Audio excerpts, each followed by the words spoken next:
All right. Another Saturday night. Another Saturday night shoot the breeze. I want to thank everyone who's here already. I see Kevin Carre out there already. I want to thank everyone who's here and everyone who will be joining us tonight. Drop a 1 if you can hear my voice, please, just to let me know that I'm being heard out there on these internet streets. You know the deal. I usually jump on early on to give you a preview of what's coming up tonight. And so I'm about to do that. So tonight we will be talking about, we have a lot of good topics tonight. In fact, I had to not put some topics up. Right now my Word is frozen. Why is it frozen? I don't know. Damn it. All right, I have to do this another way then. Tonight we will be discussing things. I have to do this another way, so bear with me since Word is frozen. We're going to be talking about Kanye West. Kanye West had a very big conversation on the Drink Champs, and it's led. He's done a lot of different Kanye type stuff lately. So we're going to talk about whether or not he's a spook who sat by the door. We're going to talk about 1-minute films. I actually like the idea after seeing this prompt. I think it's something I'll be into. We're going to talk about the future of AI. We're going to talk about this particular slum in Haiti. We're going to talk about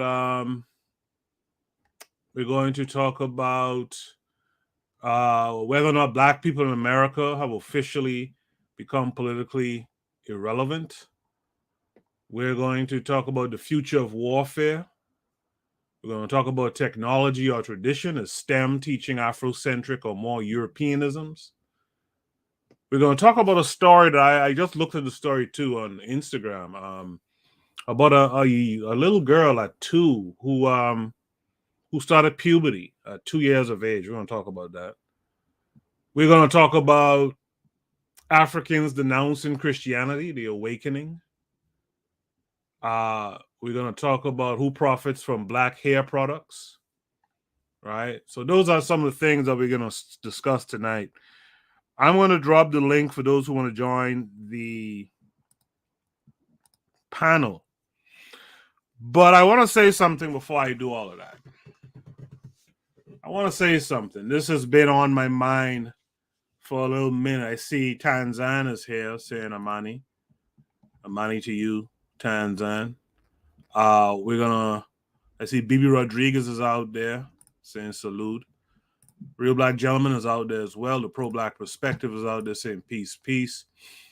I want to say this real quickly. I'm not going to dwell on it long. Bobby Wright is out there too saying Habari Ghana. I want to say this to would-be panelists tonight, and this is true tonight and going forward. I witnessed some bickering beef on another show last night, and I just want to say peace to Keta, who just joined in. Gas him up is saying good morning to his neighbors. The bickering beef stuff has to stop, and particularly on my platform here. I didn't build this to be like all the other shows that does the beefing nonsense. If you really check something, when I talk about shows that I've been watching, if you notice, I rarely mention a show outside of KWAZ radio. I just don't have time for the bickering beef stuff that I see on a lot of these other platforms. Shout out to Pan-Africanism Strikes Back. He's pretty cool, and Afro Think Tank. But I don't do the bickering beef. So if you can come up here, and I'm gonna say it like this too. I'm gonna say it like this too. If you can't come up here and you can't be cordial, you can't be a builder, then don't come up. Don't come up. For real. Because that takes away from why people are here. That takes away from why I think most people mess with The shows on KWAZ radio mess with my show in particular, particularly Shoot the Breeze. This is not a bicker and beef type thing. Check the egos, like Gas just mentioned. Check the egos at the door.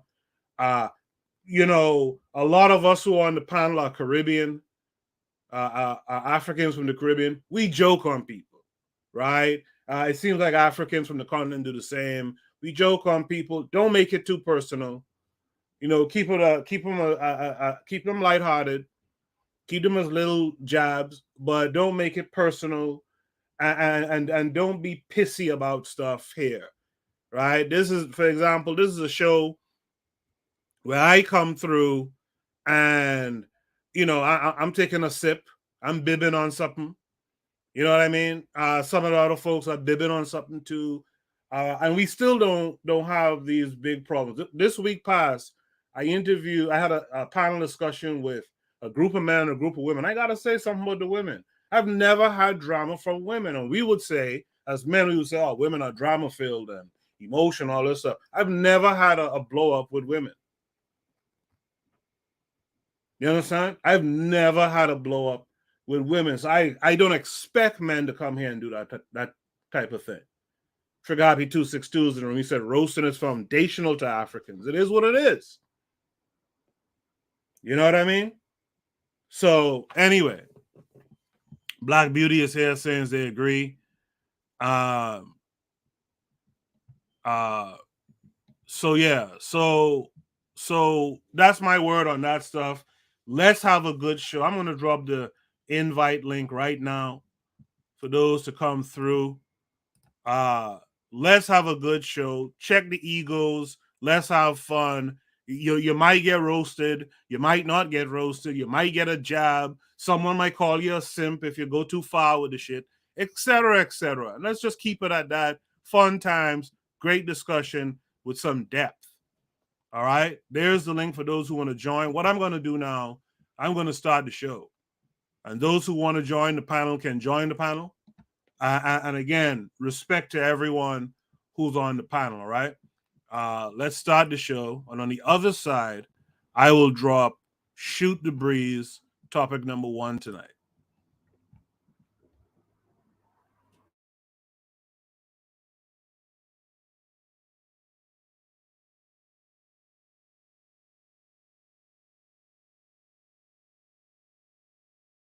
You are listening to the Bitter Medicine Podcast on KWAZ Radio.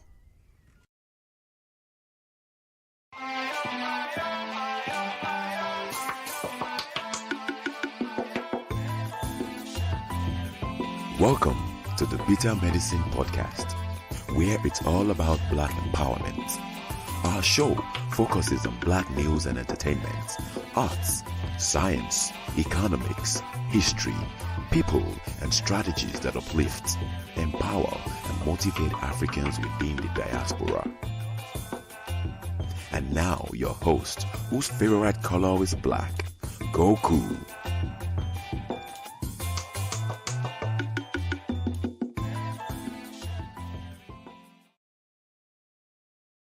Welcome back to the Bitter Medicine Podcast. I am your host, Koku.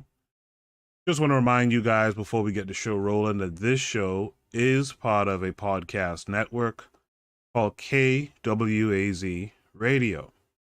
There are other shows on the network you are invited to tune into. This is D Webb with the Harsh Reality Podcast, asking you to tune in where we tackle the news of the day that affects our community, only on KWAZ Radio. Peace, family. This is Oni, inviting you to listen to the Pro-Black Perspective, where Black problems are addressed with Black solutions. Greetings, fam. Tune in to The Learning Curve with me, the Revolutionary Matron, on KWAZ Radio. You are listening to the Bitter Medicine Podcast on KWAZ Radio. All right. We've had several people join the panel since the preview, and I appreciate all of you who joined tonight. Let's welcome in Kevin Curry, 42. Kevin Curry, how are you doing this week? Hey, I'm happy, man. You're great day, great life, man. Great show the other night. Good. Yeah. Kevin Conroy was a part of the panel with all men discussing that one video that include Dr. Cress Welsing and Dr. Poussant. Good discussion. I'm going to drop both the female panel and the male panel. I'm going to drop them back to back this week. You guys, give me some ideas in the chat. What's a good day to drop those back to back? I also got to be mindful of not dropping them when someone's doing a live stream as well. Gas them up. How are you this week? Yeah, man, I'm great, man. Getting over a little, flu or cold, Oh, wow. but Okay. there's nothing the Kardashian can fix. So, yeah. That's interesting. Yeah, Gas was a part of the conversation with the all black man panel. That was a pretty good discussion, and Gassam had a good show last night as well. So make sure you guys are tuned in to the Gas Them Up on YouTube, the Black Pentagrammers. Let's welcome the Sister Tanzan. Tanzan, how are you this week? I'm good, thank you. How are you? I'm good. I tried to tune into your show. It looked like you didn't go long today.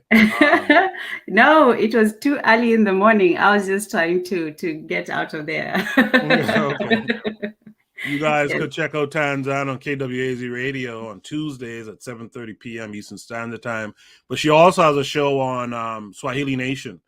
That's like Eastern Standard Time is like what, 3 a.m. in the morning Eastern Standard Time, I think.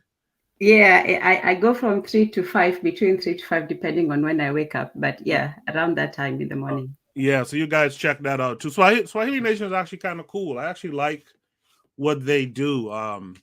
It's something to study. We got the forecast. Our brother from KWAZ Radio forecast. How are you this week? What's going on, Koku? What's going on, everybody? Yeah, I'm good. I saw you guys watching that game with Bakari. I was actually there.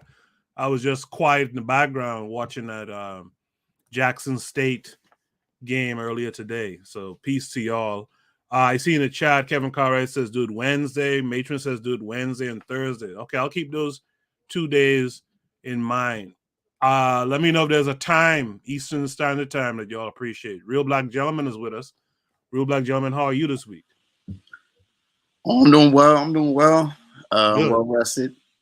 Good. Last week you hung out in the chat. You didn't come up last week, so I'm glad to see you back this week. Thank you. No problem. Oni is with us. You guys check out Oni's video from earlier this week. His podcast. He did a episode on dating advice. Oni, how are you this week? I'm good. Good. Yeah, I'm good. Actually, I think I might be sick, but I'm good. Yeah. You sound like you have a head cold or something like that. I don't know what that is, but yeah, maybe. Yeah, no, that's a real thing. That's not some weirdo shit. That's a real thing where you have like that stuffiness up in your head. Not so much in your nasal congestion. I'm going through it right now. Oh, you are? Yeah, I find that's the worst kind of sick to be when your head, because you can't. It's hard to keep your thoughts straight and stuff. Let's welcome in my homeboy. Shout out to the 242. Shout out to you, Lutra. Buana Hagaziki, how are you this week? I'm great. Shout out to the 242. Coco, Yes, I'm dry tonight, so around about 12 o'clock, I'm not gonna get slurry of my words. I'm kind of clear. Every couple of weeks, you have to do that, right? You have to just be dried out. Hey, you gotta get dry sometimes. Yeah. I trust my woman to be watching me. Oh, right. Well, I ain't gonna be dry tonight. But, I'll bib on something for both of us then, if that's the case. Daily affirmation by Pauline just joined the chat. So did Jonelle. Peace to y'all. Thanks for coming through. Folks are saying 5 to 8 to drop the episode. The episodes Wednesday and Thursday. I'll do that. I'll make sure coordinate with my my podcast mates on KWAZ Radio. I don't want to overlap anyone or anything like that. With that said,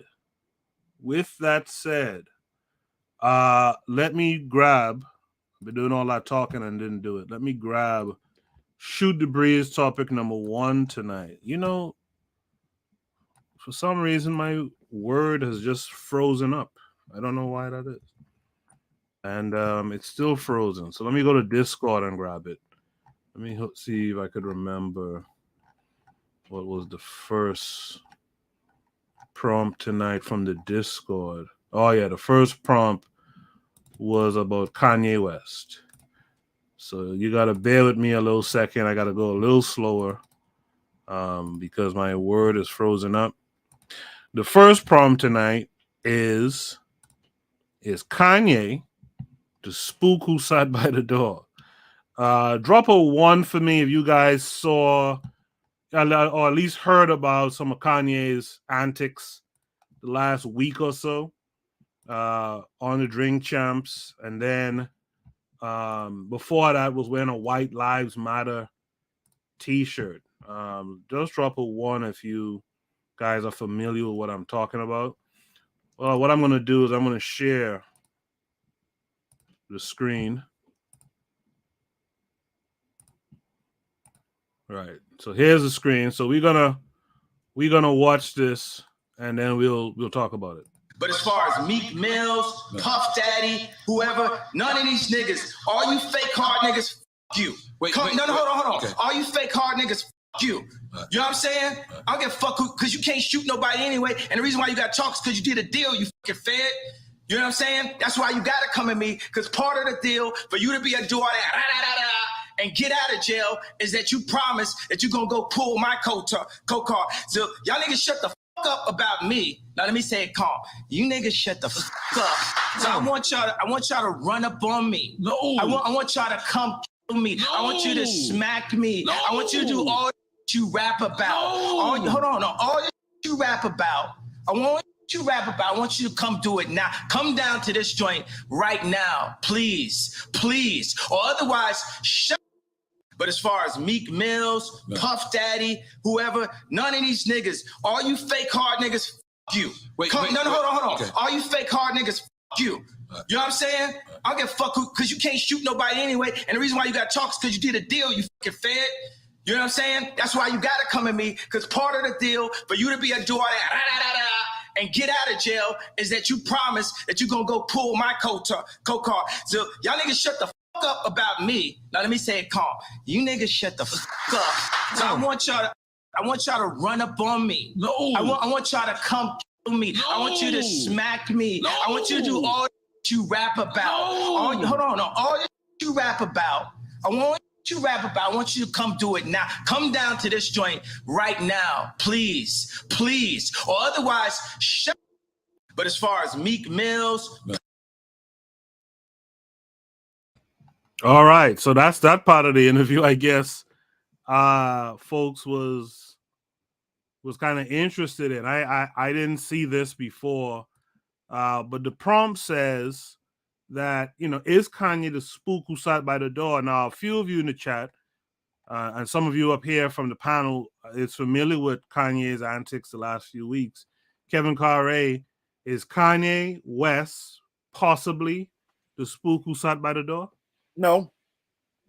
I guess he has something coming out, that he's merchandising. I don't trust it. I don't trust it at all. This is all we live in a very consumer society. So people are eating this up. They're eating it up. It reminds me when I was a teenager, my last year in high school. A lot of you on the panel can remember this too. That whole East Coast West Coast beef that cost 2 people their lives. This is what it reminds me of. There's nothing more than for attention. What has this guy really done for us? In the past, and he's doing it now. Well, the way I look at it, it's just coons turning on coons. I'll pass the mic. Yeah, I find it interesting that that this is the video that's been posted for this prompt, because I thought there was other things he said, and maybe the person who posted this was protecting, but he had a lot to say about the small hats that I thought was more pertinent than this. But Bakari's out there in the chat. He says Kanye is just a spook. Trigger Happy 262 says he suffers from severe double consciousness. That's an interesting thought, that he has double consciousness. Let's hear from Tanzan. Tanzan, what do you think about Kanye West here? Well, I stopped taking him seriously a long time ago. I mean, if this is the level of spokesmanship that, the community has, it's not very. I mean, I'm not saying some of the things that he says, are don't make sense. I mean, he mixes in, like, people who mix in truth and lies. He mixes in, truth and nonsense. But his behavior in the past has shown him for, who he is, his choices in life, and all that. So I don't really think that people should be taking what he's saying too seriously. I think once you hop over the fence and you go on the other side, then whatever you have to say about your former community is really, pointless and irrelevant. He chose his side. He went over there. Just be happy and cool with it. And yeah, this is not the video I thought that we were going to listen to, but yeah, he's still trying to hop back and forth and go back and forth between the two, and you can't have that. So it's just the fact that we're giving so much credence to an entertainer who is not really somebody else. I would even take a Sowell or a politician over this guy, because even if he did say some intelligent points, the presentation, the way he says it and everything, it just takes away from the message. So yeah, I don't know about him being a spook by the door. Yeah, that's interesting, Tan. Tan, of all the things he's been doing recently, what video would you have expected more than anything than this one? And I haven't been keeping up, but I think there was one where he said something about slavery or black people, or maybe I'm thinking of an old one. But I think he said something controversial about slavery, as he always does. Yeah, I didn't get through the whole 3-hour and 40-minute video. But what I did get through in the first 50 or odd of maybe hour, again, he had a lot of vitriol towards the small hats, the Uish. And so I thought that would have been a video. I heard about that. I think it's that Nick Cannon situation. I think he is going to go through his apology circuit pretty soon if he hasn't. Oh yeah, they kicked him out of a bank. They were like, we don't want your money, and this dude is a billionaire. They were like, we don't want your money, et cetera, et cetera. So they'll have him on the apology tour soon enough. Forecast. What say you about Kanye? Do you think Kanye is a spook who sat by the door? I think he's the coon who's sitting by the door. But yeah, I would say that with Kanye, I think that he got like real bad mental issues, like probably in my opinion, where he needs help. But I also think he's a marketing genius, you know what I'm saying? But I will say, people should stop saying that, come kill me, come to my house, come do this, come do that to me. Because you never know who's going to do what. And somebody who know Meek Mill and who Meek Mill have no control over might really go do that, you know what I'm saying? And people do that kind of stuff. So yeah, stop saying that kind of stuff, you know what I'm saying? Yeah, during the summertime, didn't we see a case where a rapper was like, well, come and see me. I'm going home and I live at this address, and they actually went and killed the dude. Like, yeah, stop saying that, man. It's low energy. It's stupid. That also happened to that famous Chicago. He's old. He's been dead now. I forgot what his name was now. Little something. He was saying, I'm playing craps at this so and so. Guys came up and shot him, killed him. Yeah. Come off of that stuff. Bobby, you're right in the chat, said he's absolutely not the spook who sat by the door. Trigger Happy 262 says, well, double consciousness probably not the right wording because he already has consumed a European ethic. It's just a matter of him always being congruent because he is black. That is the contradiction. Keto said celebrities aren't leaders, just distractions, soap opera vibes. Bakari earlier said Kanye is just a spook. Bakari, welcome to the panel. How are you this week? I'm great, my brother. How about you? I'm good, thanks. Yes, sir. Yes. Yeah, I'm good. What say you about Kanye? Is he the spook? Kanye is a fool. Yeah, he's a spook. Kanye, George Bush can stand up right now and say Kanye don't care about black people, and would it be perfect? I hear people saying how he went in on Jews. I really didn't hear him get disrespectful with Jews. I didn't hear anything disrespectful about a small hat, whatever. I ain't gonna speak on nobody else's channel the way I speak on mine about them, but I didn't hear him get disrespectful toward them at all. No, he wasn't disrespectful. He wasn't disrespectful. Yes, and the point, he only went in on black people. He was sitting on with Drink Champs, which is owned by Revolt, which is on Revolt TV, which is owned by a black man, and he said F that N-word, right? Those are the only people, those are the only people he went in on. I know he claimed to be a billionaire. Everything about Kanye is suspect. I don't know if he's a billionaire or not, but I'm gonna be honest, I highly doubt it. That's just my opinion. But this is the same person that said black people chose to be a slavery was a choice. And he say he refused to be a victim. He's saying F them N-words, talking about the man that owned that black man, and they'll get it twisted. I ain't no Diddy fan at all. But see, I put all this together just listening. F that black man who owned Revolt TV where you doing an interview.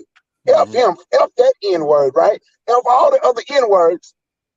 But why did they take my SoFi concerts? Why can't I just get my SoFis back? You say you this billionaire, build your own stadium. The same person who told black people who don't have millions of dollars, y'all choose to be a slave. Y'all want to be a victim. I'm not a victim. Sitting up there, why would they take my SoFi shows? I just want my SoFis back. Can I get my 4 concerts back at SoFi, huh? And then we minimize it to make it about one group of white people. It's white people. Because the guy that owns SoFi ain't a small hat. He's a German. It's white people. What Kanye did, and he constantly mentioned Kundis Owens, even going back to the White Lives Matter. You're breaking up, Bakari.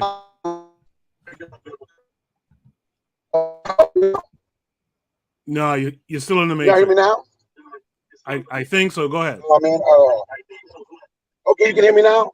Yeah. Even back to the White Lives Matter, even to the White Lives Matter shirt, it was to bring attention to Kundis Owens' documentary, where the only thing they do is crap on black people. They don't care what it is. They know how to take it to Black Lives Matter, the organization, because they know how black people feel about Black Lives Matter, the organization. But then you insult George Floyd. He did everything. And I'm glad Diddy took that video down. I'm not going to give that to them white folk, because there was a black man on that station who didn't appreciate what he said. Even Nori came out and apologized and say Diddy didn't appreciate what was said. I'm not going to say no white people took it down, but I know the black people came out and said something about it. So that's who I'm going to say took it down, because our black people have power to do something too. And I'll give the mic. No, I appreciate that, Bakari. Thank you for that. Real Black Gentleman, what say you? It's Kanye, the spook who sat by the door. By the way, you guys go check out the review that myself or Zuli and Bwana Hagaziki did of that 1970s film, The Spook Who Sat by the Door. I think it's a good listen, so go check it out. But Real Black Gentleman, it's Kanye, the spook who sat by the door. No, he's trying to be an intermediate. And I mean, he gets his money from a lot of people. He's when he speaks, he's always trying to speak to like multiple like markets and multiple audiences and stuff. That's where it's all confused, because it's like he's Midwestern American one day, next day he's inner city hood. There's a lot, and then he has this. I mean, there's a lot going on with him. He's doing it his own way. I think that he knows what he's trying to say, but a lot of times it comes out, you know what I'm saying, kind of scrambled. I don't see him trying to be anything more than just trying to put as much his messaging out as much as he can to make money. I mean, he is an entertainer at the end. He's going to try to get attention. Some of the stuff he does on purpose, some of the stuff I don't think he means to do. And again, he could do a lot less with you know. You can't have white lives matter. You can't wear that. You can't do that. You know that you're wrong. You know that you're out of pocket when you do that, Kanye. You know that you can't. You again. You kind of like playing you playing the devil's. You know, you playing the position that is supposed to like mediate between what niggas is saying, what Black Lives Matter. You can't do that. You can't do that. And so like he puts his foot in his own mouth so much. You know what I'm saying? Like you can't do that. You have to learn how to like just stand still for a second. That's part of it. Part of it is he does too much. I'm gonna pass the mic. No, I appreciate that. Yana B is in the chat. We actually got to hear Yana B's voice last night. She was on with Gassed Them Up and them. Intelligent Sister. She says, hello, everyone. Kanye once said, quote, I sold my soul to the devil. That's a crazy deal. At least it came with some toys and a Happy Meal. And so she says, leave him be. Yana B, I think we still have room. If you want to click the link, it's in the chat. You could join us. Oni, what say you? Is Kanye the spook who sat by the door? Oh yeah, we know he ain't. Like, we know that. Right to the point. What about Kanye? Yeah, it's just celebrity talk. I ain't gonna hold you. It is just entertainment. It is like there's not much to expect from this guy. I mean, he's talking about different entertainers and how whether they're impactful or whether they're not impactful. It's not a realistic summary of the world or a realistic type of worldview. He's obviously obsessed with celebrities himself, and he's just talking about celebrity culture. It's really, you know, like when they say blind leading the blind, it's like here's a celebrity giving celebrity gossip. This is not Spook Who Sat by the Door. The Spook Who Sat by the Door was you know, an individual who was talking about bringing armed revolution in America, no less, right? This is like nothing, not even remotely related to that. This is a guy who's like, hey, you other celebrities don't, you know, like who cares? Like it's really a big who cares. You know, like even if you're talking about, hey man, these other people have influence on celebrities, like okay, you know what I mean? Like again, it's still celebrity discourse. I don't no, he's not remotely like not even remotely. That's all I can say actually. Oh no, oh sorry, I wanted to also add that you know what Brother Bakari was talking about, because I heard him say it on his channel, and now he's saying it again. That the idea that the dude's on Diddy's platform talking shit about Diddy, you know, and then he's like, why was it removed? And the thing is this, like I do the same thing. Like if you come on my platform and you talking shit to me, you know, like yeah, I'm probably not gonna keep that video up. You know what I mean? And the same if I like started talking shit about Koku, you know, here, right? He's probably gonna be like, yo, all right, you know, come on. You know what I mean? It's like, yeah, you're on Diddy's platform. So I think it's kind of you know, I think it's kind of silly for us as a people to be like, oh, well, you see, you can't criticize certain people. It's like, okay, you know, one, like, you know, our ambition shouldn't just be criticizing a certain people, but outside of that, notwithstanding, it's like we have to also bear in mind that you really shouldn't like criticize the host. You know what I mean? Yeah. That's just like proper protocol. And the dude right next to him was like, no, stop saying that. Like you asking people to kill you, one, and two, you crapping on the host. Like what? Like where is that? Like where does that make sense? Mm-hmm. Yeah, that's all good points. Buana Hagoziki, did you keep up with this Kanye nonsense this past week or two?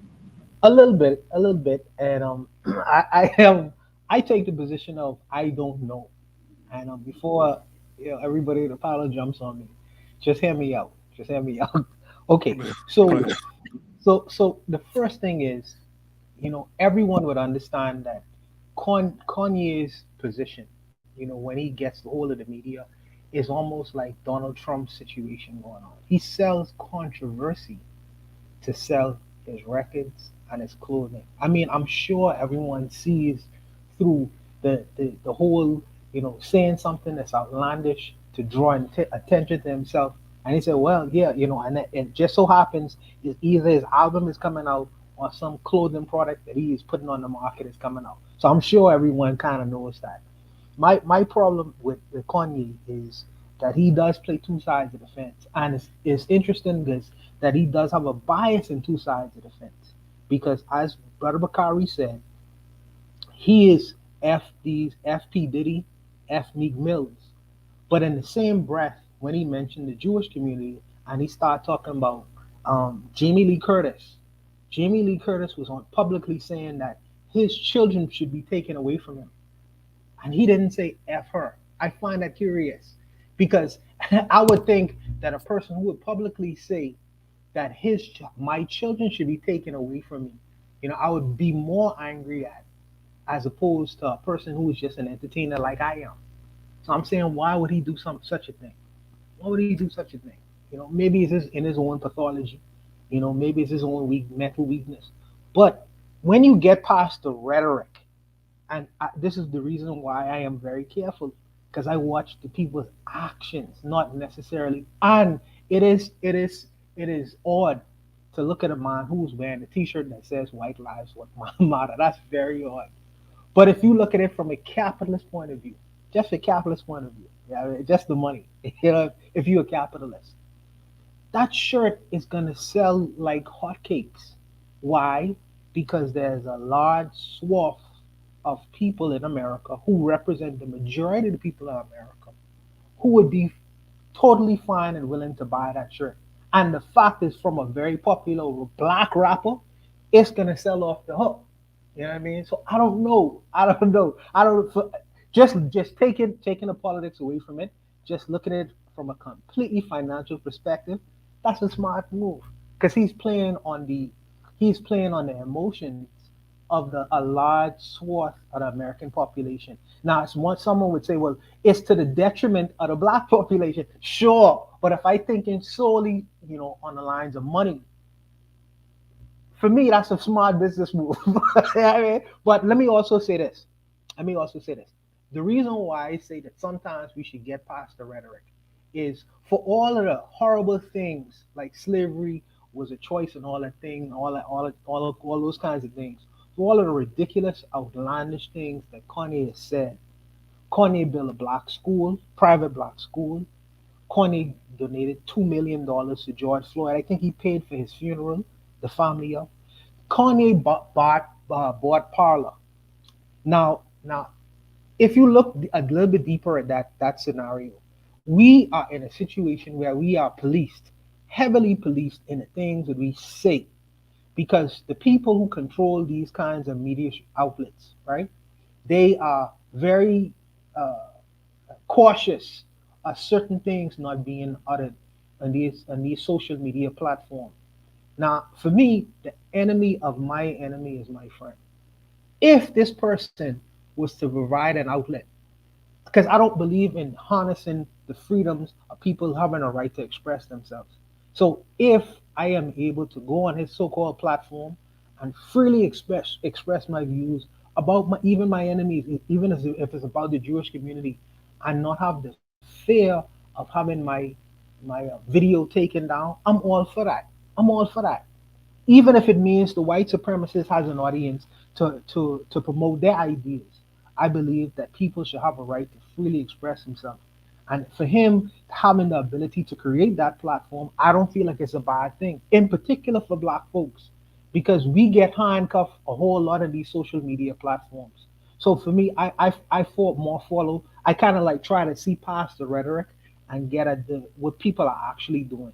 And I also think that this person, as outlandish and far-fetched as he may seem, some of the utterances from Kanye is the sentiment of a large swath of American people, in particular white people. I think that this man might have political ambitions in the future, and I think that he's creating a stage for that to happen. You know what I mean? Sometimes for me, I just get beyond the appearances and I try to look a little bit deeper at the situation to see what this man is trying to actually trying to do. Because people may say he is crazy, but he may just be as crazy as a fox. You know, people don't get $11 billion just by getting $11 billion. You know what I mean? It had to take some intelligence, some consistency. You know what I mean? It ain't just dropping his lap. So it's not that I'm giving him the benefit of the doubt. I just watching to see what he's gonna actually do, as opposed to his rhetoric. I try to get past that, but I'll stop there. No, I appreciate conversations from the other side. So yeah, I appreciate that, Buana Hagaziki. Let's see what Gas has to say about it. Gas, is Kanye the spook who sat by the door? Um, well, I guess I answer that with a question. Have we ever had a spook who sat by the door? You know, it doesn't exist in my opinion. You can't be at that door. The system is the system. Kanye seems to just be crying that he's not getting his chance at black capitalism, and that's, you know, I say it all the time. If you scratch these people deep enough, that's all they're crying about. They just want their own turn at the table. So, you know, Kanye, he said some things that were interesting, but I don't think he's anyone that you should take serious. You know, all these guys say that they're billionaires and this. It's like the undesired are always rewarding the unwanted. I think people have to get to a point where these people mean nothing. That's all I got to say for now. Yeah, I kind of agree with that. I think Kanye is using shaming tactics. I think Kanye has the money in whatever form it's in, but he's not getting the access that he thought he would have. Remember, one of the last times he had a big rant, it was around this idea that he couldn't get into the Italian clothing houses or whatever you call them, right?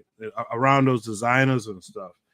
I think Kanye is looking at the good old boys club, and he's upset that he's, you know, with all his money, which he probably grew up thinking that, you know, to have a bunch of money, you could get into that club, you could get into that high society, and he's realizing he isn't, and he realizes the kind of people who are predominantly in that club, which is like these small hats, and so now he's trying to shame them into letting them in. That's how I took it in the third of the interview that I've seen so far. He seems salty against a particular group because that group is keeping him out. With that said, I heard from Bakari, right? Yeah, with that said, let's go to Azuliism. Azuliism, how are you this week? Yeah, I'm good. I'm good. I all I gotta say about this is that when you You're in the Matrix too. You're in the Matrix too. We got to get your sound right. You're breaking up. Are you there? All right. I guess Azuli is having some technical difficulty. I think Short Chisholm just took him out. Hello? Yeah. Hello? Go ahead. Can you hear me? Yeah. Can you guys hear me? We got your line I'm on saying Richie. that Yes. even though that Kanye is, when you look at the movie and compare to this, Kanye is doing certain stuff that I saw in the movie, but neither here nor there. Kanye has said a lot of stuff in there that none of these all so-called conscious, none of these politically radical people have said. So I don't know what Kanye is doing. I disagree with that, Azuli. Which rapper? I think which rapper has said any other thing he just said? Rappers aren't conscious, but no, I'm talking about the other rapper that's supposed to be conscious, the Talib Kweli, the Roots. I've never heard him say no shit like that. Most Def said some stuff like that, and that's why you don't really hear from Most Def again. Nah, not the way Kanye just put the shit on wax. So Kanye went on Piers Morgan, something I just saw, and called him a boy. Piers was like, "Who you calling a boy?" Kanye said, "That's how I feel when the way I dealt with us." So I mean, I don't know what Kanye is doing, but I gotta say that he's saying a lot of stuff that a lot of people, a lot of actors, are not saying. So I don't know if maybe you're right. I'll see if he has like a album coming out. I don't know to my knowledge, but I guess I understand what everybody's saying. But even the thing with P. Diddy, he said something. He's like, I don't know if that's the video when he said, "Yeah, I ain't gonna kill me. Come kill me." All that shit y'all talking is bullshit. So whether it's I don't know what he's doing it for. He's saying something. That's all I gotta say. I'll say this. You'll notice something from black celebrities, particularly in the hip hop side of it. They tend to actually clown black folks for much of their career, and then when things start to whatever, then they get on this kind of conscious train. It's like they listen to, Oni or Gas or Bakari or Tandan or something. Like they listen to some conscious shit online, Uma, and then they pick that up when they're trying to get something for themselves. One of the most shameless versions of that to me, and I hold this against him. Dave Chappelle came out here and did what was supposed to be like a comedy set, but it kind of wasn't to me. And he complained about being a young man and signing a bad deal, a deal where he doesn't make money really off of the Chappelle show. And he asked folks to boycott Netflix and this, that, and the other. And he got his money. He got a better deal. He got his money. What did that do for black folks? You see what I'm saying? When Kanye comes up here bitching and moaning about some small hats not letting them into the all small hat or the all white club, right? He's trying these shaming tactics. What's that going to do for the people at large? Go ahead. While he's talking about, he also spoke about the black fathers being alienated. He spoke about a lot of stuff. I get what you're saying, but he did speak a lot of other stuff that has nothing to do with him getting his money. If you listen to the whole thing with the he did something with Carlson, then he did something whatever he did with Piers Morgan. He spoke a lot of stuff that nobody speaks about. Out of that has nothing to do with the money part. No. He's not going to speak about can the I money. say something? Hey, He's not going but to he speak about the money. Go apologized ahead. at the end of Piers Morgan. He apologized at the end of Piers Morgan. He sat there and did all that ranting. Kanye and anybody who but that's what think I'm Kanye, saying. You cannot. He apologized. He claimed he's worth all these $1 billion. Why the hell you apologizing for a way you claim you actually feel? I don't know how black people continue to fall for these people's stuff. I have no idea. Even with Dave Chappelle, I've been telling people about Dave Chappelle. But I guess I live in a world by myself. I tell black folks, I don't listen to Dave Chappelle. Dave Chappelle is very disrespectful to black people. Call you the N-word all the time, his whole stand-up. But then stand up there and do a stand-up and say, well, I can't crack any more Asian jokes because my wife told me my Asian people say that's disrespectful when I crack jokes about their eyes. But every black person don't think it's cool to be called an N-word. That nonsense Kanye is up there talking about, the same stuff he has insulted black people for doing. It's the exact same thing a so-called billionaire, because he the person who said he the richest black man in the history of this country. He said that. The same thing. That's what he said there in the why can't I get my SoFis back? Oh, I apologize for anybody that I've hurt. So I apologize, Piers. He cowed down like a little punk. But at the end of the day, we know he said he's worth 10 billion. They should say he's only worth 2. But the thing is, once you said it, you can't undo it. That's what you're doing. Whether he apologized or not, the word is out, bro. You can't undo. Maybe that's what I'm talking about, playing the spook shit. That's what I'm trying to say. Like, yes, he did apologize, yeah. But at the end of the day, he said what he had to say. You can't undo knowledge. Once you put the bug in somebody's ear, you can't undo it unless you murder them. So that's what I'm saying. That's what I'm trying to understand. Whether he apologized, yeah, so what? Maybe he had to apologize. Because that's not, he gotta apologize. Them niggas give him his check. So at the end of the day, maybe to me, he knew he was gonna apologize anyway. But the word is already out. Whatever he wanted to do, he already put it out there. You can't undo it. So I don't know, but I'm not dismissing what you're saying, brother. But I'm just trying to play devil advocate. How come you use this clip here for the prompt? Which one was that? Was that the one he's talking about? Which one was that? I don't remember. This guy. This is the one where he cursed out Diddy and Meek Mill and dared them to come and do him something and all that kind of stuff. Oh, the reason I used it because that was the only one the people short clip for the minute. That's the only one he did or whatever. Oh, I see. Yeah, okay. And who all know that Nori wasn't gonna apologize? All that who didn't know that? Yep. The mother dudes ain't gotta apologize because they part of they big money. But you heard that George Floyd's family is about to sue Kanye, so he had to take that clip down because he could be part of that suit too. Yo, that suit ain't going nowhere, man. It's all shit. It ain't going nowhere. Hey, but look, Alex Jones, that guy owes $1 billion to his family. Hold on. Hey, I know y'all can hear Bakari trying to say something in the back there. Bakari, what are you trying to say? Nori did not apologize to white people. He apologized to George Floyd's family and to black. That's who Nori apologized to. That's true. That's who he apologized. That's who he apologized to. That's not true. Nori was crying on the whole show when Kanye was talking. I watched the whole 3 hours.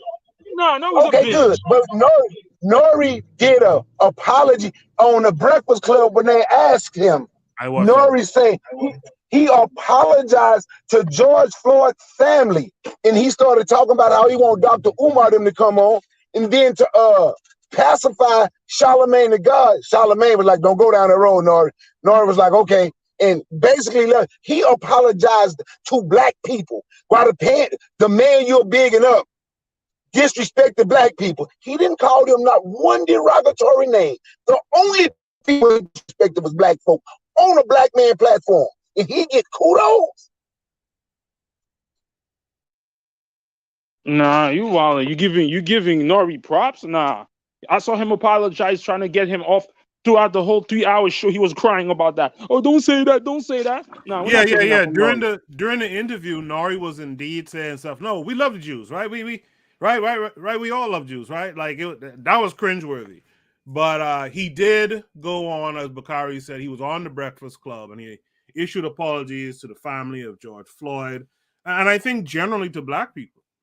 You know, so he did apologize. Someone just dropped off. Who was that? Maybe that was Azuli. Hopefully Azuli comes back. Do we have any last words on this prompt? Yeah, I have something to say. The Jewish banker where Kanye West is supposed to keep his money, say, come get your $3 billion and take it out of my bank. Now I'm wondering if there is like a black bank in the United States where he could have moved his money out of that bank and put his $3 billion in someone else's bank. Because see, I think that sometimes it's just a lot. I understand what the brother's saying. Make no mistake about that. But I also understand, well, I don't understand yet. I'm aspiring to understand these kinds of problems. But a man in his position, where you have billions and billions of dollars, you know what I mean, kept up in these financial institutions. And also I believe that he have his financial instruments, different kinds, all hooked up with all kinds of Jews and different kinds of financial institutions. And I'm sure that they would have put economic pressure on him. And most people, you know what I mean, if there was in that economic situation where you have a bunch of Jews sitting at the top of these boards saying, well, listen, we're going to block him. We're going to take him down off our media sites, cutting off his avenue to either make money or even retain the money he has. And then also, when you put yourself in this position, you don't only have to worry about the financial institutions. You have to worry about the IRS because they control that shit too. You You know what I mean? It's like he get. I feel like he would be pressured and threatened from different sides. You know what I mean? So I don't know who would have come out of the woodwork and forced these guys to say what they say. Because whether we believe it or not, whether we believe it or not, and I would like to think this about myself as well, to be a completely independent person. But when you decide to take certain positions, in particular in America, where the Jews control a large swath of the so-called financial institutions there, and not only financial, legal institutions there as well, there comes a whole lot of pressure along with that. And I'm wondering if all of us who talking very strong right now would be able to stand up to the same kind of pressure, or would we just apologize just to get that pressure off our back if we was placed in the same situation? I'm just curious about that.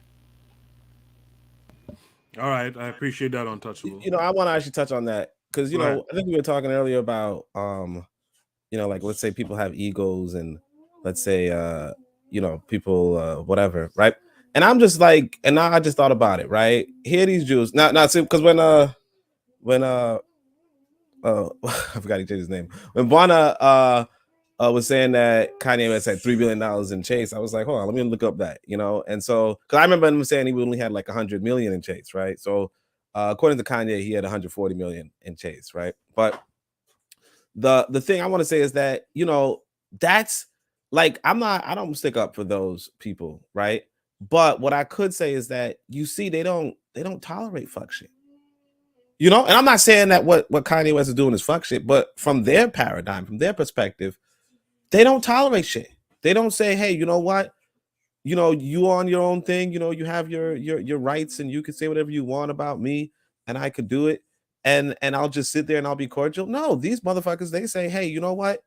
I'm not gonna put up with your bullshit. And I don't owe you shit. Yeah, you have your money in my bank, but you could take your money and shove it. And I mean, I think that we actually probably, like, sometimes when we talk about like let's say what it means to be a man or whatever, right? And I'm not saying that these people are examples of men, no, but what I'm saying is that is a clear example of a different people or another people saying, hey, you know what, yeah, you ain't gonna talk shit about me. You know what I mean? And I think I actually kind of like, I think that that's just interesting that we as a people, though, we say, hey, you know what? Somebody's talking shit about you, ride with it. Somebody talking shit about you, rock with it. Because no other people say that. Every other people says, hey, you know what? Like, if I go up to a white man, it's like, in fact, I think I saw that. No, but I'll tell you this. There was a video of this white professional gamer, right? And so he's playing, I think, Fortnite or something. And then after, brother on the other side, shoots him and kills him, right? And then says, fucking white people, right? The white guy has a meltdown. He's like, really? And he just says the N-word. Like, he starts making a song about the N-word. And he starts saying it like 50 times. But it's like, yeah, other people do not put up with things. But we as a people, we kind of, and this is the thing that we always kind of reflect on. We say, hey, you know what? Why is it that we could always talk bad about black folk, but once we say something bad about other people, they just all of a sudden we can't? And it's like, yeah, because other people say to themselves, let us protect our own freaking identity. Let us not make people trash talk us. And I would say this, that because that's the one thing I kind of sometimes disagree with Garvey on, but Garvey did write and say, hey, look, when other people in the press are saying stuff about black folk, you need to jump on it and correct it right away. And my thing is like, no, I don't necessarily think that you should just, follow around on whatever they say, and they can let them say what they saying. But at the same time, it's like that probably comes back to that same mentality where it's like, we say to ourselves, hey, look, if somebody's doing some fuck shit, let it ride. Be polite, be cordial. It's okay. It's just fuck shit. And it's like, nobody else sees it that way. And these people we call the small hats, they don't see it that way either. And I think that's something to process, particularly because it kind of relates to the other conversation we had. I think the reason why we are slow to to do this do the things that other communities do is because other communities have backing. They have institutions that back them. You know, a Chinese person could tell the Jews go fuck yourself. Why? Because the Chinese have financial institutions of their own. You know, and so do I think the Asians do, and so do other communities do. Whereas we, you know, in the West don't have, well, we may have institutions, but we don't have institutions as strong and as developed as these other groups of people who have very strong ties to their countries of origin, etc., etc., etc., and they have very strong institutions. This is the difference. We are at the mercy of other people's institutions. That's why this man could say whether it's 3 billion or 100 million, it's a whole lot of money for you as a banker to say, "Come get your money and take it out of my bank." That's big balls business. You know what I mean? And I don't think that, I don't know. Like I say, I'm asking whether we control like banks like that to be able to say, okay, you know, go f yourself. I'll just take it to my black bank and put my 3 million or $100 million there. You know, I don't know if we have these kinds of institutions that exist. So, well, that's probably the reason why I was asking the question. But I just think that that's the difference. That is the difference. We are at the mercy at this time as opposed to other communities. Yeah, I'll just say later in that interview, Kanye was asking that question about black banks, and they told him Killer Mike owns the bank. And he said something like, the next time you see Diddy and I together, we'll be buying a bank or building a bank or something like that. So I think he was put on. But it's funny, there's a bank that was always advertised on these social media platforms called something like One United Bank or something like that, which is a black bank. And it's funny, no one seemed familiar. It didn't come to mind when that conversation was going on. So I thought that was kind of interesting too.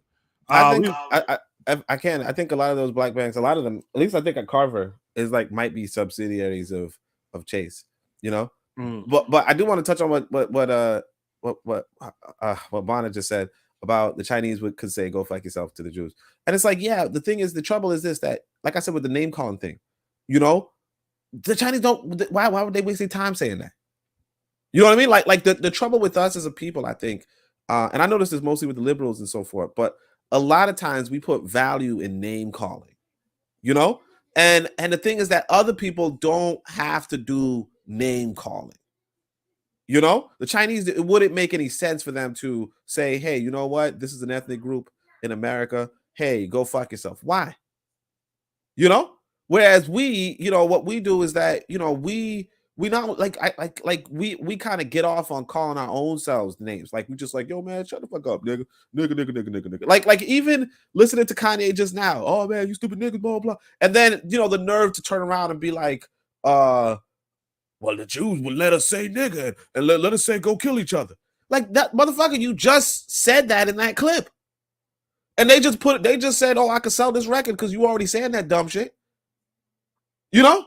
Like I mean, you making them seem like the supervillain for selling the thing that you already talking about. It's like, but that's what you're talking about. That's the music that you want to put out at this point. That's how you address your own people.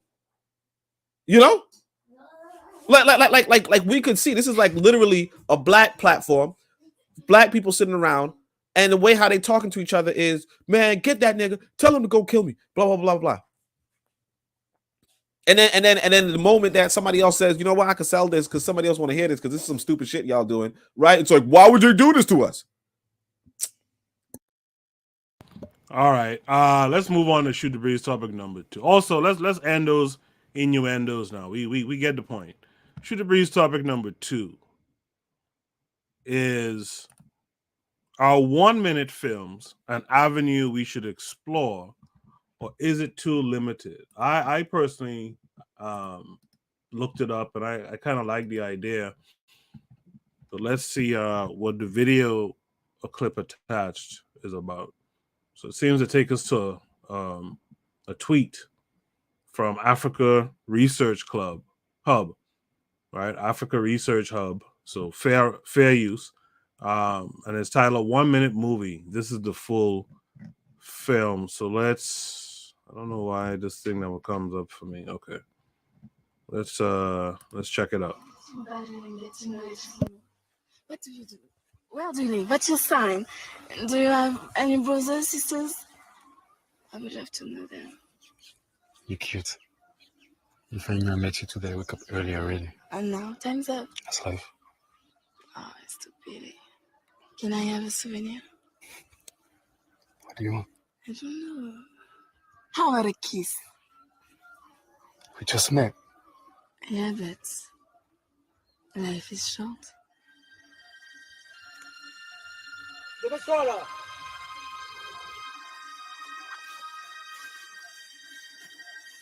Maybe. Somewhere else. Another time.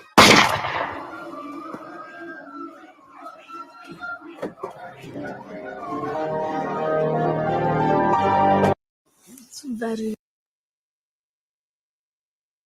That's interesting. I hadn't seen this film earlier. I did look up the topic and I saw some interesting stuff.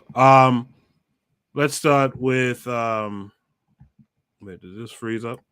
Let's start with Real Black Gentleman. Real Black Gentleman, what say you to this? 1 minute films, an avenue we should explore. I'm not too limited. I mean, I don't even like the idea of like, I'm not even trying to go down the idea of like limiting like that's like that whole TikTok thing. It's like, why would we even try to go down that road? It just doesn't seem like, I mean, I think you should make, films should be as long as they need to be. We shouldn't try to go for a niche as far as like films to try to get people to do things. If we're like behind that trend, we're behind that trend.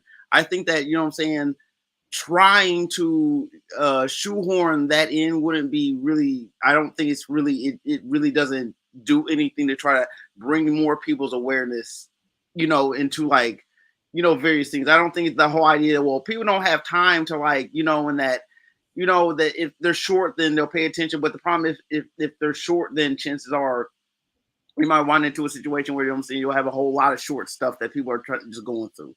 I mean, I'm not big on it. I'm gonna pass the mic. I appreciate that. In the chat, Trigger Happy 262 said, "Damn."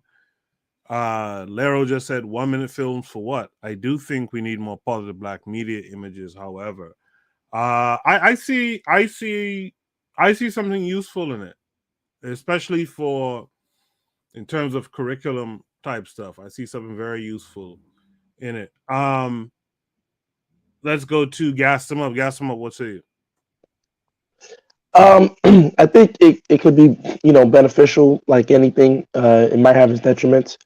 Perhaps, in terms of cost, it might open the door for people to make films and reduce your cost. I'm not sure if that's possible, but yeah, I'll wait to see what it produces.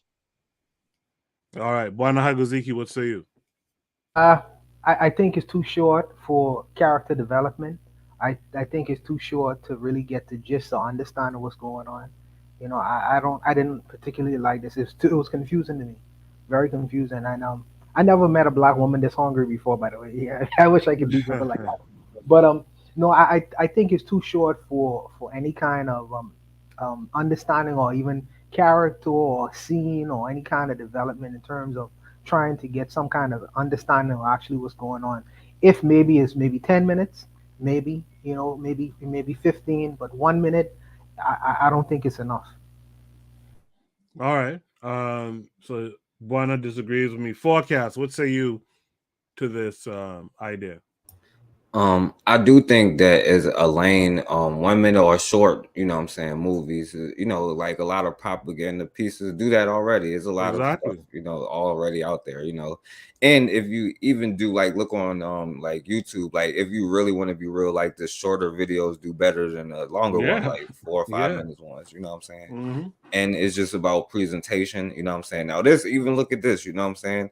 Showed a black dude like pretty much lying to a black woman, and then like he's getting shot in the head with a car full of brothers. You know what I'm saying? What is this? You know what I'm saying? Like it's propaganda film. You know what I'm saying? I don't know what the purpose is, so I'm just saying. But you could use these kind of things for propaganda purposes, though. Oh, absolutely. That's what I mean. That's what folks was doing back in the 1940s and stuff, 1920s even, right? Short films that just get to the point, and the point sticks in your head. Now you're gonna have to be clever in how you structure it, but and also in agreement with Trigger Happy 262 in the chat. I'll read his message in a second. Like, you really supposed to be looking to use whatever you have, whatever tools you have at your disposal, whether we own it or not for now. But whatever tools you have, you should use it. And you people's going on with with the youth and stuff now. This is what they're consuming. They're consuming 6-second material and making it go viral and all this kind of stuff. Like the forecast was saying, right? They're using, short these stories and reels and all this kind of stuff and getting across whatever messages they want to be. If it's funny, if it's sexy, whatever.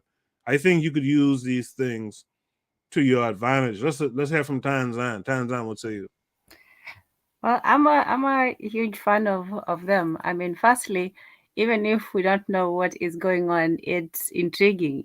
I think that it could be a venue towards something else. I think a 1-minute film could be a transition into maybe a series, or 1-minute episodes where they show something small every time and so on. But it keeps people wondering what is going on. I don't even know what the story is, but if they had more, I would definitely want to see. And the production quality looks pretty good. And someone said the attention span of people nowadays is very short, and you have to grab them. And especially people look at the time, how long is this going to take me to get through? And if it's too long, they're just going to move on to something else.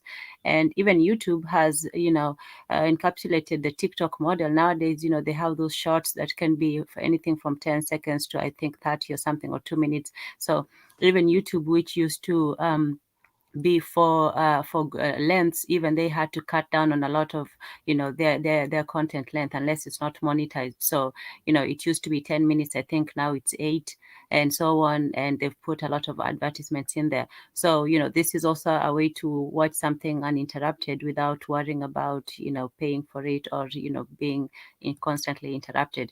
So for me, I think I'm for it. Yeah. Yeah, I like what you said, Tan. Yeah, I agree. I think I'm for it too. Let's go to Kevin Conway 42. He's a videographer. What say you? Yeah, you have to adapt to the new age, the new era, and the youth out there. Last year I shot it was under a minute highlight film of Carmelo Anthony's son. He was a freshman, right? And it did, and someone said earlier, it did way better than all my videos. It's still doing way better because, as I said, people attention span today is short. Look at the news cycle, right? No one's thinking about George Floyd. I mean, it's still in the news, but people have moved on. What's the next new outrage? I said we can make our own 1-minute film or whatever film, to counteract the propaganda. That's the only way we're gonna win. We gotta fight. We gotta fight fire with fire. But that's all I got to say, though. Yeah, we got to use all the tools at our disposal. Only our 1-minute films an avenue we should explore, or is it too limited? Yeah, it looks like it's a good avenue. So one of the sisters I sent this to, she was like, "Oh no, you see how bad the black man is?" I was like, "No, fuck," but like, the fact that she could have that visceral reaction kind of tells you that you could do the opposite, because really what happens is that most of us were really intrigued by this couple before he done shot her, and that alone, like this whole two black folk just bonding, that's already a good thing. Obviously you do want something else, like it could have just been that the dude was like, maybe next time, and then he's like, he wakes up or something. Yeah. Like he's like, he like grabs his necklace with his widow on it. You know what I mean? Or not his widow, but his dead wife or something. It's like, oh, okay, he's still thinking about his ex or something, right? And it's like, oh, okay, we get it. I think there's a lot of value in this sort of thing, and it also is more. I would imagine it's more cost effective, especially when it comes to editing down. Obviously, the scenery is going to cost the same, but if you can find a way, because most people are looking at TikTok, a lot of people are looking at YouTube Shorts. Mm-hmm. A lot of people are looking at YouTube Shorts. So, and then like not just that, a lot of people are looking at stuff on Twitter.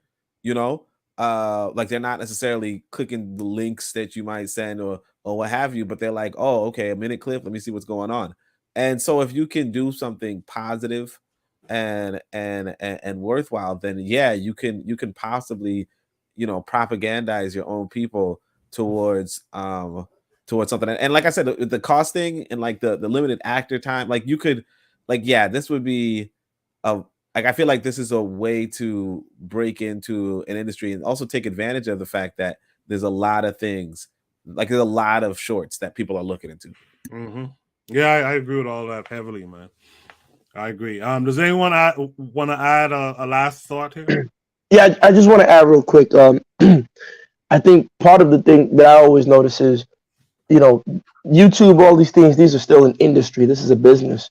And so, as much as we encourage people or discourage people, whatever it is, to engage in anything within this industry, we got to also teach them or expose them or send them to the resources where they're learning contracts. You see some of these memes. I was watching a video, one of those memes where the kid was screaming, "Oh my God!" Now he's an adult man, right? And he did it over again, and of course his voice changed. But I'm like, man, so many millions of people sampled your sound and your voice all across YouTube and across platforms. Did you, find a way to, own your own intellectual property? Did you register your own company? So it's like when you look at this so-called thing called hip hop. Hip hop was started by these kids in the Bronx, right? It started by kids in the Bronx. Now, if you look at hip hop, especially from New York, if you look at it, it's very interesting. If you see what happened, right? The guys from Queens came and parts of Brooklyn came to dominate it. Why? Because most of their parents in Queens, you look at the Russell Simmons, you look at all these guys, their parents were blue collar or close to being white collar semi-professionals. So they had access and they were around, the Mzungus and the people in the industries that control things. The kids in the Bronx who started it, they're in the Bronx. They don't have access to know about Contra. I mean, look at what happened to Grandmaster Caz. Probably one of the most popular hip hop songs. The hip hop. What's that song? I can't remember the title right now. I'm a little under the weather. He wrote the lyrics to Big Bang Hank's verse, and he never got paid to this day. Rapper's Delight, yeah. So he never got that, and so now you see that as this thing called hip hop started being removed from the parks and they had to monetize it, the kids who had access, the certain class level, they're the ones who were able to capitalize best. Eric B, they lived in Long Island, Rakim. These were all kids with middle class parents who would have a black lawyer, who would have this. You understand what I'm saying? So I'm saying that as we either encourage or discourage, because this is particularly going to be with the youth, not our generation, most likely. I mean, we can do it, but even if we do it, we got to understand the business. Everybody should have some sort of company registered. And I'm not giving business advice or tax advice. Don't sue me. But everybody should have a business registered in their name. You should own your intellectual property. Even if you do a poor man's copyright of your own stuff, you got TuneCore, DistroKid. You can record your sounds and release them, and control your own image and entity and whatever you produce. So like I said, that kid, he made that when he was 17. It was played and sampled in music videos and records and on TV millions of times. This kid probably never saw a dollar from it. You like Andy Wall said, you just get your little 15 minutes of fame and then they use you up. They take that energy, sap it from you, and they throw you away.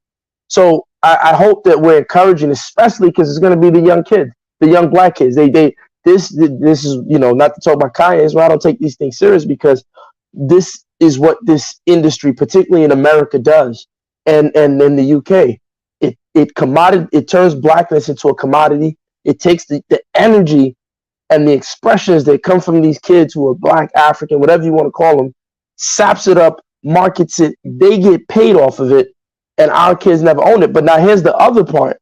The minute our kids and people that look like us start to put ownership clauses in place, I don't know if they'll be so receptive to give us those platforms. So I'll end with that. Yeah, I appreciate I'm glad you brought that up. I always mention that you must. Yeah, in the beginning when you're having fun, it's fun, but you gotta look down the road.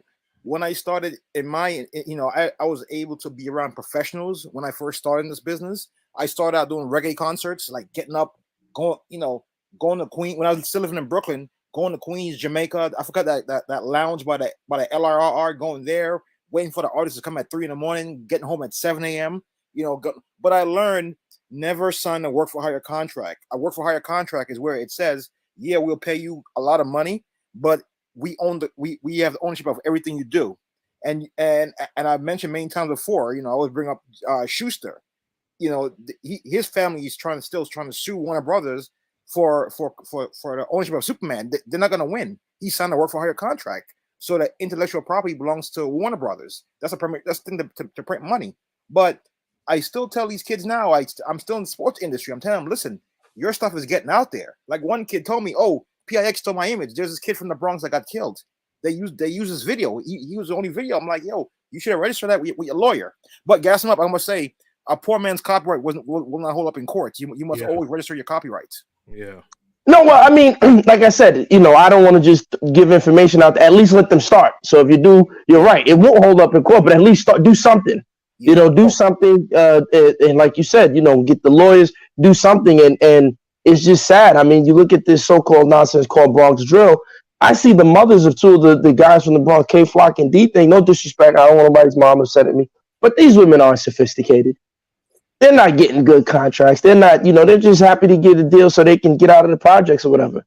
And I'm just tired of our people getting exploited like this. And it's like, yeah, there's racism. I mean, look at what they did with Kanye. They said, take your money. We don't want your money, right? But at the same time, there's no rule that says you can't go to zenbusiness.com, register your S Corp or C Corp, register with the state of New York and start, doing your quarterly filings. There's nothing that says that. And then, applying with a bank, whether it's a black bank or whatever, or Bank of America, then you get your business credit, your NADEX scores, your Dun & Bradstreet. There's no rule, there's nothing that says we can't do that. Right. And then now we got corporate credit, so I don't know. I don't want to rant on too long, but. No, but guess what? You got to understand something about the era we live in now. Where it's hyper consumer society we're living in right now. So you can tell people that all about all that stuff. They don't want to create anything. A lot of them don't want to create anything, or they just don't want to learn. They just want to, I just want to be famous. I want my clip to go viral, and that's it. I'm like, yo, you could be making so much money. There was a guy I knew. I don't know if you remember this a couple of years ago in Times Square when that cop was trying to chase the car and he got dragged on the street. Yes, I remember that. Yeah, it went viral all over the country. I mean, all the major networks used that video. The guy that shot the video, he has like a good following. I mean, he's a great photographer, but I mentioned to him, like, listen, you still have time to register that video and you can sue all them guys. You'll be living good. And this is when he's not like in his mid-30s. This is when he was in his 20s, not mid-20s, but he's like in his early 30s. But he could have made so much money, but he was too caught up on fame and chasing girls. Now. No, you're right. You're right. It's sad. I think that Kevin really just defined what the problem is just a second ago. When you cut the attention spans of people to a matter of 1 minute, you know what I mean? There's something that's going to be missing. There's going to be missing context. There's going to be missing different nuances. And then, as he suggested, that these people just want to be famous. They don't want to take the time that it takes to study the contracts, the Dun & Bradstreet, to get the business licensing and all that good stuff. That takes time to get some understanding. And even as Gas was saying, at least the elementary level of business sophistication, that takes time. So even to get to that point, when you it's like you're working against yourself, because when you cut the attention spans of people, they're not going to be interested in the time that it takes to get to a level to understand the business end. There's a show end, and there's a business end. You must develop, and that takes time. And I don't think that you should take away from that. It's almost a difference between you eating fast food or you eating cooked food. The fast food may be good, but the cooked food ultimately going to be better for you, even though it takes longer to make. Yeah. Oh, Mr. There was something else, and you too, Mr. Gatt. There was another situation I ran into. A lady, she's been at it a long time. There's a very famous, iconic image of back in 1987 of when the stock market crashed. I think they call it Black Friday. I forgot what they call it. But yeah, Black Friday. Yeah, she took a great photo of this trader. Right, there was all this tick on the background, and he was like holding his hand like in his face, like, oh my god, I lost all my clients' money. Right, that photo went viral all over the world in that time. It went all over the world. The woman made a very big mistake. She sent her negative to those guys in France, AFP. I think I forgot what they call that. They got sued again by the guy from that covered the Haitian earthquake. But she lost those negatives. They're like, yeah, you own the copyrights, but we have your negatives, and we're not gonna give it back. She was just so happy to get her photos out there. I told her, you could have just sent them a print. You know, once they own. But you know that's why I think you know, and perhaps maybe one day we'll and if I do have a critique about Black YouTube, it's like this information you just gave, you know, more than just setting up your copyright, knowing like, hey, if you're in, you know, digital media or if you're in print media or whatever, taking pictures, don't send anybody your negatives. You know, send them a copy with like some sort of waterproof mark on the back that says, hey, listen, you understand what I'm saying? Like, these are the type of information. And that's why I don't take none of these people serious. And I type in the comment and the people get mad. It's like, there is no community. There's none of that stuff. There's no culture. We're wasting our time lying to ourselves because, look, there's videos on YouTube. And I'm saying their name, Jewish Americans. It's not an insult, right? They have videos. I think it's called the L'Haim Network, where they offer advice. Of course, it's on YouTube, but predominantly to themselves, where they're giving financial advice to the members of their own community, how to invest in real estate, what to look out for this, what to look out for that. You don't hear or see any of the Black ones who do make it. We ain't giving that information out. No, you know, we say stuff like the game is to be sold, not told. Yeah. That, you know, Gas is right about that. We have this bad habit of saying, well, you got to go do the research, brother. And I was like, dude, if you know what the fuck is going on, tell me what it is. Yeah. Right? Because everybody has that I have to be the only person their mentality. And it's like, look, unfortunately, if we're not gonna, you know, even if you don't help the person, provide the information. So now everybody, like what the brother just said, it makes sense. I never thought about that. Like, oh, wait a minute. Yeah, don't ever send your negatives because look at how they can get you. So you can own all the copyrights you want. They'll still get you. Oh, okay, you got to send a copy. Yeah. Black YouTube should be having these type of conversations. Can I tell you a story? Actually, I shot for St. John's University. There was a game. It was a rainy day game. Duke was playing St. John's lacrosse. Duke plays St. John's every other year. One year they'll come to New York. Next year, the other year, St. John's will go down to North Carolina. I never signed any contract. Although I was subcontracted under the guy, I never signed anything. So if I wanted to, I can sell those images, and St. John's can't do anything. I also used to work for another college, right? They let me go. I'm like, hey, no problem. But now, if you want to keep using my images, you got to pay me a licensing fee. And the same thing when I was at the Post, I always tell a story. They're like, oh, well, you signed the contract. I'm like, yeah, I did. That's for usage rights. You don't own the copyrights. But you're using photos of mine from years ago that I was never assigned to you. So what they end up doing was going in the system and deleting everything. They don't want any kind of lawsuits. So you got to be careful of certain words in your contract too. Even if you're not signing away the rights, there's a certain word you got to look out for. Perpetual use. Be very careful of that. If they say perpetual use, but in the beginning, you should. You know, it's funny you saying that. I had a professor in college tell us how he got screwed over on the deal. And he said if he knew what he knew, he would have put in his contract in perpetuity for his children. Yeah. And he kind of got screwed on the deal because he didn't put that word perpetual in it. Yeah. And Koku, remember you said about Stevie Wonder's lawyer? Yeah. Yeah. So like the other day too, another group, they called me up. I think it was two, the Toronto Raptors and NBC. They're like, "Oh, hey, Mr. Reed," especially NBC. They're like, "Oh, it's a photo I took years ago for the Post, like back in 2009. I forgot about." So they're like, "Yeah, she made the Olympics, and if we can use your photos for the 6 o'clock news." I'm like, "Okay, no problem." So I wrote them like, "Listen, I won $5,000, and you can only use it for 6 o'clock news only on your broadcast network. It can't be on your social media. It can't be on your website. It can't be on only one-time use." "Oh, I'm sorry, Mr. Reed, we can't afford that." I'm like, "Whatever. Yay, you came to me. I need something." But you see, and that's what we black people, and that's why I'll be honest, Koku, I'm not a fan of black capitalism. I'm not saying people shouldn't get their money. These people control the system to the point that the minute you set up the structures to start, mitigating how they take advantage of us, then they say, okay, we'll just starve you of the capital. They did it to Kwame Nkrumah, right? He said, "Oh, I'm going to sell cocoa." Then the Europeans said, "All right, we'll just flood the cocoa market. We'll take a loss for 3 years. Let's see how long you can, sit out and wait." And he couldn't. And he had a coup and all these other things, right? He couldn't withstand it. So I'm just saying, like, you can just see, oh, this guy, he knows what he's doing. He wants us to only use the image once. He wants a decent amount of money for it. Yeah, we're not going to give him that deal. But now, especially in our profession as media people, there's nothing they can do at this point. That's the legacy media. They have to adapt to YouTube. They have to adapt to TikTok. We can make money without them. That's what I gave NBC the middle finger. I'm like, I don't need you to make money. Back when I left college, yeah, I wanted to come work for you because I didn't know any better. But now I've been through hell and high waters. I'm like, I know what to expect. I'm still learning. But end of the day, I can have YouTube. I can get monetized. I can use TikTok. I can use Instagram. I can get sponsorships. I don't need you. I have a network. And someone always say this. Remember this, everyone on the panel and whoever's listening.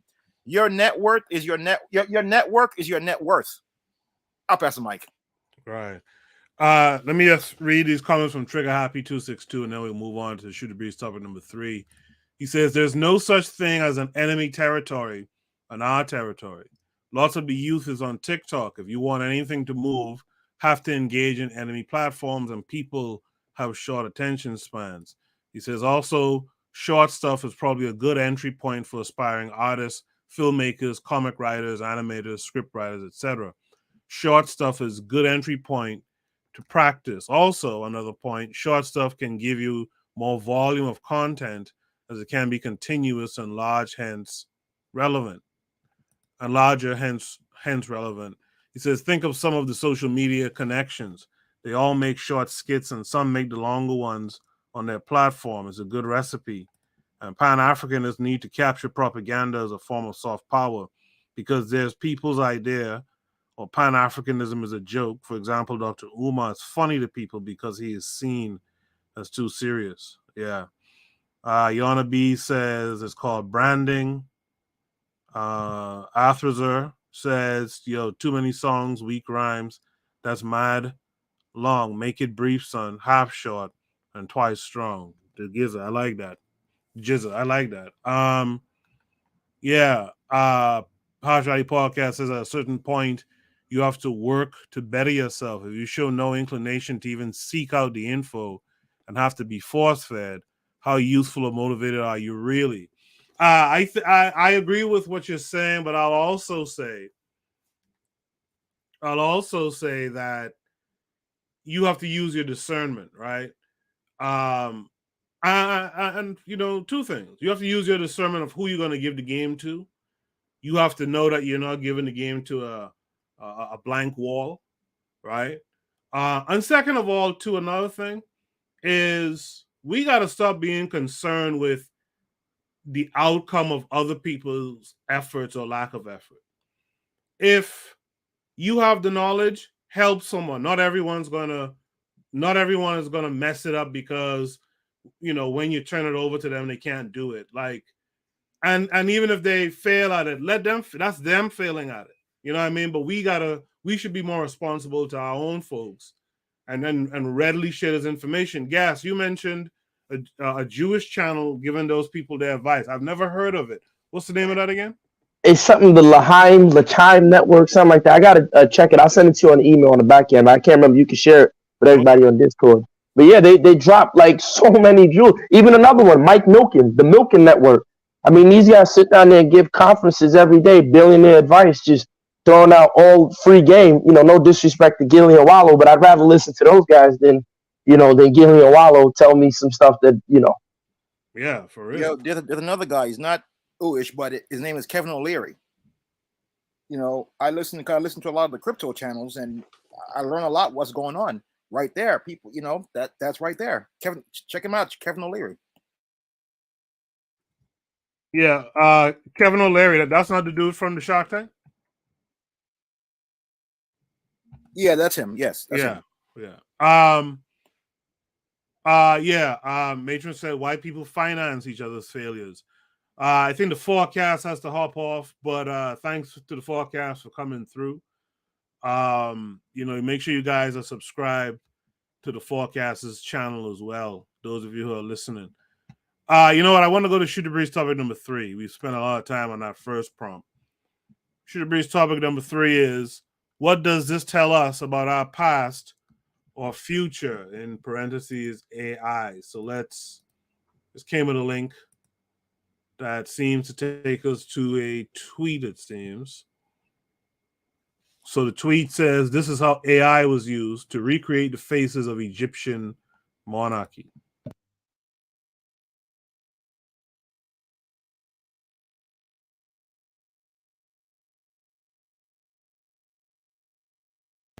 So you're seeing the different deities, and you're seeing what the AI says they look like.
Okay. Some interesting things to witness there. The forecast says he'll still be listening. Shout out to the forecast. Trigapi262 says, LOL, we already know Cleopatra is now black at max 25%. Marcus Garvey is the way has shown up, saying good night to her. She joined us for the all-female panel discussing black man, white woman. She said it's hypothetical AI. Kevin Carre in the chat says they couldn't lie with Amenhotep. Matron says if we don't take control of our narrative about the past and present, we will have no future. We will once again be written out of existence. Lero says an Egyptologist made this video, LMAO. Kevin Carre, you had stuff to say about the video in the chat. What say you about it? My past was a love of Egyptology and studying Nubia. First thing I got to say is the pyramid in Sudan is older than the pyramid in Egypt. But looking back, do you remember a guy named Professor Beer in the art department? Yeah. He was one of the most honest man I've seen. So we were looking. I took the class back in '98. It was only 2 black people, me and another woman. So a bus comes up. It was like a plain bus. He goes, "Hey," it was. Let me see. It was like 23 white people and 2 of us. He goes, "Hey, can anyone tell me why this is a black woman?" And everyone was like, "Yo, what are you doing? They're in this room. We can't be admitting that stuff with them here. We can't be." But as I said, these people have been doing this for centuries. You know, they've been trying to say, "Oh, they're the one that built the pyramid," but you can barely be in sunlight without getting a sunburn and skin cancer. But they're saying in the Caribbean, right? That we I don't know if they still say it, but they who holds a handle controls the blade. If you the programmer of that AI, you're gonna make whatever you want it to do. But I'll pass the mic here. No, I appreciate that, Kevin Carre. Let's go to Gas 'em Up. Gas 'em Up, what say you? Well, I want to announce that my next show on Friday on the Cast Them Up show or the Black Pentagram, um, I'm going to be arguing that the Medu Neter has never been deciphered, and everything we think we know about Egypt is a lie. It's funny because I'm glad that they're at least admitting these things, that black people were all over the world. But if you guys remember on the show we had a few weeks back, we talked about the Romans, and I'm not saying I was correct, but I feel that I did a good enough job to show that ethnicity, in terms of blackness and whiteness, is not what we modern people have been subjected to. And so, if the Greeks, I'm gonna say it again, if the Greeks and the Romans learned everything from Egypt, all of a sudden, then they become, white civilizations. It just doesn't make sense. So, they've tried for years to make Egypt a white civilization, but they couldn't. When they look at the images drawn, not the Medu Neter itself, but when they look at images and paintings, you see obvious people who would be considered today African, Negro, Negroid, Bantu, whatever you want to call them. So it's after a while you can't lie. So you can only lie but so much, So Absolutely, yes, I appreciate that. Real Black Gentleman, what say you? You're muted if you're talking. Oh, yeah, I can't trust the AI. All this, not a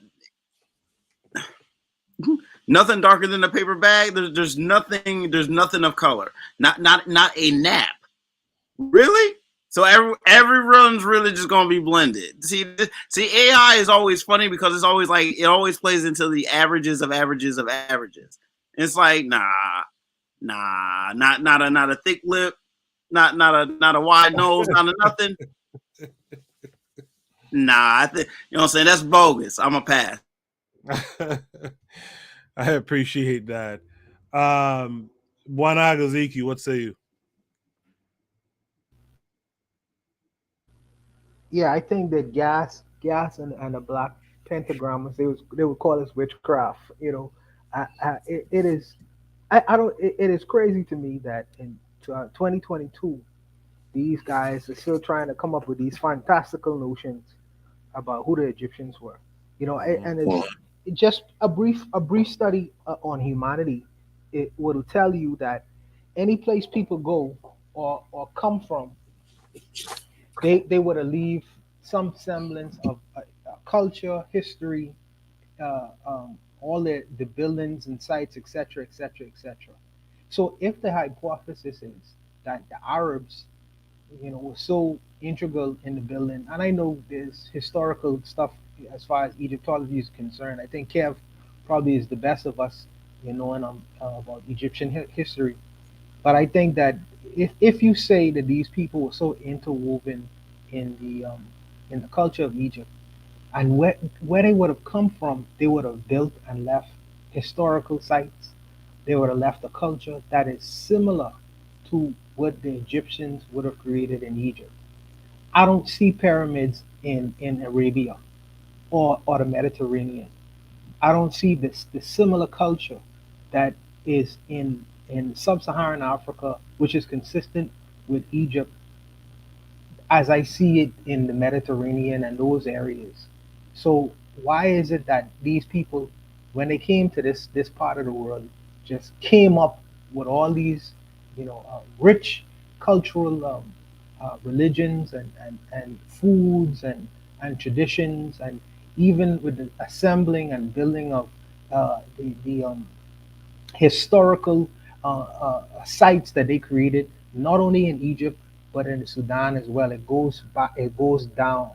So why didn't these people who came from Saudi Arabia create the same kinds of things, then leave and then recreate these things in Egypt? You don't see any kinds of things like that exist. So I just think that it's just mystical. And like I say, like the pentagrammers would say, this is just witchcraft, man.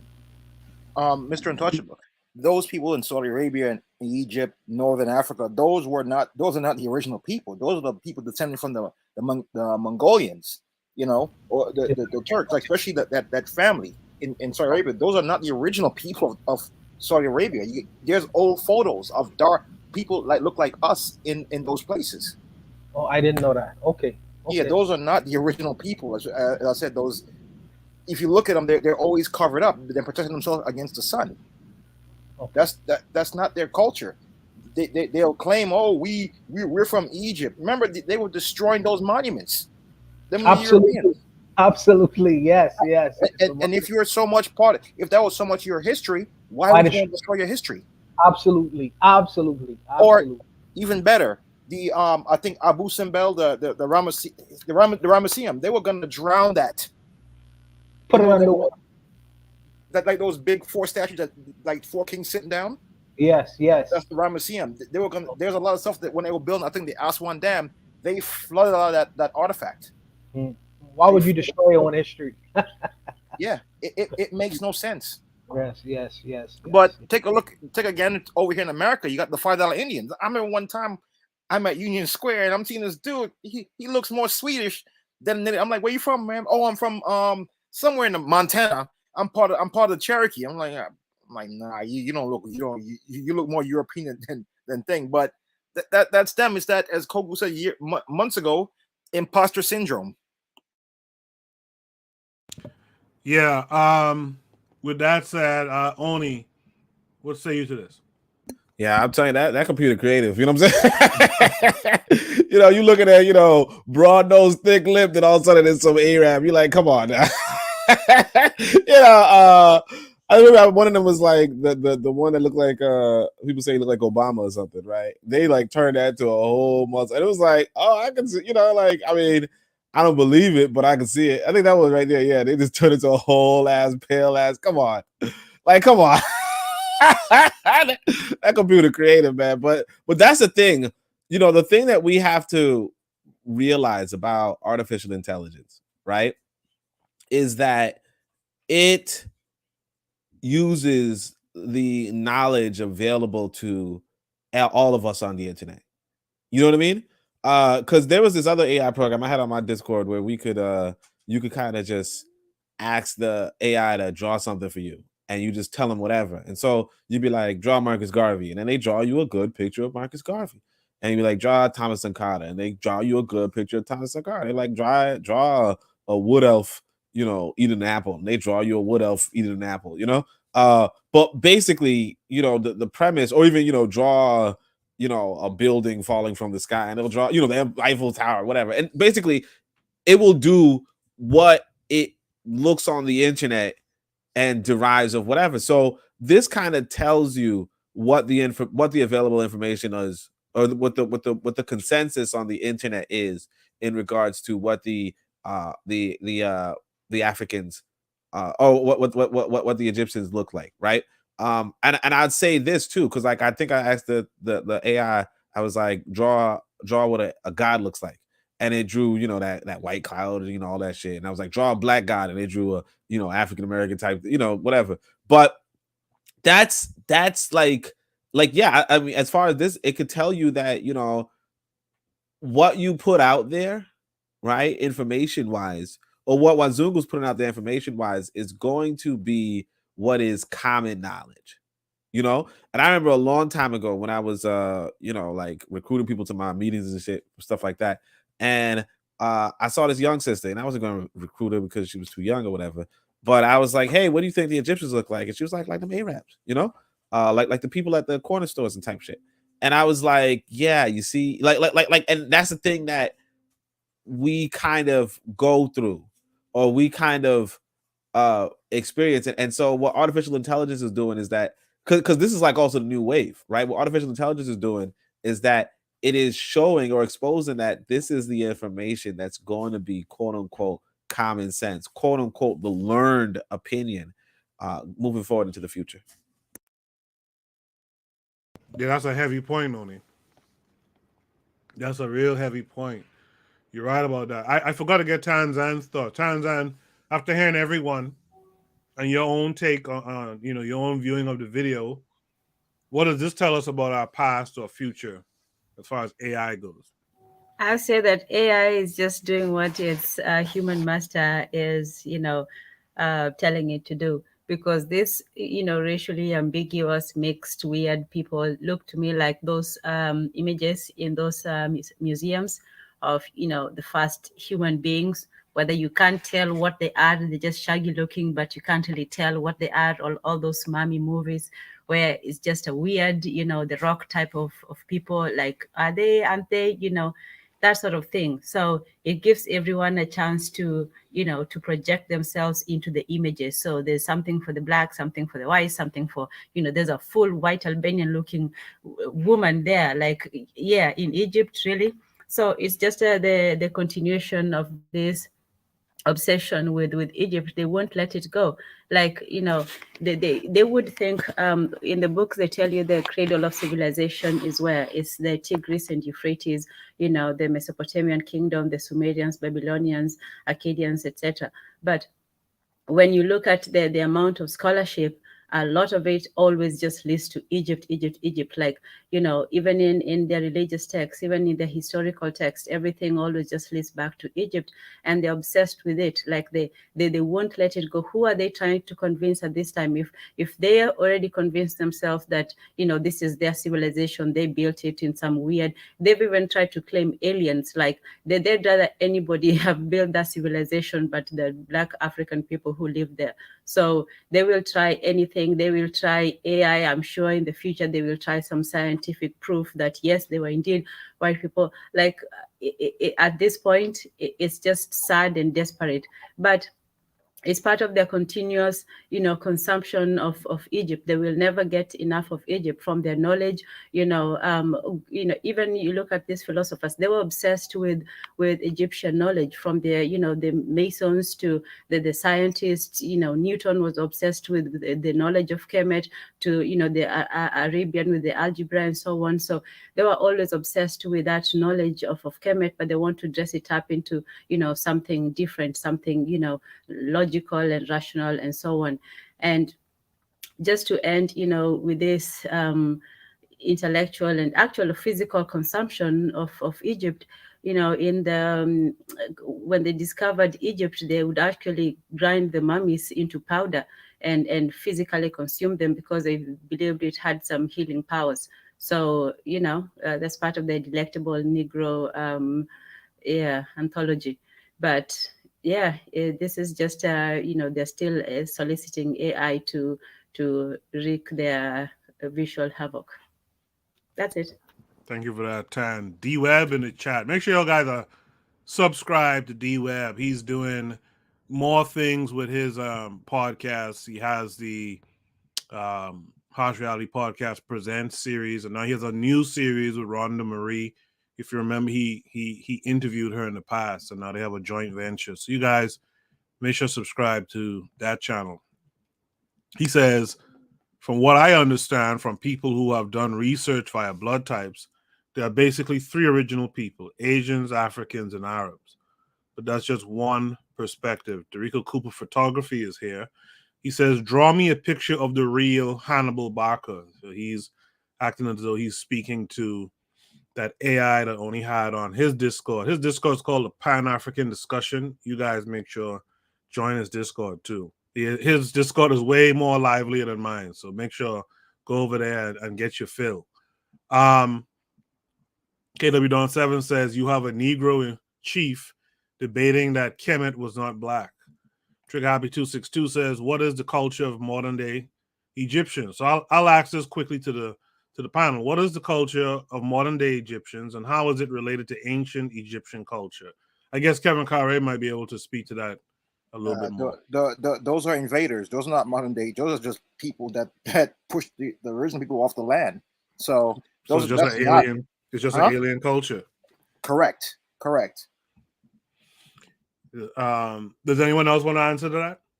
No, I think what he said is right. That like you asking, like it's like what's the culture of modern day Americans with Native Americans? Yeah. like one of them is the invader. That's what it is. Like Triggered Happy 262 also asks. Also, some have argued that Arabs are actually quote unquote Afro-Asiatic or mixed. What are your thoughts on that? Does anyone have any thoughts on the so-called Afro-Asiatic? They're only our brothers. Hey, my brother. Only when they want your money. Yeah. Well, you only enable to date their women or whatever. Get Abid, get out of here. Yeah. I, as far as Afro-Asiatic, He's not doing that excellent accent. Hey, Kev, let me hear the accent again. Let me hear the accent. That was perfect. You are too much for me. Go away, Abid. Pay now or get out of my store.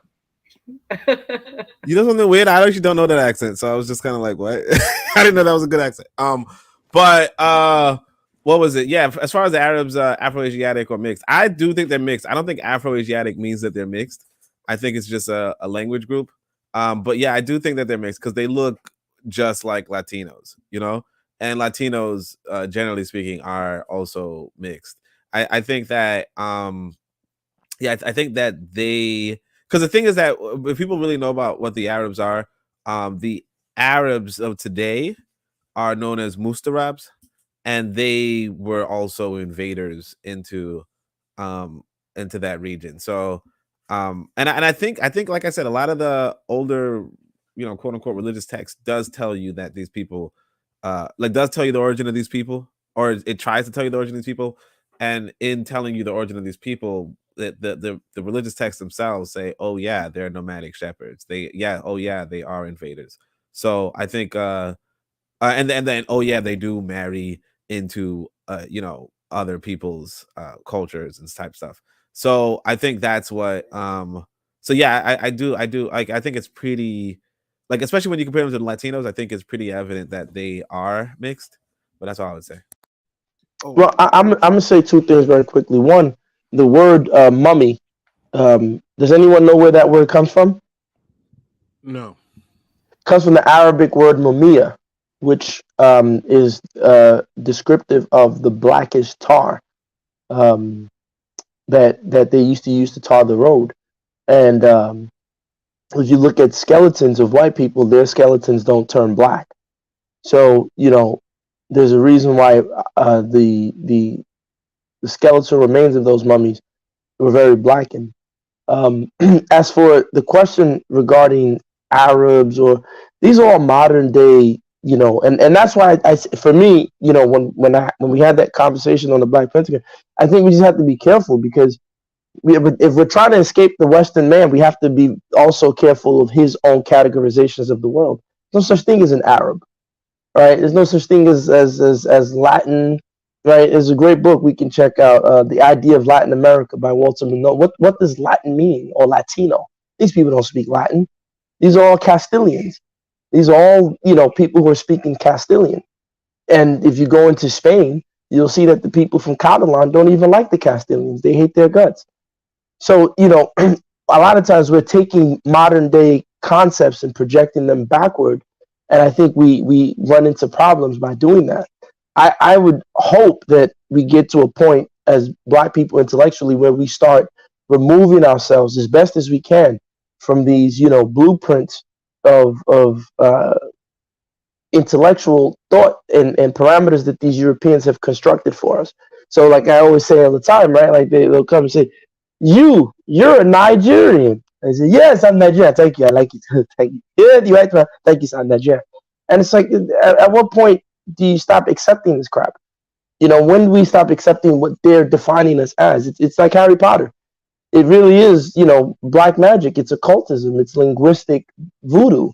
So they name us and we just go along and accept it.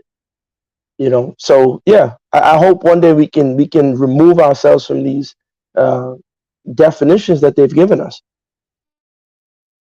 Real quick on the archaeological side. Now, Coco, you and I live in Brooklyn, so you've been to the Brooklyn Museum, right? Yeah. There, if you go to the second floor where all the Egyptian artifacts are, you will see something that's there that they claim that's part of their civilization. There's like a couple of hair picks, ancient hair picks, and the handle is obviously a black woman with a beautiful hairstyle. I'm like, where does that look like a European? They always claim also. They always say, oh, the Egyptians weren't African, they were Eurasian. So, you know, I went and got a book on Eurasian archaeology, and I also got other books on African archaeology in that region. And if you look at the Eurasian stuff, there's nothing that relates, and their stuff is beautiful, but there's nothing that relates to ancient Egypt.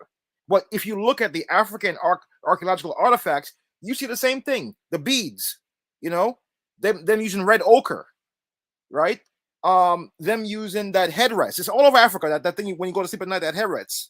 That, you know, like they claim, like when they found Ramses, I think the third. Oh, look, he had red hair. They didn't quite understand that he died in his 90s. But that red hair is from red ochre. That's a stain from the red ochre. But you know, it's neither here nor there from them. You can't really take anything that they say seriously.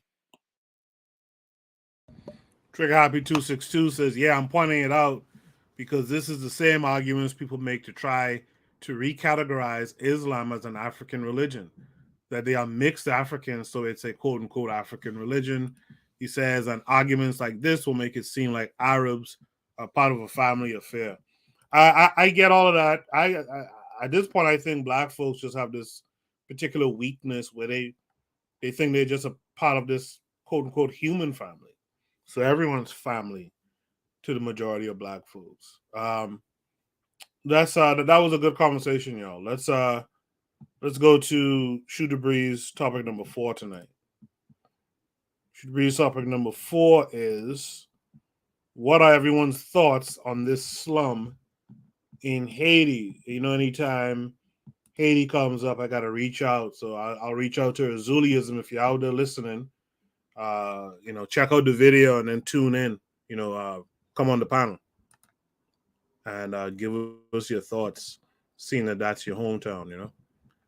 So let's check this video out. So this is the toilet here. It goes straight into the water. And they go and bathe on that sea. We've been told that there's no shooting currently at our checkpoint. There is at another checkpoint, but not at the one we're going to go through. So we've got to get through this checkpoint and basically get out of here while we can. Machine guns being fired over this wall. There it is. My God, shot where he's standing. We need to stand against this wall because bullets come over the top. Walking past the houses here, this is made out of porta potty. Look at these living conditions. This is plastic and old corrugated iron.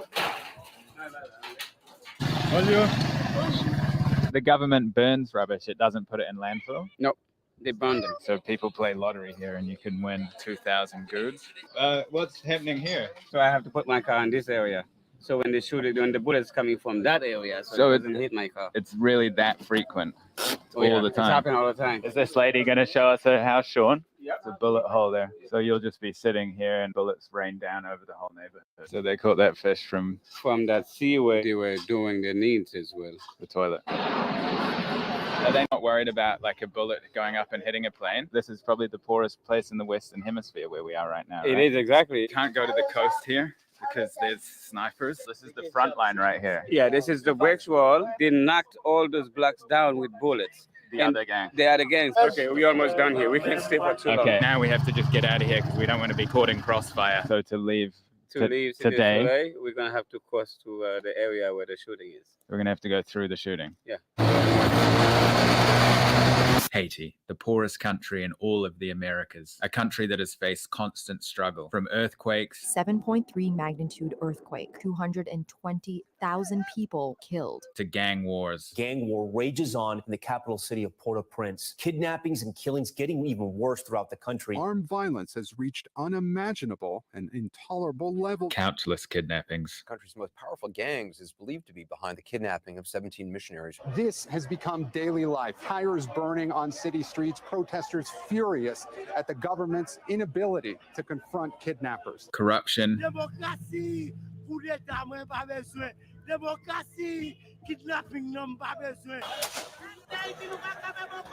And untold poverty. These are amongst the poorest people in the world, with an average salary of less than $3.50 a day. The situation has become so desperate that there is currently a mass exodus from the country. 200 migrants stopped at sea. Deep in the jungle in Panama, parents clinging to their children, bracing for the hundreds of miles ahead. More than a dozen Haitian migrants are dead after the boat they were on capsized. Millions of people fleeing, risking their lives for the chance of a better one. So what is this notoriously dangerous country like on the ground? Well, I guess we'll just have to jump on a plane if we want the answer to that one.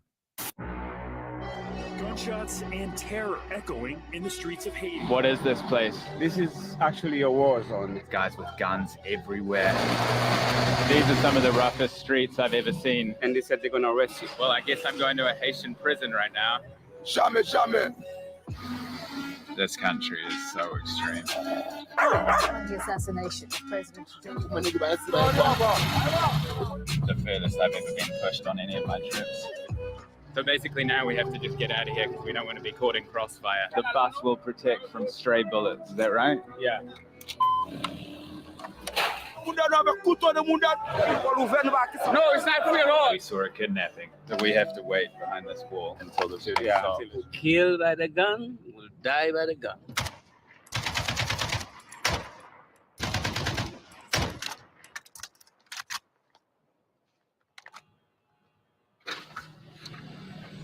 Welcome back to Port-au-Prince, capital city of Haiti. Today we're heading to Cirque du Soleil, which is rated as the most dangerous place in the world. Take that for what it's worth. We're obviously not going blind into this place. We do have contacts with gang members and potentially we might be able to meet some of them and ask them some questions. There's a full-blown gang war between police and rival gangs. Around a month or so ago, 470 people either killed, disappeared, or seriously injured in this neighborhood, which has sparked a mass exodus. You have, I think, a population of 400,000 people, but thousands and thousands have evacuated. They can't stay in their homes anymore. It's just far too dangerous. My local guide, Sean, who you'll meet shortly, he's mentioned that there's a high likelihood that we're going to hear some fire today, some open fire in the streets. So I've got to listen to what I'm told, keep my head down, see what it's like in this neighborhood, hopefully meet some people who are still living there and hear what they're going through. Let's go. We got to drive about 40 minutes, meet a guy on a motorbike, jump on the back of that motorbike because you can't get in because of flooding. So you can see the desperation of this place. Let's go and see, meet the people, hear their story. Let's see. Today we're heading downtown to Cité Soleil, City Sun, and try to meet a couple of gang members in that area. They're expecting us. The worst slum area you'll find in the country. Port-au-Prince, which is the capital, which should be the safest area in any country, but it's actually the most dangerous. Cap Haitian right now, it's blooming with tourists. There's a lot of tourists that is going to Cap Haitian. But Port-au-Prince, the capital of Haiti, is actually the problem. And that's where all the kidnapping are happening. It's not something that you would have heard happen in Cap Haitian or Jacmel or any other places in Haiti. Port-au-Prince is actually the problem, not Haiti. And Cité du Soleil is the most dangerous in Cité Soleil, Port-au-Prince. exactly. And have been since 2004 until now. It still is.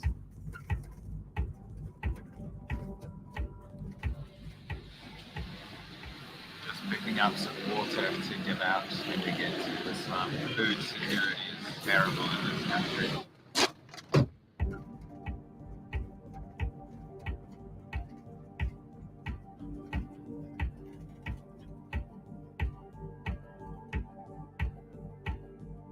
Okay, so we're just kind of arriving now. We're just past the armored vehicle, and you said this is the area where there's rival gang shootouts? Yeah, exactly. This is where exactly that the rival gangs, the what you call the G-PIP and the G9 will start their fights.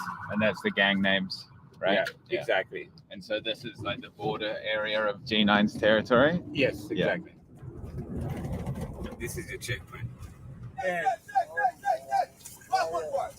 Go on.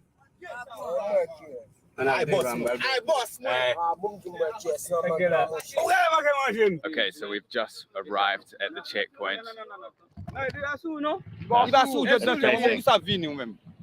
It's all good? Yeah. Okay, this is a very intense area.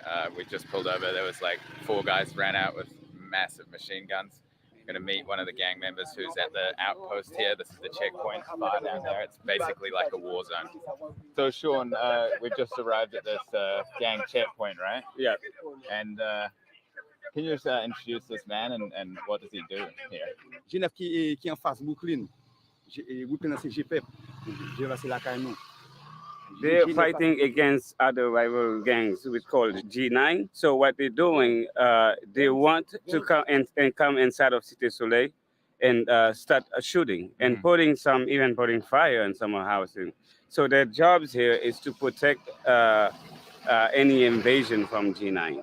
And this like brick wall, this is the front line right here. Yeah, this is the brick wall. And then they are I saw another one, yeah. Yeah, so this is like no man's land in between. Yeah, exactly. Reminds me of war zones I've been to in the Middle East and places like well, that. that's exactly what is happening here. You can see all the bags with dirt in them, and all those blocks. And he just tell me of cameras. Just recently, they knocked all those blocks down with bullets. The other gang. The other gang, so they had to fix it. And when was that? This Tuesday. Okay, This so was, yeah. just a few days Yes, ago. recently, yes. How often are you engaged in shootouts? Almost every 3 days. Every 3 days? Yes. Right, so right now anything could happen. The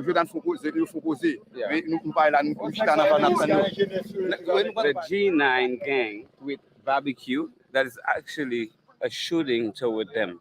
So barbecue, for people who don't know, is the leader of the other gang. Leader of G9. Once a Haitian police officer, he is now the leader of a powerful confederation of gangs called G9. Okay, we're almost done here. We can't stay for too long. Okay, let's go. It's Yeah. checkpoint.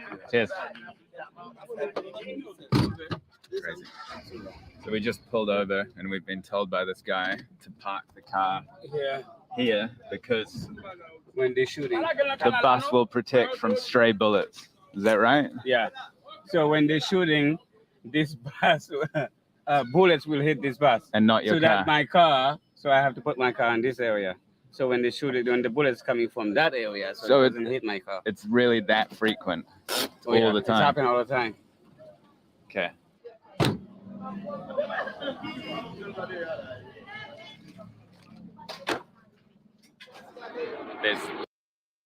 All right. I think kind of get the idea of what this area is like. Let's start with Kevin Carre. What are your thoughts on this slum in Haiti? Well, I'm not looking at the slum so much. I'm looking at this guy. You know, you have. I always have a problem that you bring these outsiders in, and just the way that they're narrating it. I mean, I don't live there. I'm just hearing about this, but why bring in out? Why keep bringing in these outsiders? You know, that's what I see from this part. All right, Tanzan, what say you?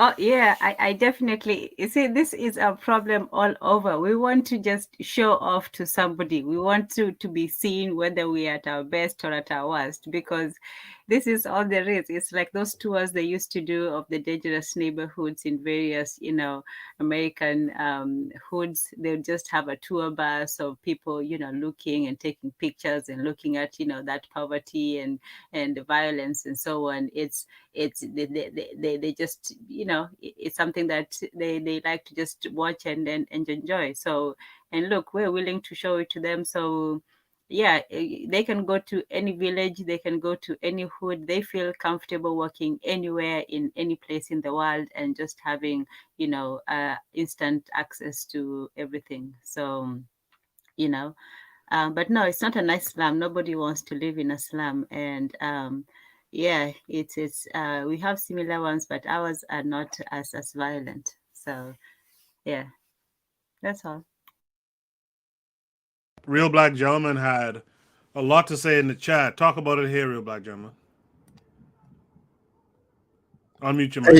Yeah, it's just, I mean, oh man, it's never fun. I mean, I'm not from Haiti, and I don't mean any kind of, because I mean Haiti is definitely like that champion that got cheated. You know what I'm saying? If somehow just the water situation could be straightened out, that'd be the thing. It'd be like with the gangs, like that place is just so so much you know, there are people who make decisions and they constantly make the immediate decision to look. These niggas in Haiti are not just isolated. There are people who collaborate with white folks in Haiti.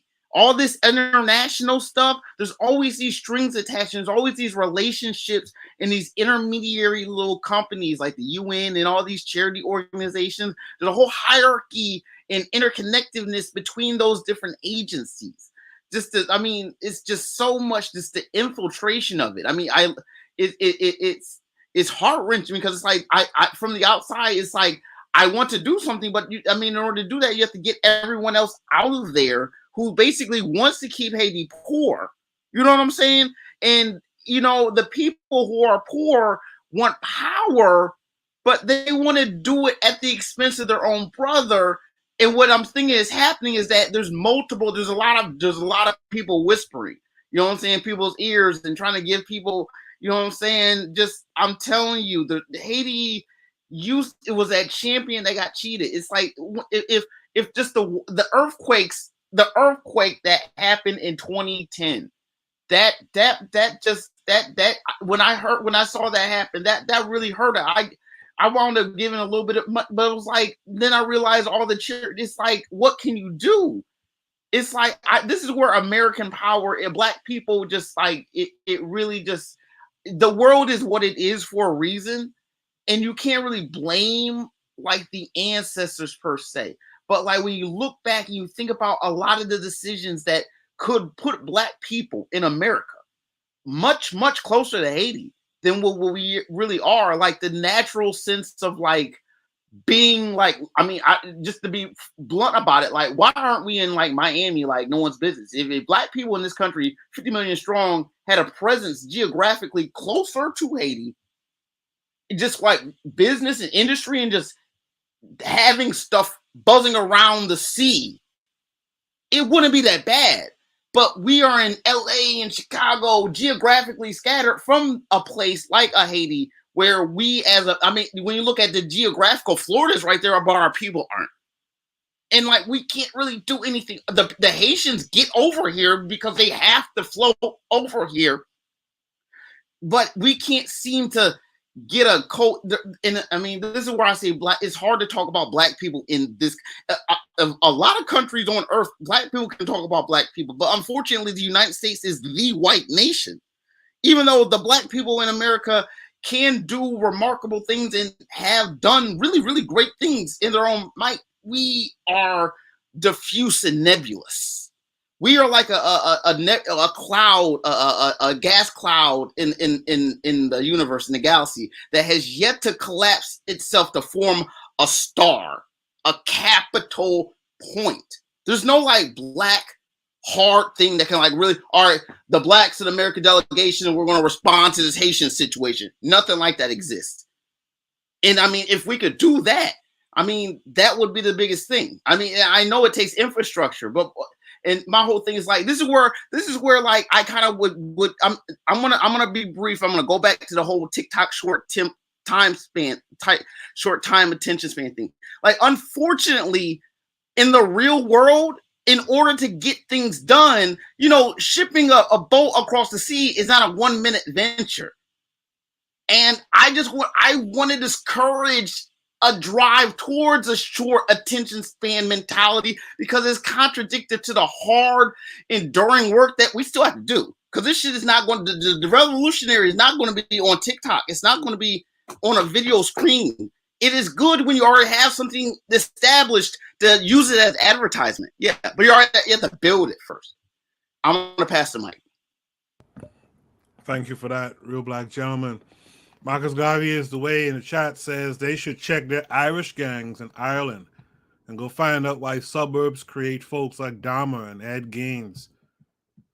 Dorico Cooper says they also said that they had to wear stab-proof vests, and being stabbed with syringes filled with full-blown AIDS blood was a serious threat. That was a comment he made earlier.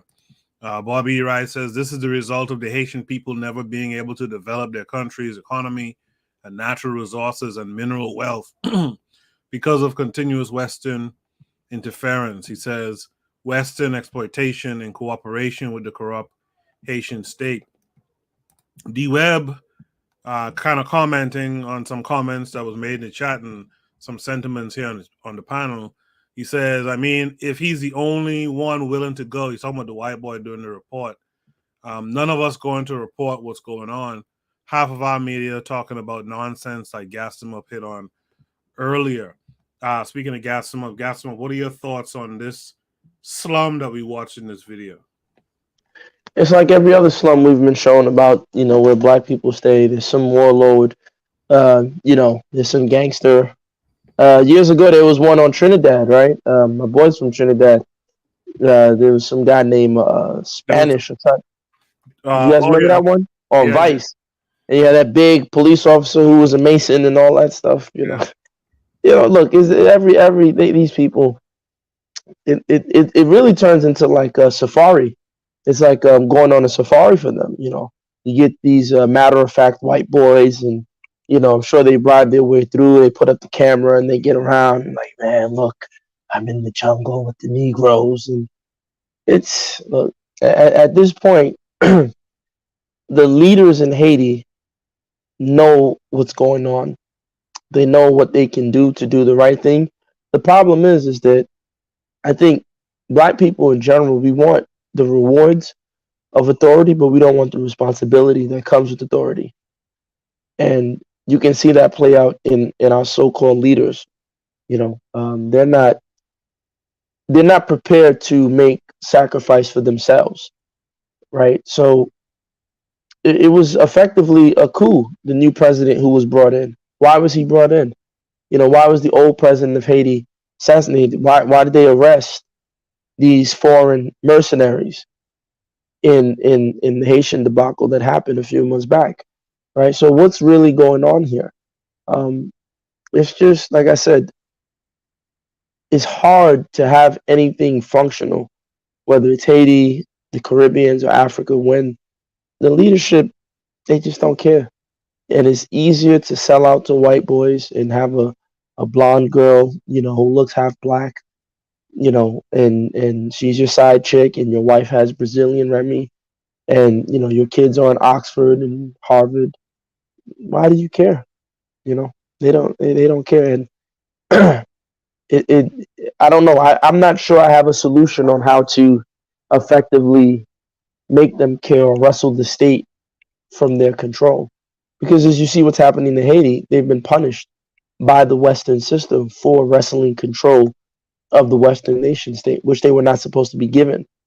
See, because Haiti, on the show yesterday, we looked at the contracts that were given to so-called African countries from their time of independence. And you see Ghana in 57, Nigeria and Gambia were all given the same document, right? So Ghana got theirs in 57, Nigeria got theirs in 60, Gambia got theirs in 64. And it pretty much is copy, cut, and paste that they gave them. But, when it comes to the Haitians, those Africans didn't sign a document. They signed it in blood. And they weren't supposed to have access to that nation state. And so, they've been punished for it ever since. I hope that one day, I'll end with this, I hope that one day that the spirits, and the energies of the world can provide Haiti the energy and the strength they need to revisit that ancestral power that allowed them to fight the French in the first place. And I hope that they're able to, be seen as an image for all black people to fight, these Mzungus and their systems. I'll stop with that. I appreciate that, Gas. Tanzan, what say you? Shoot, I thought I already spoke. I said about the the exploitation of poverty, when poverty becomes simply a spectacle. So he's not doing this because he cares about Haiti or anything. He's doing it for whether they like the attention, all of that. So that's what I'll say. If we can't listen to our own people, then what can this person do to make us change something? If it takes a foreigner to come and tell us to care about our own people, then we never really did. So yeah. All right. Bwana Hagaziki, what are your thoughts on this slum in Haiti? Good. So before I begin, let me put a caveat to any Haitian people who might be sensitive to a Bahamian person talking about Haiti. I'm just only giving my opinion on the matter. But what I would say is that there are a million things that I could sit and talk about with this particular video and on what this guy is actually trying to do. But I'll try to be as brief as possible. First, let me say that the camera lies. And when I say that is, the camera doesn't necessarily have any context or give any context to what is actually happening. All they do is point and shoot. And then the narrator, who is this white person from America, you don't know if he is CIA, you don't know if he's some government agency, you don't know if he's connected with some right-wing organization.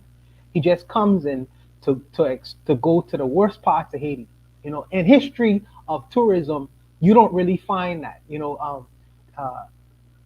Time coined the phrase violence tourism. You see these white men come in and go into the worst areas, absolute worst areas to define a country. And my question is, okay, you go into the slum of Haiti, why don't go where Sweet Mickey lives? There are places in Haiti that is comparative to Beverly Hills. The camera doesn't show that. And I wonder why. They talk about the internal conditions at Haiti, but they don't necessarily talk, or even in a second, on the external conditions that created Haiti to be in the state that it's in right now. After the hurricane and 200,000 people died. And in that 200,000, you may have mechanics, you may have engineers, civil engineers, you may have contractors, etc., etc., etc. That's a large swath of people dying. And after that, Haiti was promised billions of dollars in donations. You know who was at the helm of that? Hillary Clinton. So the Haitians argue about not ever actually even getting that money. And someone said, well, if they got that money, they would pilfer it anyways. The leaders in Haiti would have pilfered it anyways. Well, you really don't know. I personally think. Another thing, too, is that no one questions the fact that this clown says that the typical Haiti earns $1.50 a day. Okay, well, if they earn $1.50 American a day, how do they have the ability to carry around machine guns and ammunition? These things are very expensive. How are they getting in Haiti? So no one is going to talk about the cocaine trafficking that's passed through Haiti. No one is going to talk about who's benefiting from the cocaine trafficking. We're stopping Haiti is a shipment point. They used to stop in the Bahamas. Now they stopping in Haiti. Why? Because the conditions of Haiti is chaotic. So someone is benefiting from the chaos.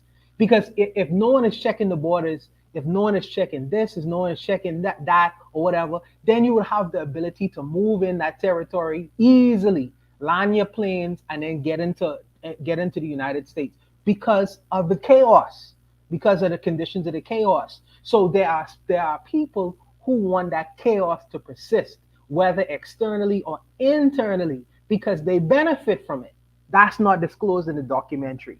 I find too, because when we talk about this whole idea of fighting back, there is a person in Haiti right now who I think the American government is sanctioning. His name is Barbecue. So he is being labeled as a gang leader. Now, this is the thing that they put on all people who are able to organize people and they may have a particular bend that is against the interests of the United States.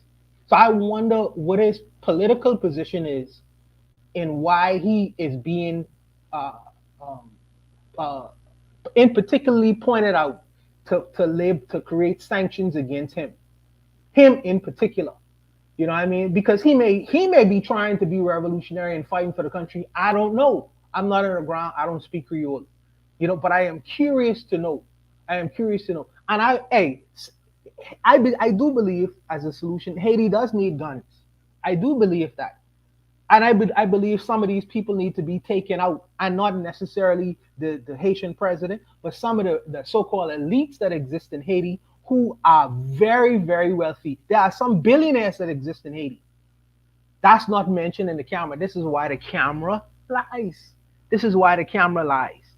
You know what I mean? I personally think another thing is, I think that the West, and not only the West, the elites are trying to create a condition where they are trying to create Negro removal or so-called urban removal. Why? Because Haiti is an absolutely beautiful country.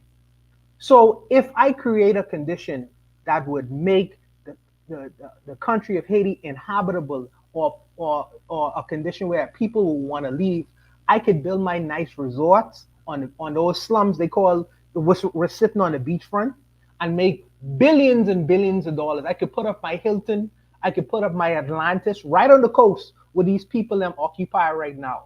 So I would, of course, I would want to make these inhabitants, this situation unlivable for the inhabitants of these places right now. Of course, another thing too is that they talk about the slums of Haiti, but they don't drive to the exclusive areas where they have industries, American-made industries, where they make jeans, where they make different American products to sell into the American market. Why don't you go in that section of Haiti?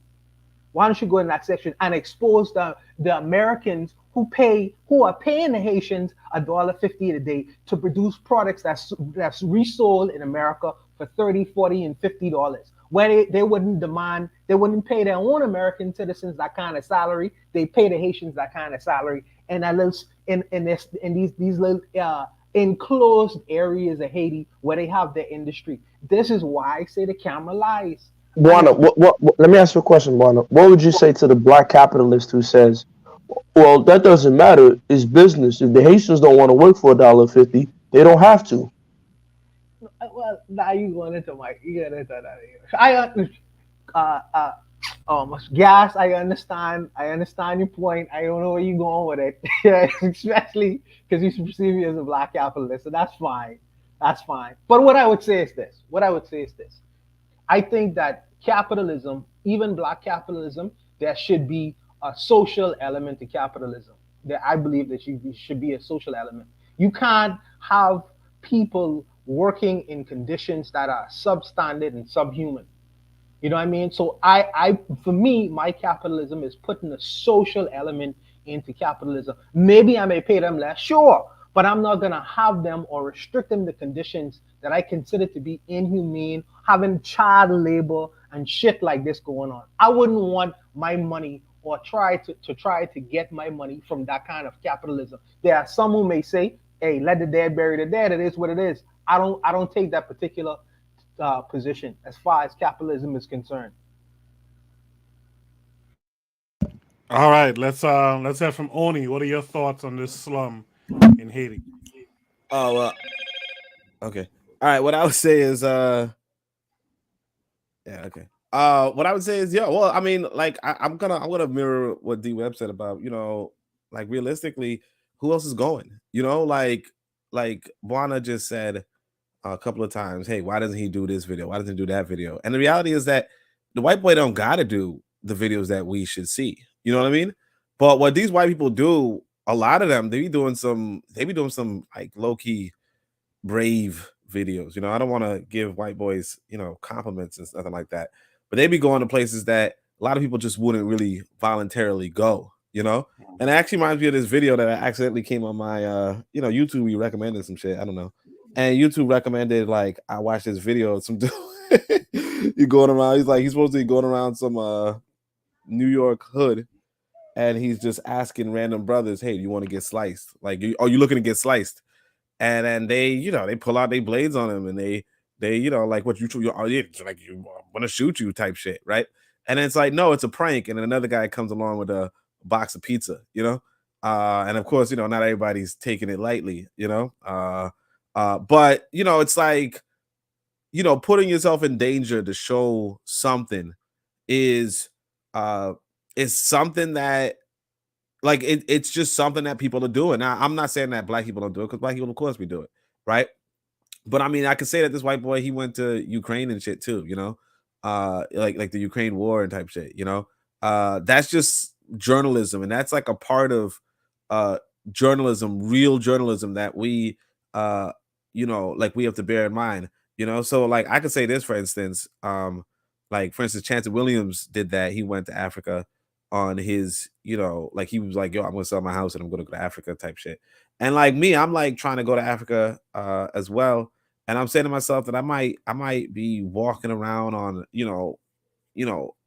like, I don't know what kind of regions I might fall into, but it's part of the work that people are doing when they want to, like, when they want something, like when they want to see something in the world, So this is the allegedly the worst area in Haiti. And for most of us, it's like, you say the worst area, like you said, the worst area in Brooklyn, right? And that just means stay away. You know what I'm saying? But what he's doing for his people, at least, is he's saying, look, I'm gonna show you what the worst area in Brooklyn is. I'm gonna show you what the Ukraine war looked like. I'm gonna show you this, that, so on and so forth. And for that, I'm like, like I said, I'm not trying to give the dude his no props or nothing, but it is something that I think that we don't do enough of. Because one of the things that I'm always kind of upset about, well, not really upset, but I don't want to say ashamed. I just want to say that the one thing that irks me a little bit, or just a little bit, is this reality that when we talk about the news, right, we're talking about what other people are saying.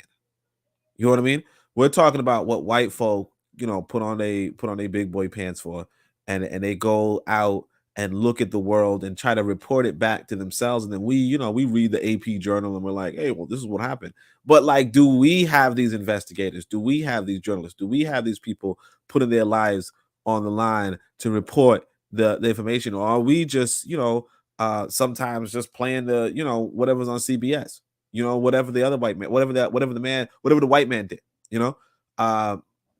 so that's just like with that going to the hood and doing pranks, which is stupid, but and I think they're called like idiot something, like they know they stupid, right? But the thing is that, like, yeah, I mean, I could see it sort of what it is. Now, as far as my thoughts on it, it, like, I would agree with Bwana and say that you don't know the full picture, but I mean, like, there's some parts of it that like, I feel like this is, like, some of this is happening.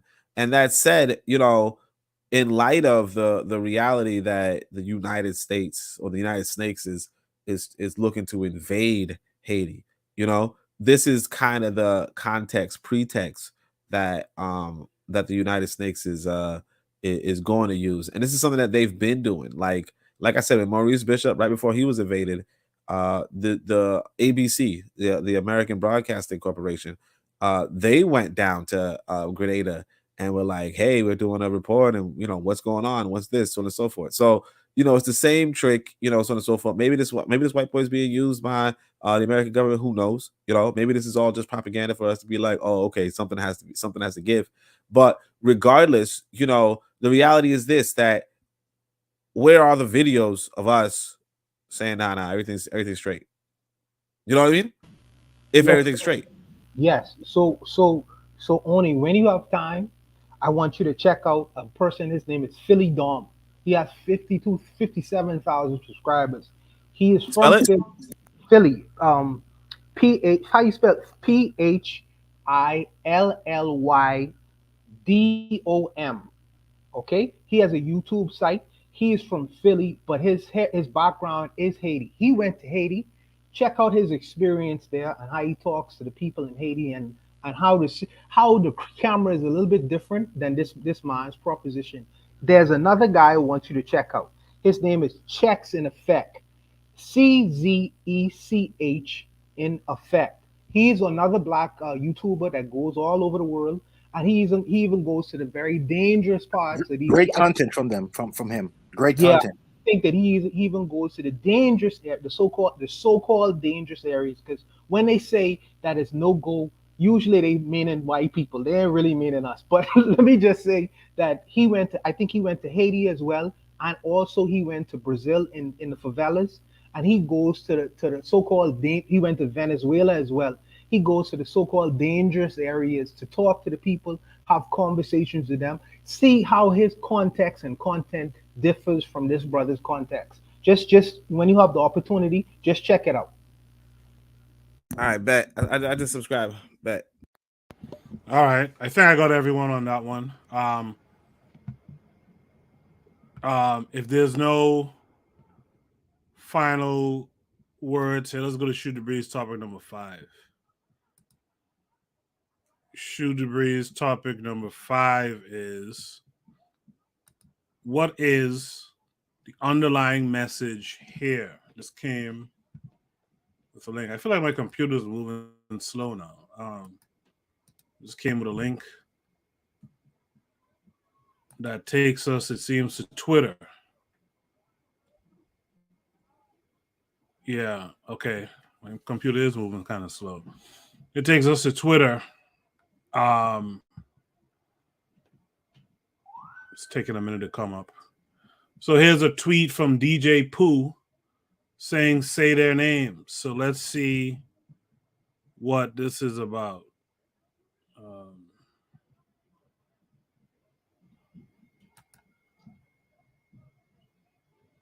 Marcus, Richard, Jesse, Adam, Carl, Gordon, James, Philip, Nat, showed them not to play with us. Duke, Langston, Thurgood, Robert, Hank, Jesse, Jackie, Muhammad, Paul, Stokely, Mega, Webb, about 3 Benjamins, a good 2 Freds, women like Harriet, Rosa, Ida, Shirley, Sojourner, Madam, Maya, Mary, Bessa, Ella, and Retta. Even baby Ruby was out here applying pressure.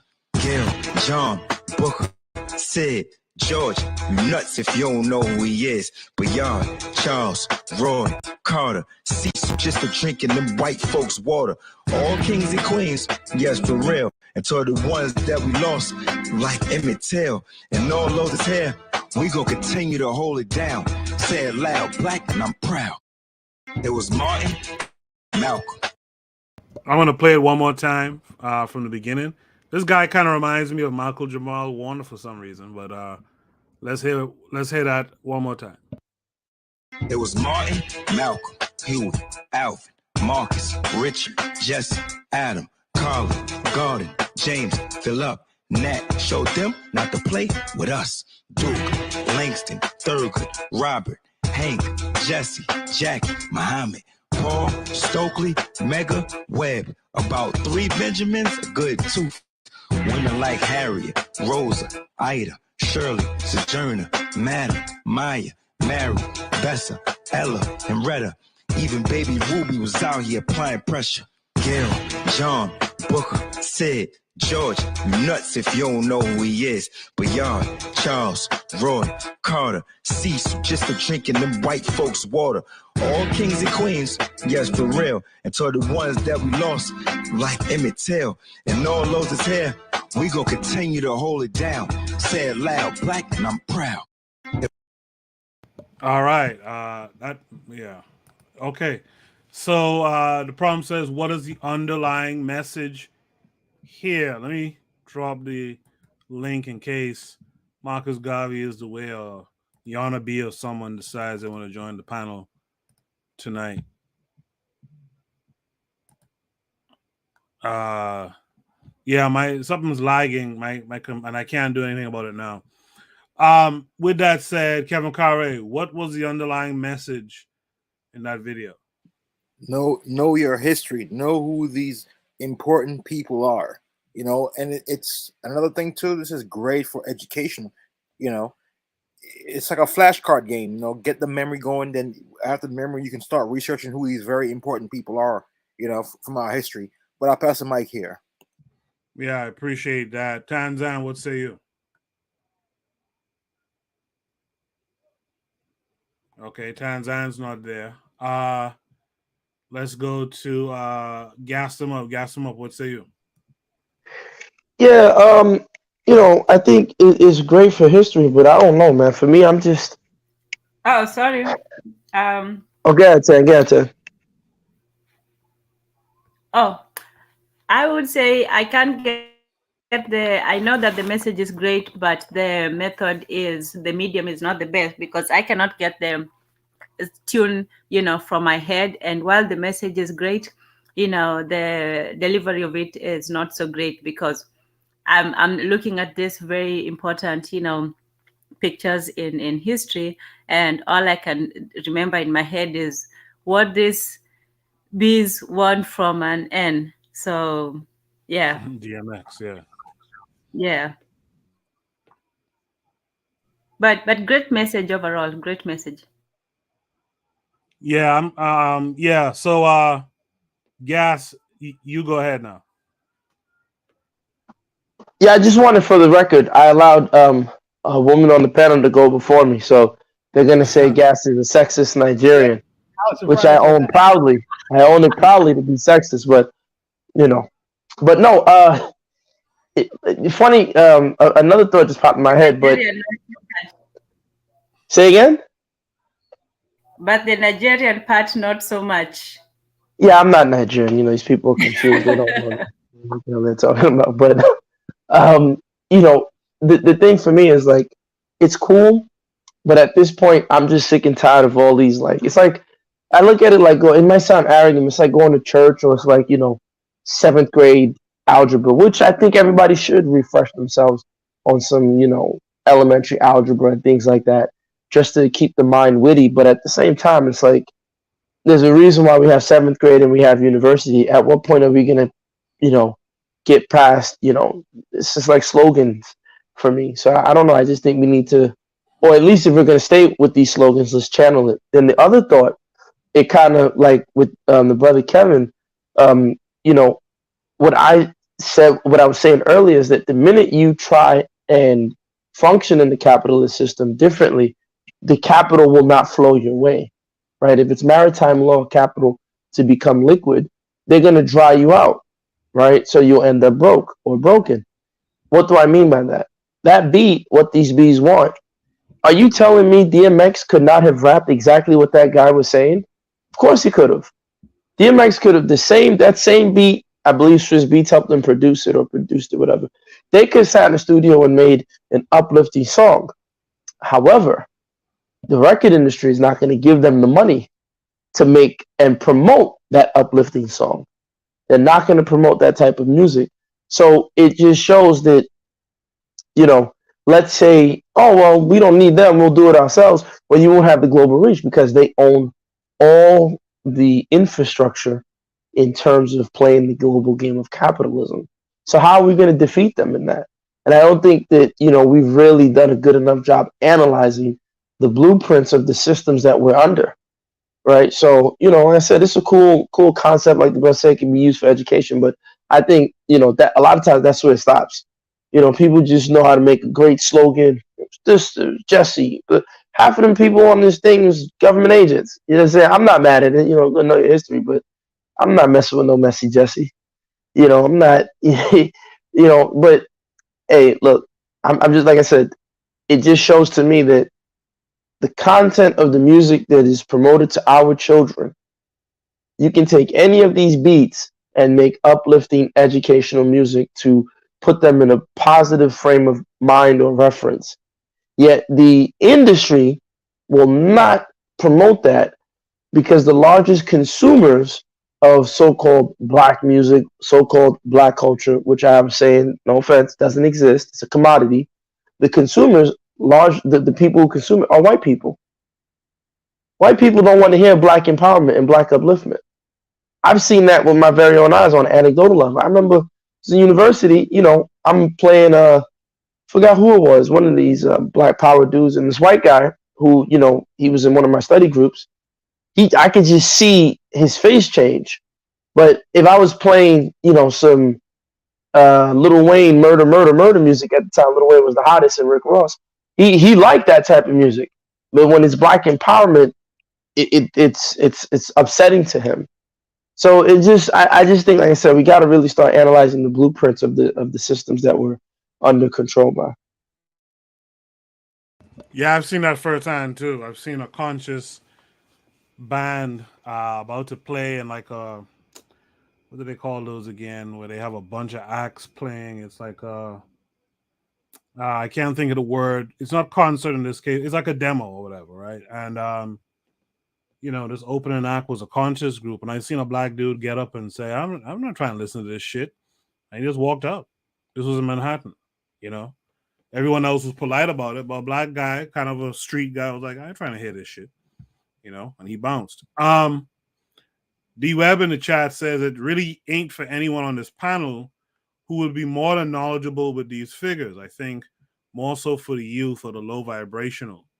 Sister Raw came in earlier as well, saying greetings to the family. So peace to Sister Raw. Bobby Wright said Philly Dawn did a number of vlogs with Ace live in Haiti. So I guess a few of the listeners here are familiar with Philly Dawn, and maybe the other character, I can't remember the name now, that Mr. Untouchable brought up, Bwana Hagasiki brought up. What is the underlying message here, Real Black Gentlemen?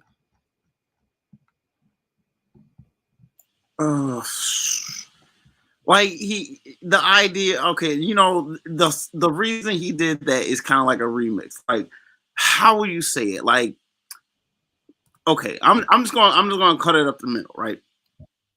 When we're talking about, how would I say it? Cynicism, I think, is the foundation of what DMX is trying to say.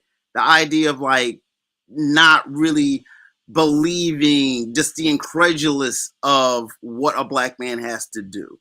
When I'm talking about cynic, the root of cynic is a canine, and a canine is what a bee is, but it doesn't necessarily have to mean in a general, like, gendered sense. Just a general cynic. When you know what I'm saying, like I could get on DMX and what he's saying, but I could see on what he's trying to say on, like, and again, he can miss the mark with about some of these guys. So I mean, a lot of these are iconic and we all recognize them, good, bad, or ugly, right?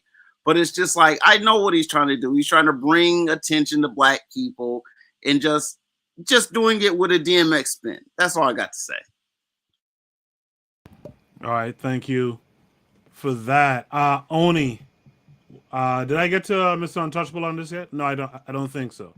Mr. Untouchable, what say you? I'll leave it with the musicians. Oni is a musician, So I mean, for me, Oni, so the only takeaways from this is that I see that he is trying to say that we have a rich historical connection with history and the people who have participated in it. And I would admit that he does look like Malcolm Jamal Warner. That's his doppelganger. Man, he looked just like him. I agree. Oni? Nah, so I think that is my I don't know why. I mean, I really think that is Malcolm Jamal Warner. And for that, like, I think because I'm pretty sure it's him, either that, like, oh, it is a doppelganger. But like, my thing is, if I look that much like Malcolm Jamal Warner, I would just like shave differently or something. like I would just try not to. But yeah, I think because that is, 9 times out of 10 probably Malcolm Jamal Warner. I would say, that at least is a good example of a black celebrity doing something. Now, I mean, obviously, like, the list is not, what like many of us might, put up as a list.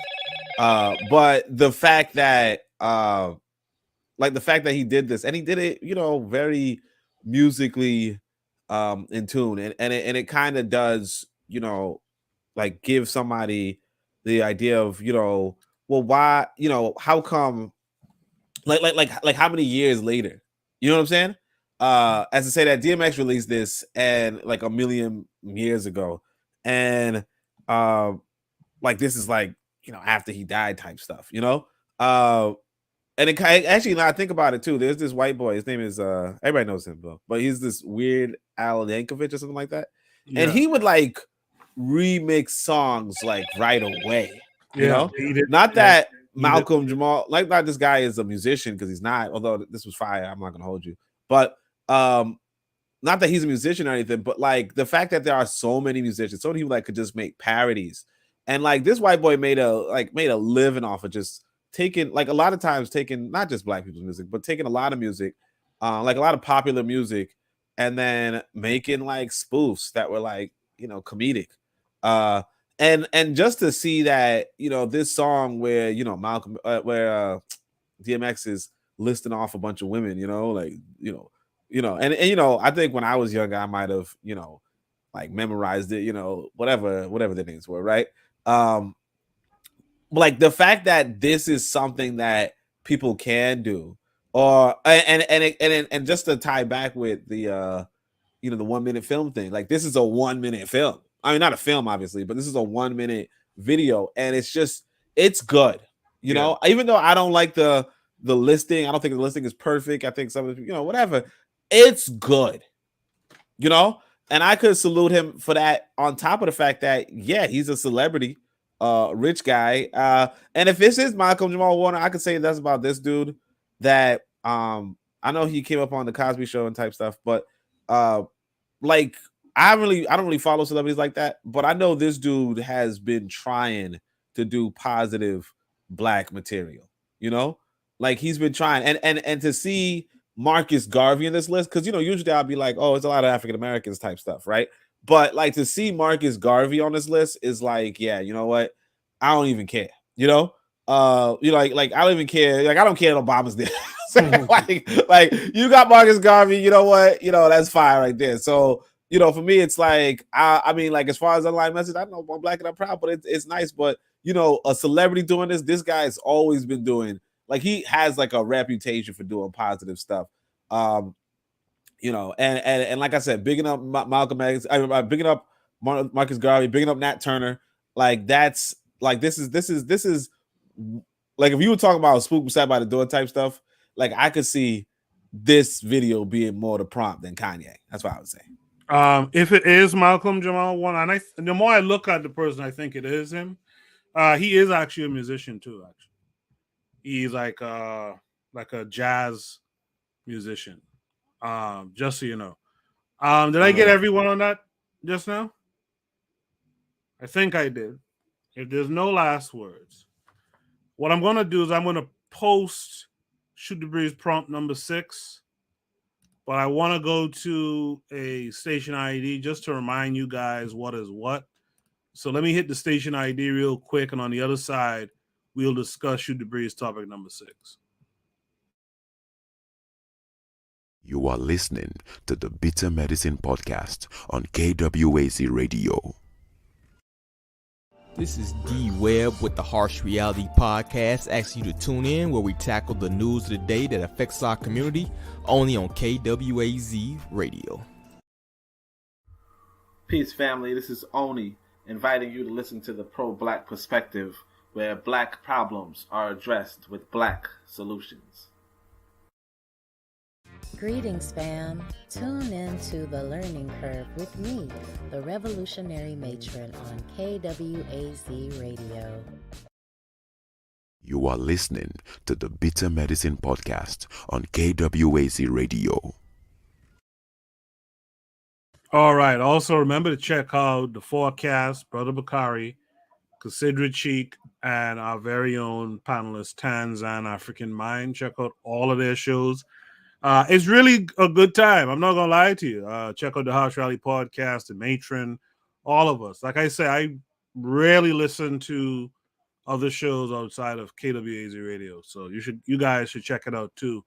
Earlier, Bobby Wright said someone did a video like this one about the brothers and sisters killed by the police about 2 years ago. So you guys could look that one up too.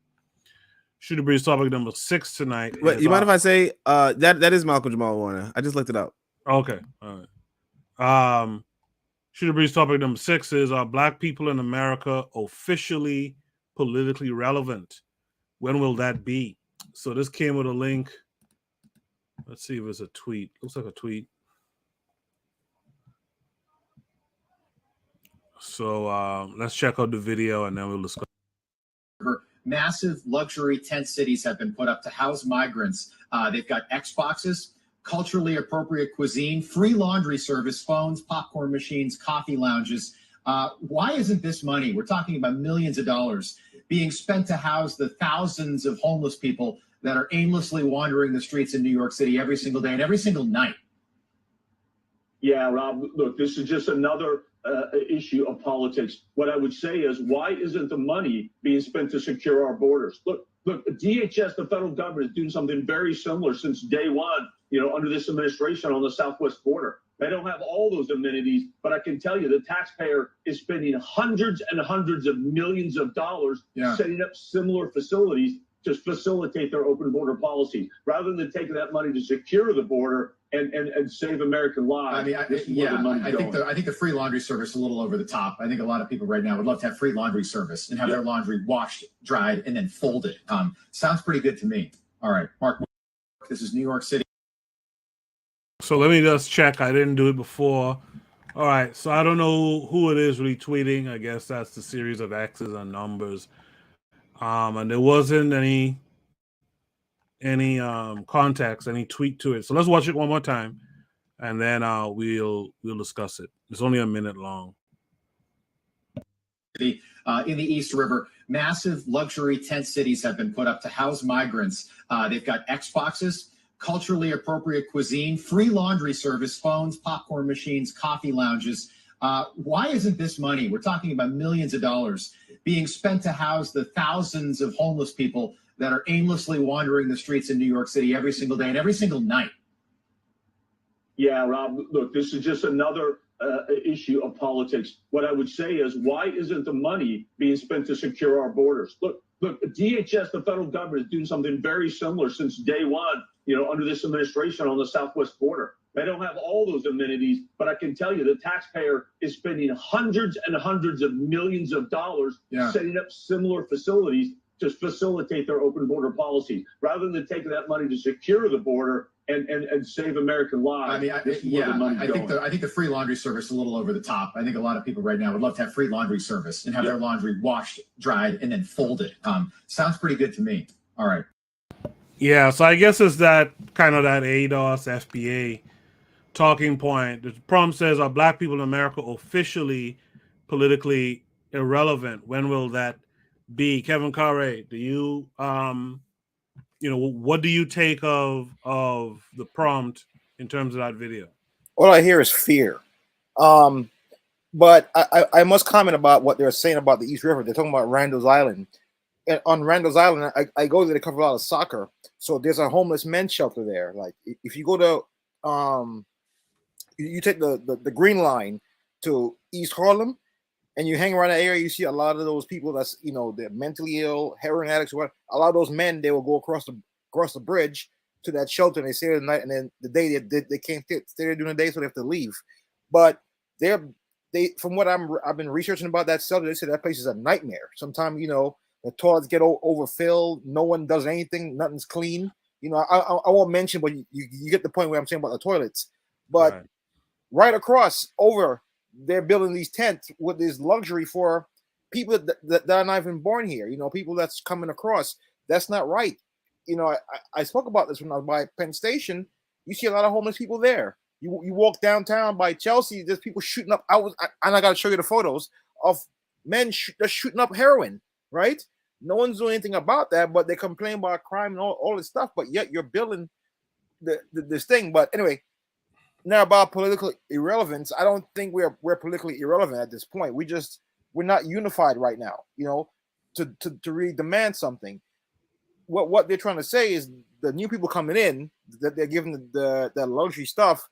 It's not them you got to worry about in the future. It's their offspring that you got to worry about. Take a look at what happened over in LA with that woman, Nuri Martinez. She's talking about redistricting like certain Black communities where you cut it in half. So you kind of split the vote where they have certain representative. Now they get they're gonna get someone worse. But for now, if we don't unite, we are going to be politically irrelevant. For now, those people can't vote. They're not legal here. But I'll pass the mic on this one. In the chat, D Webb said politics are irrelevant to those outside of the power dynamic. 90% of black people already pledged their vote for Democrats. The Hispanic population will be dominant within the U.S. within a decade. He said, and honestly, it's a damn tent with an Xbox. You can get free laundry if you go to prison too. Gas them up. What say you to this? Yeah, you know, I said these things so many times. People get angry, but it is what it is. This just proves.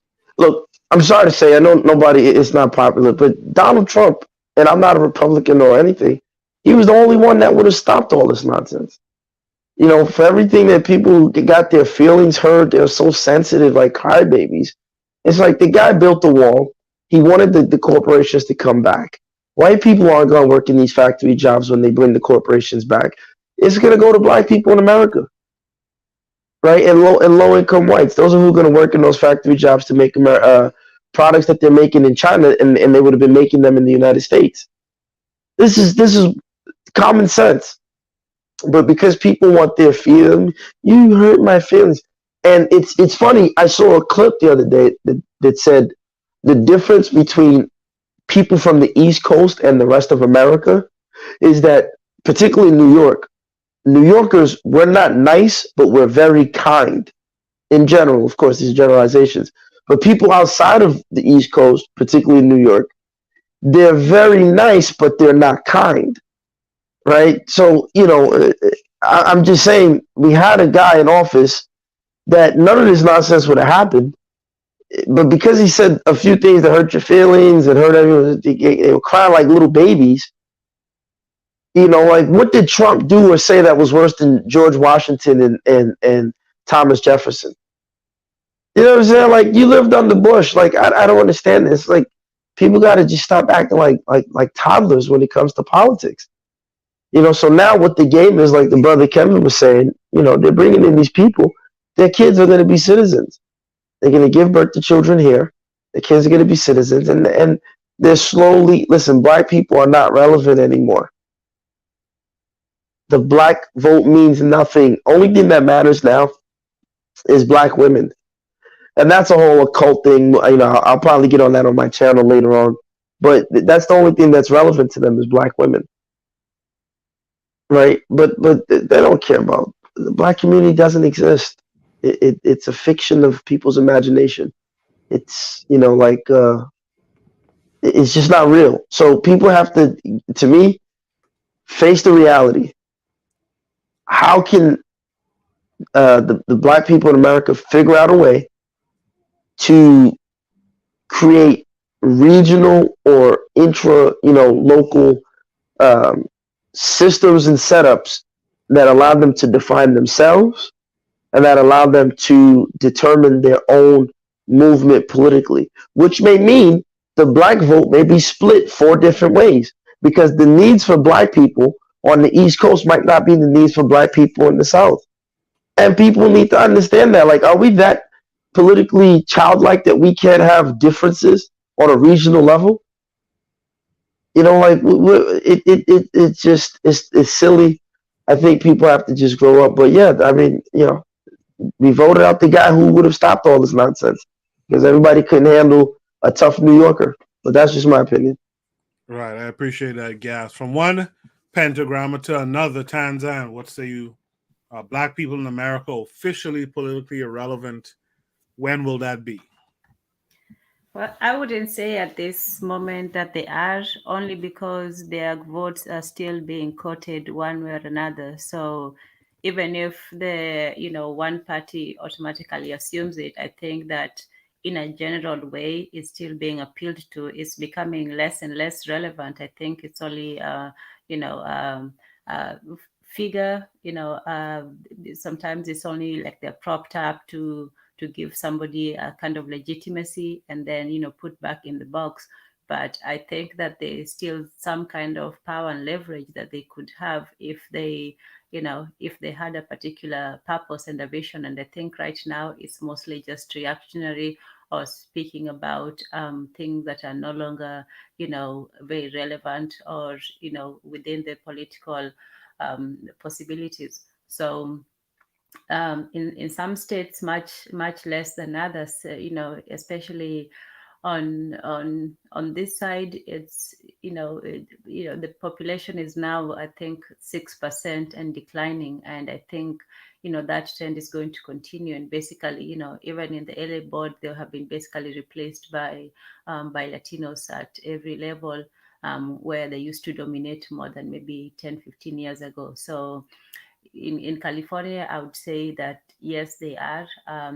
I think the population in the South is much bigger, so maybe the numbers might be a bit more, relevant. But here, it's really, it's very bleak and very, it's not even a drop.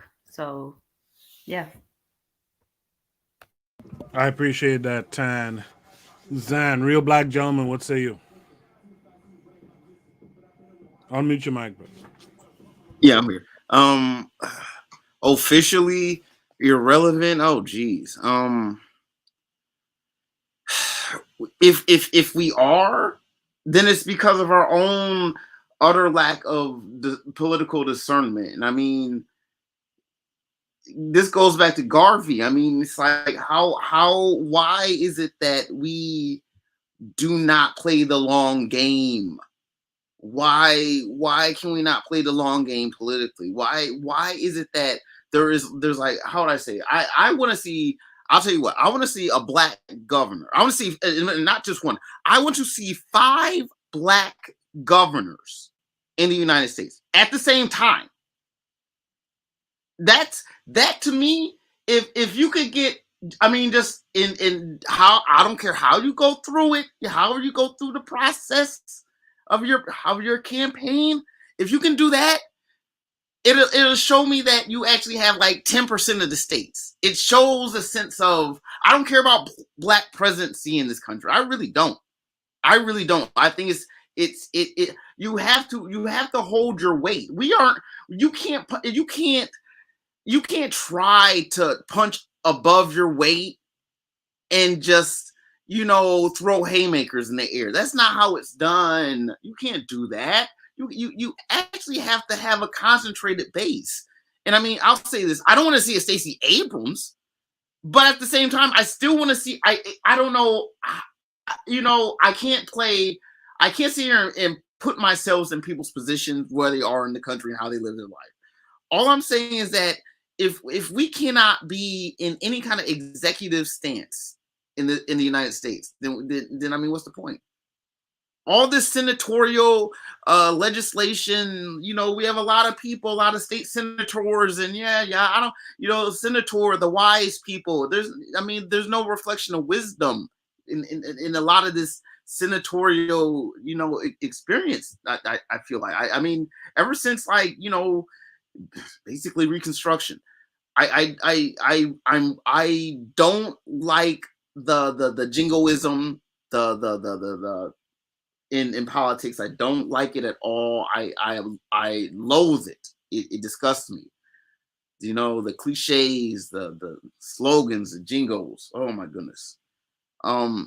Black people in this country have got to truly, I want to say, we can't be like, we can't play we can't do this where we try to be media personalities and try to be attention, try to be noise makers. We can't be noise makers. We have to be thing makers. I mean, Marcus Mosiah Garvey did it, and we had our chance. And Du Bois, you had a Du Bois just broadside him, just like just like Booker T. Washington. He broadsided Black progress. And until we can get our train going again back where it's we're actually productive, we're critical, we're out here being a problem. We're contenders on any given day out here in these streets as far as the world and how the world sees us. It's not going to be. So as far as it being irrelevant, if we're not irrelevant now, we are definitely on our way. We can get it back. It's not. It's like we are putting ourselves in a political narcolepsy. That's foolish. Let me pass the mic. All right, thank you. In the chat, the Hashadi podcast says this is why empowering states and reducing Fed power should be tantamount to black people politically. We are concentrated in specific areas. Empowering the local politics helps us. He says Hispanics are going to be dominant at the federal level. Sleepy Joe already told you this. Lastly, he says also speaks on to how population matters. If you are being outbred, your political power will wane. But our people riled up about Roe v. Wade. Ridiculousness. With that said, Bwana Hagaziki, what say you to this? Yes, sir. I don't tend to pretend to want to speak for Black Americans, but from the outside looking in, I would say that if you give your vote to the Democratic Party election after election at 90%, that means they don't necessarily have to work for your vote. It becomes an expectation. So it renders you really irrelevant. They don't even have to work for your vote. And it seems like the political landscape of Black America is either it's BLM, LG, which is LGBT and Marxism, or it's staunch Republicanism, which is Thomas Sowell and those kinds of things. And from what I could hear, in this social media hemisphere, it seems like a large contingent of Black America is asking politically for reparations. And it seems like the response from both major parties in America is like, are you having a laugh? They're not even taking that agenda seriously. And because of the rise of the Latino Americans in America, and which is they outnumber the so-called minority, the major majority minority of Black Americans now. It seems like America is going towards listening to the concerns and needs of the Latino community. That means that economically, Black people will be castrated in America. So I think that it's a dangerous position.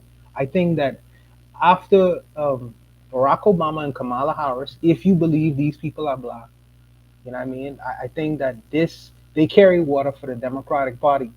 They carry water for the Democratic Party. But I think that Black America politically has seen their best day, if I was to be honest, because I don't hear the unique, authentic, revolutionary voices like the Dr. Amos Wilsons, or the people in the 80s, like the other intellectuals and political intellectuals that existed, in that time. I don't see any progression. In fact, I see a digression. I see us going backwards. I see the rise of these nativistic cultish organizations trying to latch on to the last vestiges of Black integrationism. And they call it it's militant Black integrationism, but it's integrationism nonetheless. And that's an old strategy. And at this time, when obviously the dominant community in America are ignoring the black political voice wholesale. They laugh at you when you talk about reparations. I feel that they need to take an approach that's independent of both parties, and I don't think that they are willing to do that at this point. So I think that puts them in a very precarious position, because if you are a group of people without a state politically, if you're a group of people, what are you going to do? What are you going to do? And that is yet to be answered, because I really don't know what direction they're going to take. If the Democratic Party you've been very loyal to has basically turned their back on you, to your political interests, and the Republican Party say, well, get it how you live, what are you going to do in that position? So I think that their voice, they're seeing their best day. Now, I'm an optimist, and I hope and I wish for the best that the situation turns around. But at this point, it seems like that our interest in America is more focused on entertainment, party, and dance. And politically, that's just not gonna cut the mustard. I don't think. In the chat, D Web says it's not a large contingent. That Marcel Dixon dude ran in a 60% black area on a reparations platform and came in third. Oni, what say you to all of this? Well, speaking of Marcel, the reason why I saw this video is because of Marcel. And yeah, because of that whole ADOS FBA stuff, I'm just gonna do what they say in HNI. Wait, no, what's it? HYON. You know, like hold your own nuts. You know. No, I mean like, but my thing about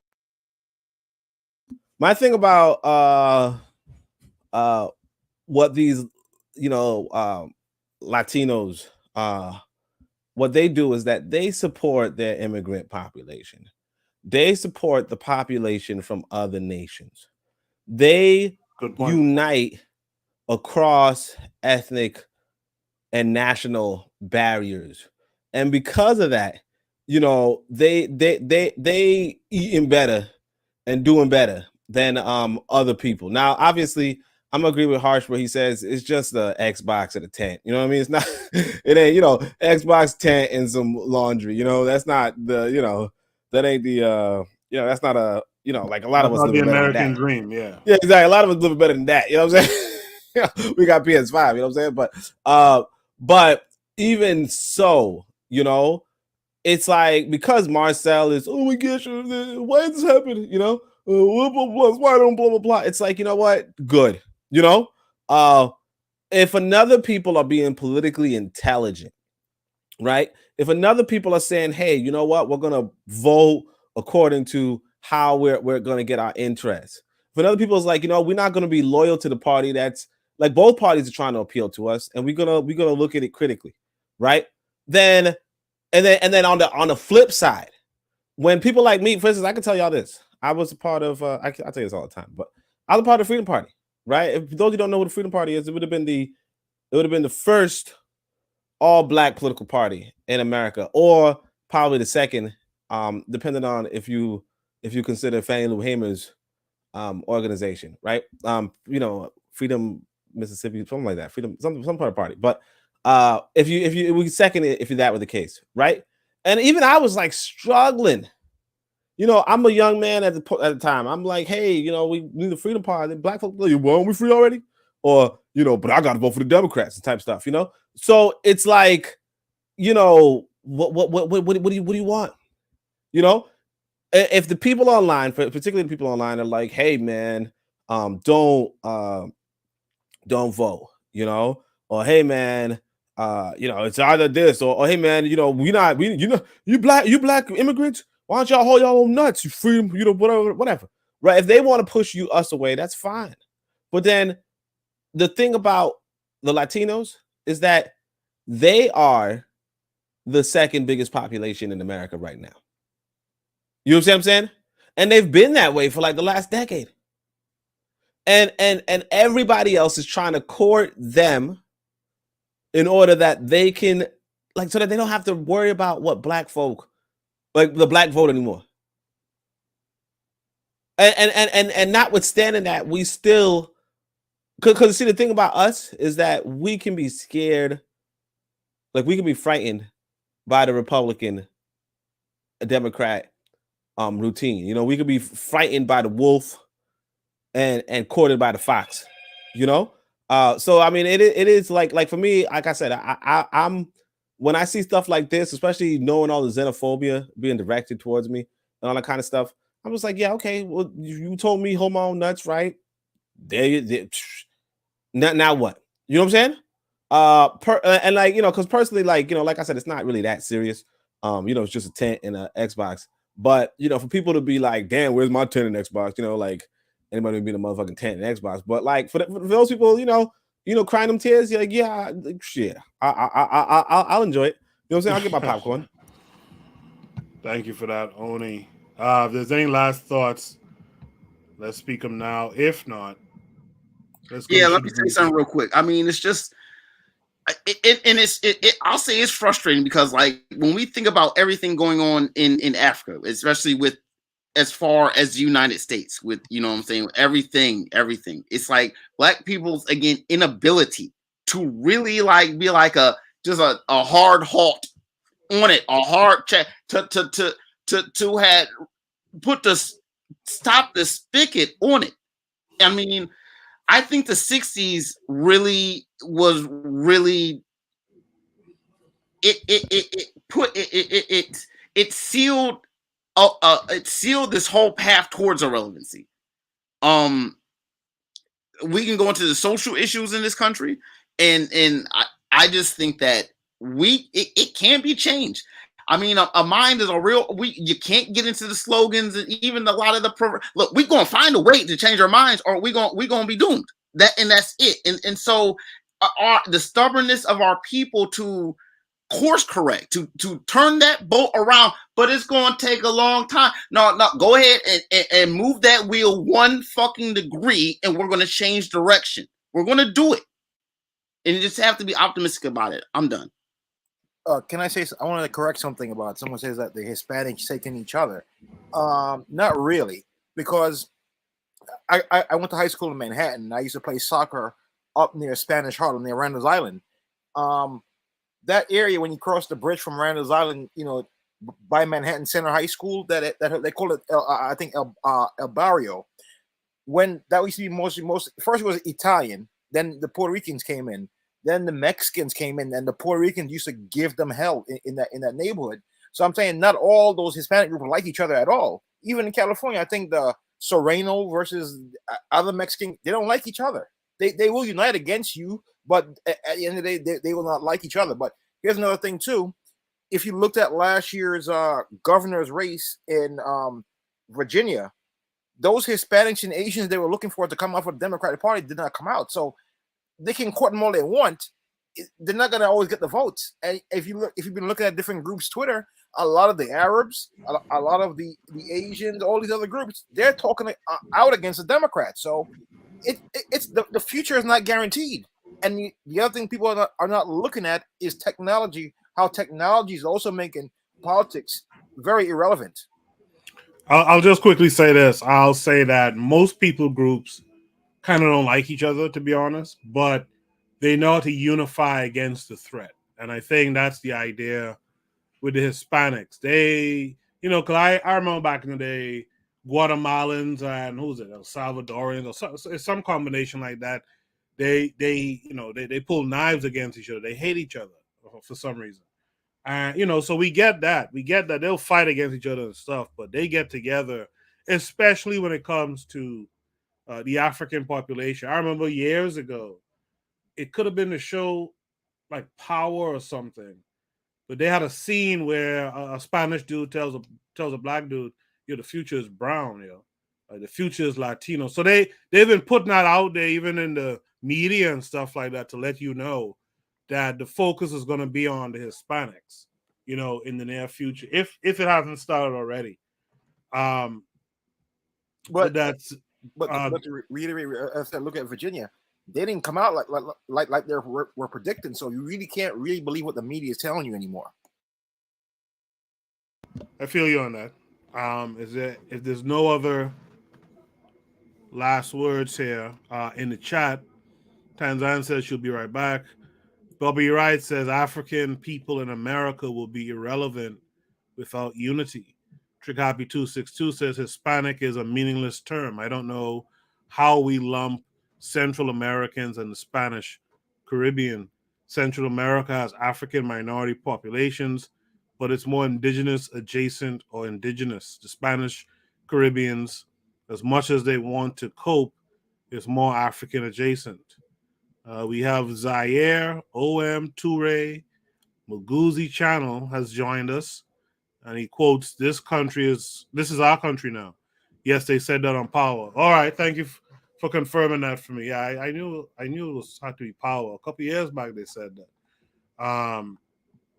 Let's go to Shooter Breeze topic number 7. I think we're making good time tonight with the show. I want to thank everyone who's tuned in, and those who had tuned in earlier, make sure you hit the like button for me, please. And share the show, man. Let people know what you'll be listening to on a Saturday night. And I dropped the link a little while ago for anyone who wants to join the panel. Shoot the breeze. Topic number 7 is the future of warfare. What does this mean for Africa? How do African countries face emerging threats? This came with a YouTube. No, I'm lying. Sorry. I messed that up. Let me grab that link again. Where is it? I have to go on the Discord to find it now. Okay, here we go. Sorry about that. Let's share this link, and then we'll watch it on the other side.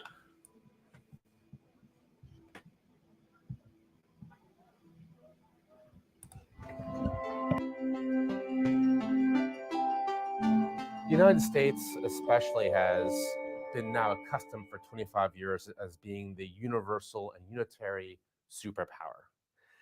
That's not going to last forever. I think most people know this, even though some may be in cognitive dissonance over this.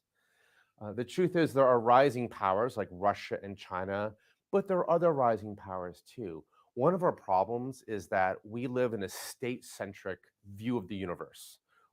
International relations, for most of us, is run by states. Nation states are the global political, unit of the international order. And this is what we learn in social studies as kids. But that is actually not the way the world has worked for most of human history. States are actually about 300 or 400 years old. Before there were states, there were empires and there were tribes and everything else. The reign of states, and only states can wage war legitimately, that is coming to a close. We're actually going back to the status quo ante of when global order was a free-for-all, of like the Middle Ages, of antiquity, but what became before. And one of the things of that free-for-all is that who else were superpowers? It wasn't just states. So like in the Middle Ages, the papacy was a superpower. Rich aristocracies, were superpowers. And we're going back to this world again. So, we have random billionaires today who have as much power as states. There are 62 people in the planet who own the equivalent of half the world's wealth. 62 people. You can put them all into a bus. You have, multinational corporations. We have the Fortune 500, which are more powerful than most of the states in the world. Of the 194 states in the world, most are fragile or failed. We only think the top 25 states, like the US, Western Europe, Eastern Asia, etc. But that's an anomaly. The vast majority of states in the world are more either regimes hiding inside states or just outright dumpster fires. So what we're going to see in the future is those who have wealth and political power, who can also hire their own private armies now, become superpowers. The world used to wage a lot of private war in military history. In fact, most of military history is privatized. Mercenaries have always been a major component of war. And what happens when you privatize war is that now military strategies blend with business ones. And this puts us at risk because our 4 stars who are in charge of our military and our policymakers they're not prepared for that type of warfare. So mercenaries are around for millennia. Mercenaries are forever. And it's anomalous in history that 150 years ago, they sort of went away. And why that is still a mystery. People say, well, after the 30 Years' War, after the Peace of Westphalia, 1648, where mercenaries ran amok, both rulers and ruled were tired of them. And rulers and kings started to invest in their own standing armies, which is very expensive. I mean, mercenaries are cheaper than standing armies, just like it's cheaper to rent than to own. And countries started to invest in large national militaries. There are reasons for that. Some of it was technological, some of it was political, but they monopolized the market for force. Over the next several hundred years, they pushed out mercenaries. They went underground by 1850. And we saw them pop up around like the 1950s and 60s in Africa during wars of decolonization, but they were always in the shadows. Now they're returning and they're up front, whether it's Blackwater for the United States of America or the Wagner Group for Russia, which is a powerful mercenary corporation, or Executive Outcomes in South Africa in the 1990s. We're seeing mercenaries come out of the shadows. And what can put them back in the shadows? Well, only one thing could do it. If all the nations of the world got together and band together as they did in the 1600s, 1700s, and said no more mercenaries, which I think world peace is easier. So I don't think that's going to happen. Some people put their faith in international public law, the United Nations, the laws of war. I am not one of them. As much as I would love to see that happen, the truth is that international law around war is already very feeble. And let's not forget that mercenaries can shoot your law enforcement. They can shoot them dead. Force is the only commodity that you cannot regulate because it can resist law enforcement. And this is what makes it so dangerous. And by the way, who's going to go into Syria and arrest all those mercenaries now? Is it going to be the United Nations, the US Marines? I don't think so. So I don't think law is the answer. I think the most we can do is we can shape the market to incentivize good behavior and blackball bad behavior. But the market for force, which has been with us through all of human history, it had a brief hiatus, but it's returning now, and we're not prepared for it. It is one of the biggest security threats of the 21st century, yet we're still focused on ISIS. In some ways, CEOs in Wall Street have more to say about strategy in a future private warfare than does the Pentagon. And we're not prepared for this. So for example, one of the things you got to think about private warfare as a market for force with supply and demand. Demand are clients, supply are mercenaries. Mercenaries don't want to work themselves out of business. They want to start and elongate wars for profit. When they're out of work, they become bandits, creating artificial demand for the services. One of the things they do a lot in the Middle Ages, for example, when mercenaries were rampant, is they would get involved in racketeering and extortion. For example, a small private army of mercenaries, say 5,000 mercenaries, shows up to the city of Siena in Italy, and they'd say, "We want 5,000 pounds of whatever. We want 5,000 pieces of gold," sort of making that up. And then the people of Siena would run around and say, "Okay, we'll give you all our gold just so you don't sack us and take our women and children and kill us all." And the mercenaries would say, "Thank you, we'll be back next year." Right? And so a world awash in mercenaries is a world with more war. And the resurrection of private force is symbolic and emblematic of durable disorder, because they'll keep persistent conflict going. They'll contribute to entropy. And let's not also forget that there are clients who do this as well. So now you have random billionaires, multinational corporations, the extractive industry will start to use private forces to secure their people, their assets, whatever they want to do, or they can wage war for whatever reason they want, no matter how petty.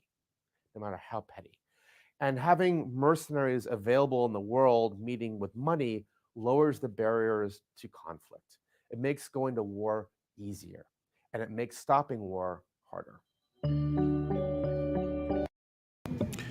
Interesting. You'll hear I have music playing outside, so please try to ignore that as much as you can. But the prompt, this is Shoot the Breeze, prompt number 7. It says, the future of warfare. What does this mean for Africa? How do African countries face emerging threats? So in the chat, I put the YouTube video. So you guys could click that and figure out the title and listen to it on your own. Harsh Reality Podcast says the sassy gringo is about 30 years behind. JB is out in the chat. He says, meanwhile, he calls the most countries dumpster fires. All right. Peace to Jay for being out. I know it's pretty late where he is, so I appreciate him tuning in. Kevin Carre, the future of warfare. What does this mean for Africa? What say you? Well, my thing is, it will be costly for any country right now to galvanize an army to go invade other country or even try to invade Africa. You know, if you look at the rest of the Western world and, you know, Asia, their population is shrinking. So, and what Russia and Ukraine, their population is really exponentially shrinking because of this war. There can be other ways of war. As someone mentioned in the comments about AI and robots, that's the future. Why send human when you can send those over and get things done? So, but I would say for Africa, we must, you know, in Africa and the Caribbean, learn this technology. It's good that our kids are learning coding, but we must learn other things like machine learning, how to build these things, and start to sharp our defensive. We have to get, you know, we have to move ourselves more in, you know, into the century, or we are really going to be left behind or is extinct. I'll pass the mic. Jay says a party in his neighborhood will come up. Yeah, I sound like I have a party outside right now too. Real Black Gentleman, what say you? The future of warfare, what does this mean for Africa? Unmute your mic. Well, I mean, the only reason that a lot of people, I mean, the only reason I suppose, I mean, I'm not really, you know, trained in, like, you know what I'm saying, like military tactics, anything like that. But I suppose if you want, there's something in a place that you want. That's generally why you send in a personnel to do things. If I want territory, if I want resources, you know, you could send in a whole bunch of guys, or you could somehow make things unstable in the area and cause conditions in economics and price values to plummet, so that, you know, land that was a prime real estate is now all of a sudden very, very cheap. And then, you know, you have the ups on that, and you somehow, after the chaos has been established, go ahead and buy that up. I mean, the mercenary doesn't necessarily have to be physical. It could be cyber mercenaries. They could just upset systems and stuff. Just, you know, there's a whole lot of that. The bots and all that. There's a lot of ways to think about it. I mean, as far as Africa is concerned, I mean, as long as Africa, it doesn't rely too much on like electronic, like strong networks. I mean, if anything, I wish that Africa could learn from like other places around the world and not do too much in certain areas. Like, you don't want to put all your eggs in one basket in certain industries. You don't want you know, too many bottlenecks. You don't want like power supply cutoffs, like, you know, supply chains, you know, you don't want things like that. You got to have some strong sense of decentralization. You don't want monopolies. You don't want to be that greedy guy who you gotta allow a little bit of space. You know what I'm saying? And instead of, if you're worried about your one business, well, maybe you should try to diversify so that you're not trying to crowd everyone else out just because you have that one business. There's ways to think about these things. There's ways to try to be strong and be prosperous without, you know, snuffing out everyone else, without dampening everyone else's fire.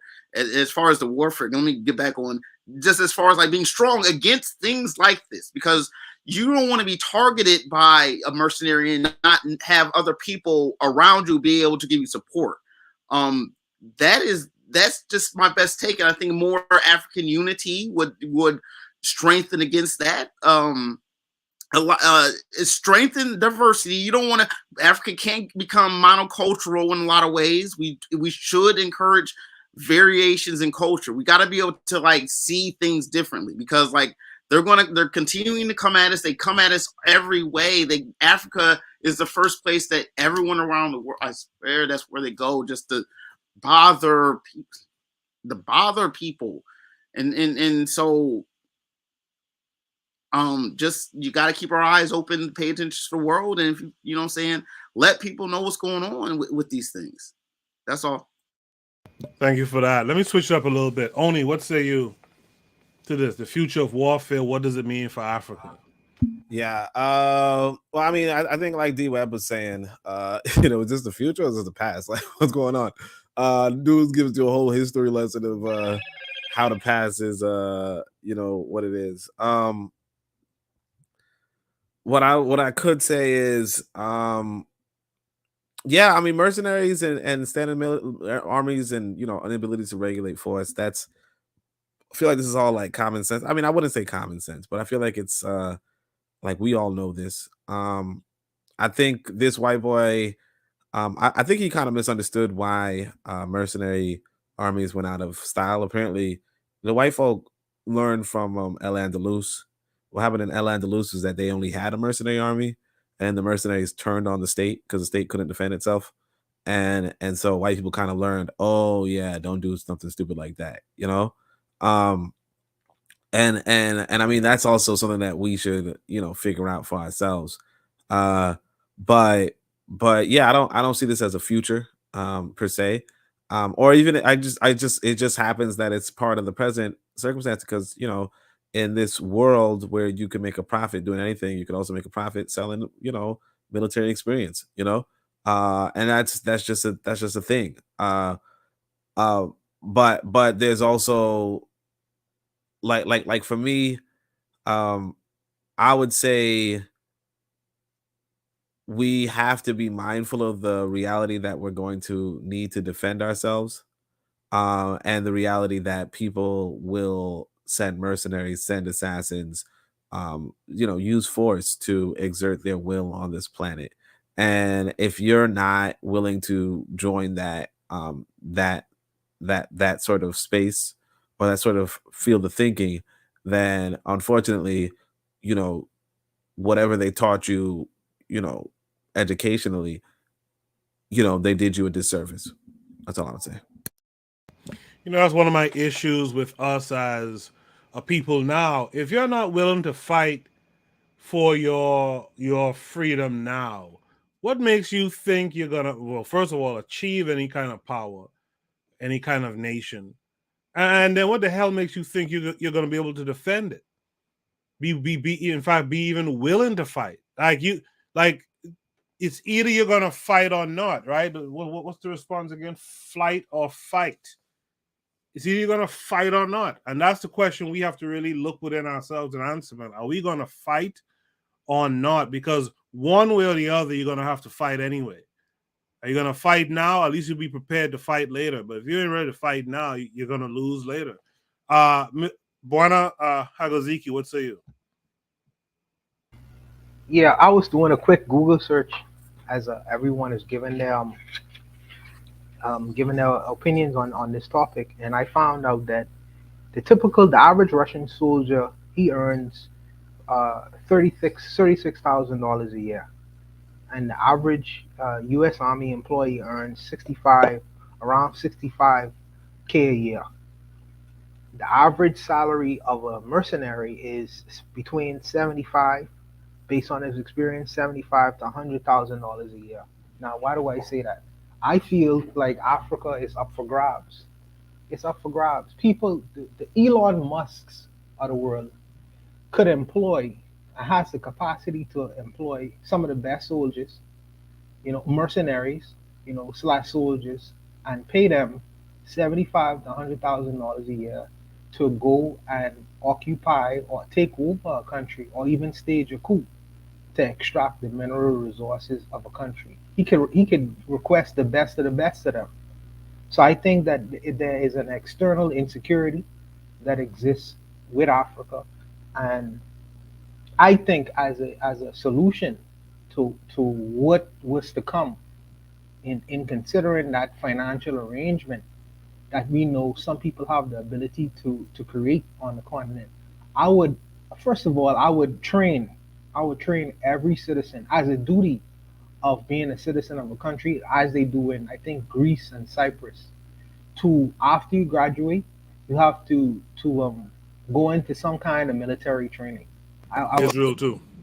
Israel. I would say that would be something that's necessary for the citizens of a country, and I would have to And create, Eritrea. yes, and I would have to create a situation where they are more or less nationalistic, and devoted to the nation and securing the nation itself. So I would have to, on the one end, try to educate and train the people of the importance of the nation and maintaining that nation, and also equip them with the tools that is that they could defend their borders from people coming from the outside. Now, or at least make it interesting. You know, you may not necessarily be as good as, but you could hire people with the ability to ensure that your country is secure. Train your people, and I would also, and I think that this is this is going to be controversial, but I would arm my citizens. I would give them the ability to to have weapons, arms, just in case. Now, I'm a I might hold back on allowing these people to have the ammunition, but I'll at least give them the arms and that is necessary to defend anyone who would try to come in and invade their territories, because that's a great possibility. And I think that there's a big insecurity that exists in Africa. And I think that the training is necessary. And I think that people like Kagame know this because he was in the School of Americas. So he would have learned certain things in the School of Americas that he could pass on not only to his generals, but to the rest of the people of Rwanda. And I think that kind of thing should remain consistent with our Africa. I think that they are fearful because they feel, many of the African leaders feel like once they get this training, they'll turn it against them. I think that's fair. I think that's the fear.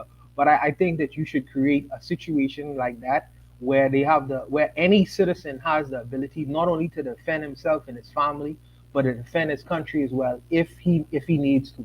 So I think that that's what I would say to that particular point. Thank you for that, Bwana Hagaziki. Bobby Wright co-signs Zahir, saying Zahir is a good brother. So I'm glad to make your acquaintance, Zahir. Your channel name does sound kind of familiar. I'll have to check it out sometime. Thanks for checking out mine. And make sure check out all the channels on KWAZ Radio if you don't mind. Zahir says corporations will probably take the place of colonialists and take over territory using groups against each other to take over state power. The Hashwadi podcast says, hell, military contractors like Blackwater are in six figures. I personally supervised people that made double what I was making for keeping up the cable. Marcus Garvey is the way says they go into twerk. Trigger Happy 262 says North Korea too, I think, has forced conscription. Yeah, I think you're right. North Korea does have it too.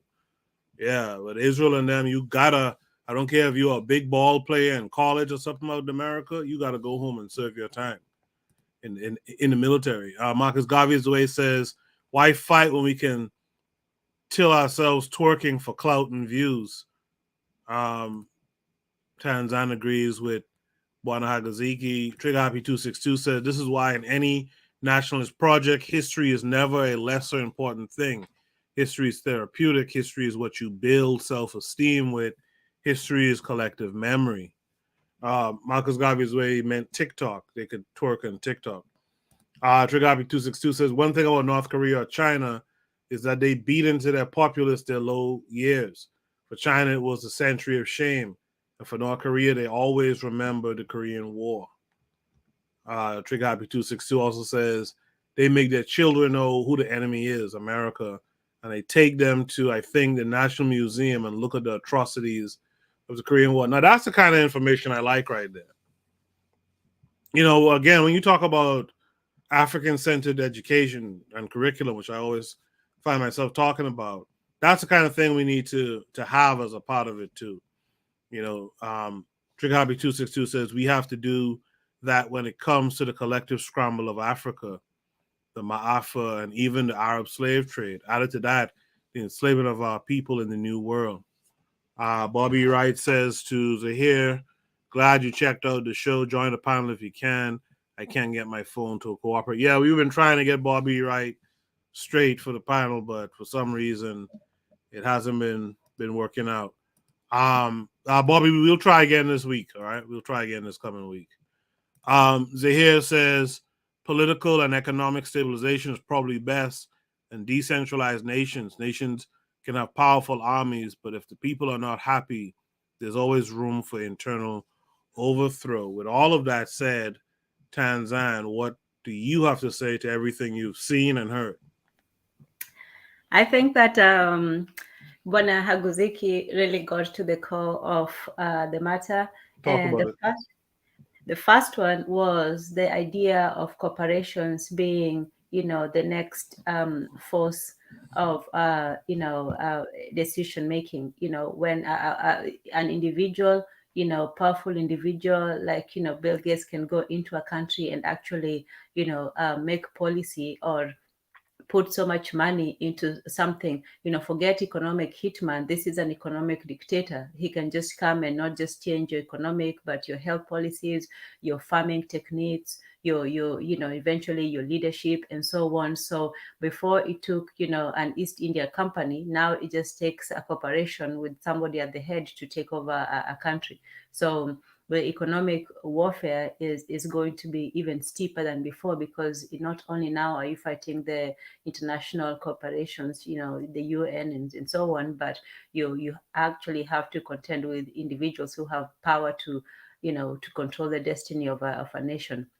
And then the second thing, when it comes to mercenaries are really the last resort of a country that has lost the morale of their people.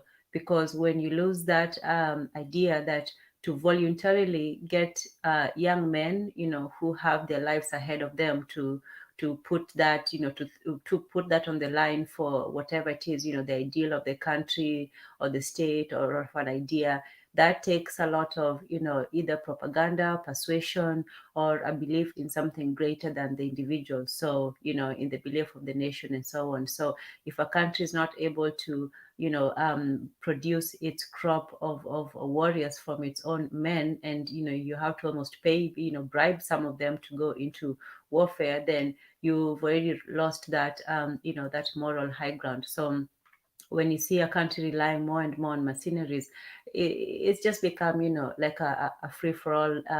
They're not hiding behind, the message anymore. It's just now it's the money is showing its face.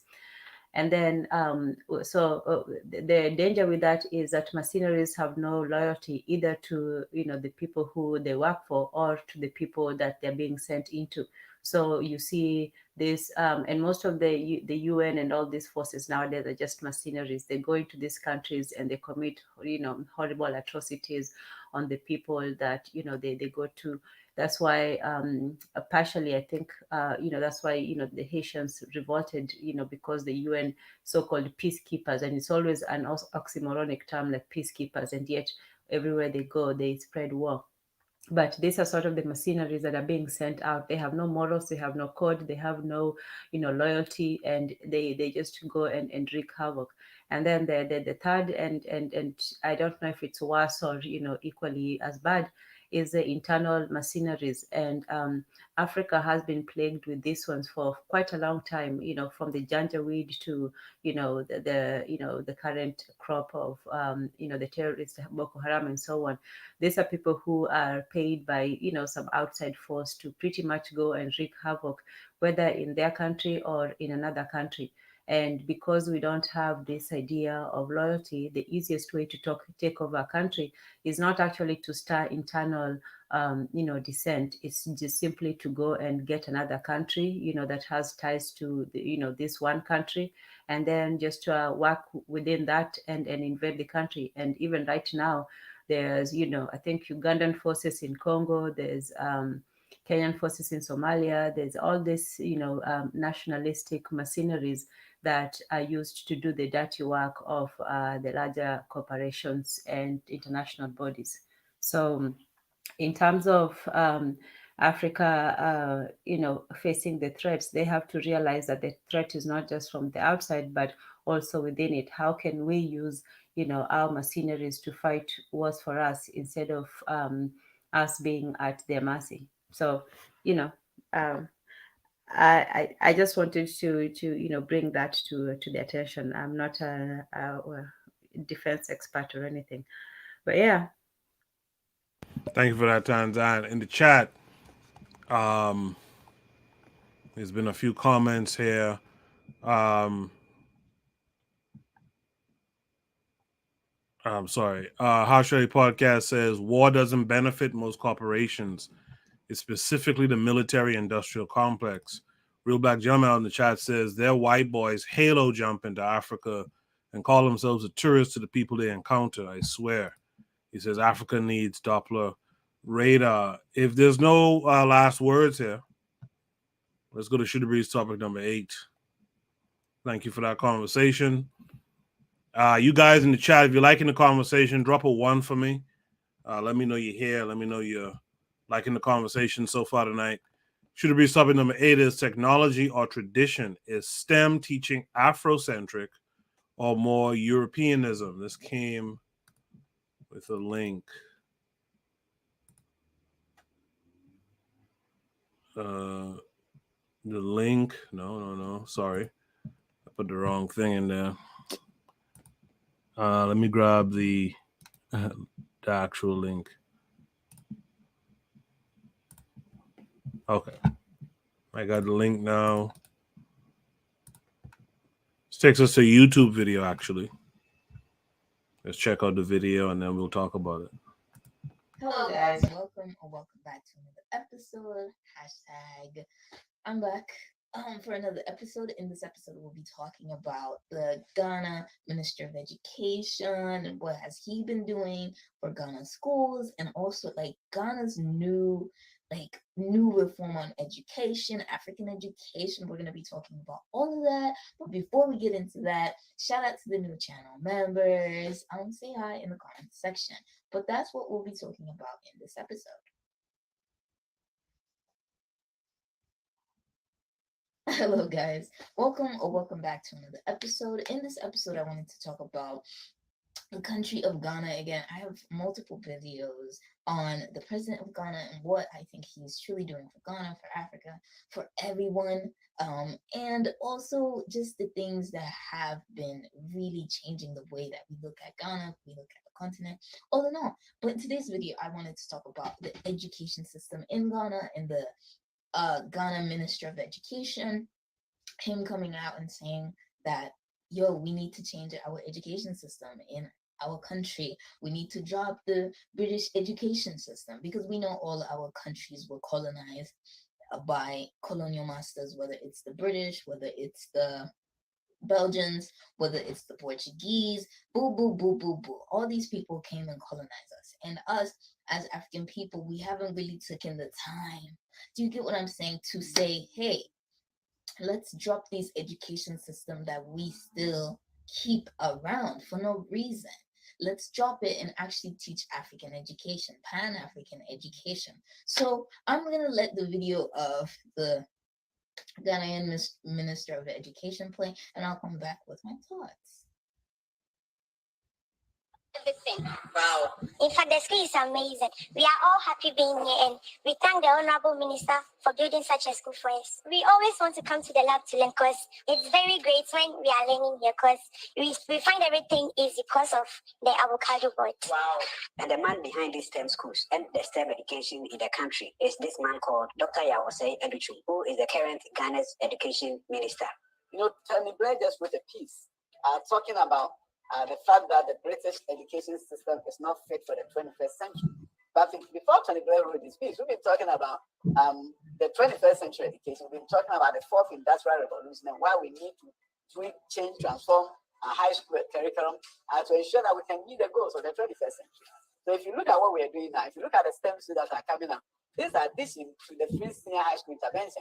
Now we are creating a better opportunity for young men and women to go to high school and get quality education that they could not get in 2017, ensuring that new senior high schools. So this video we are watching, this is where? This is Abomusu. So this is what? Abomusu. This is a senior high school.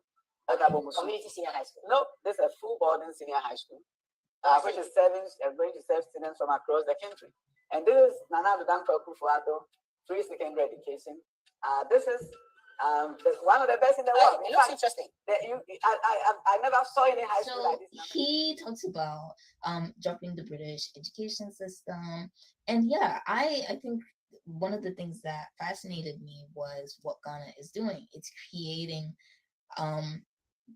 high schools that teach STEM. You know, kids are so excited to learn STEM and develop these things and just have the opportunity. I think a lot of our African schools don't even think about those things. Like, we cannot keep on going to universities, to high school that don't cater to everyone.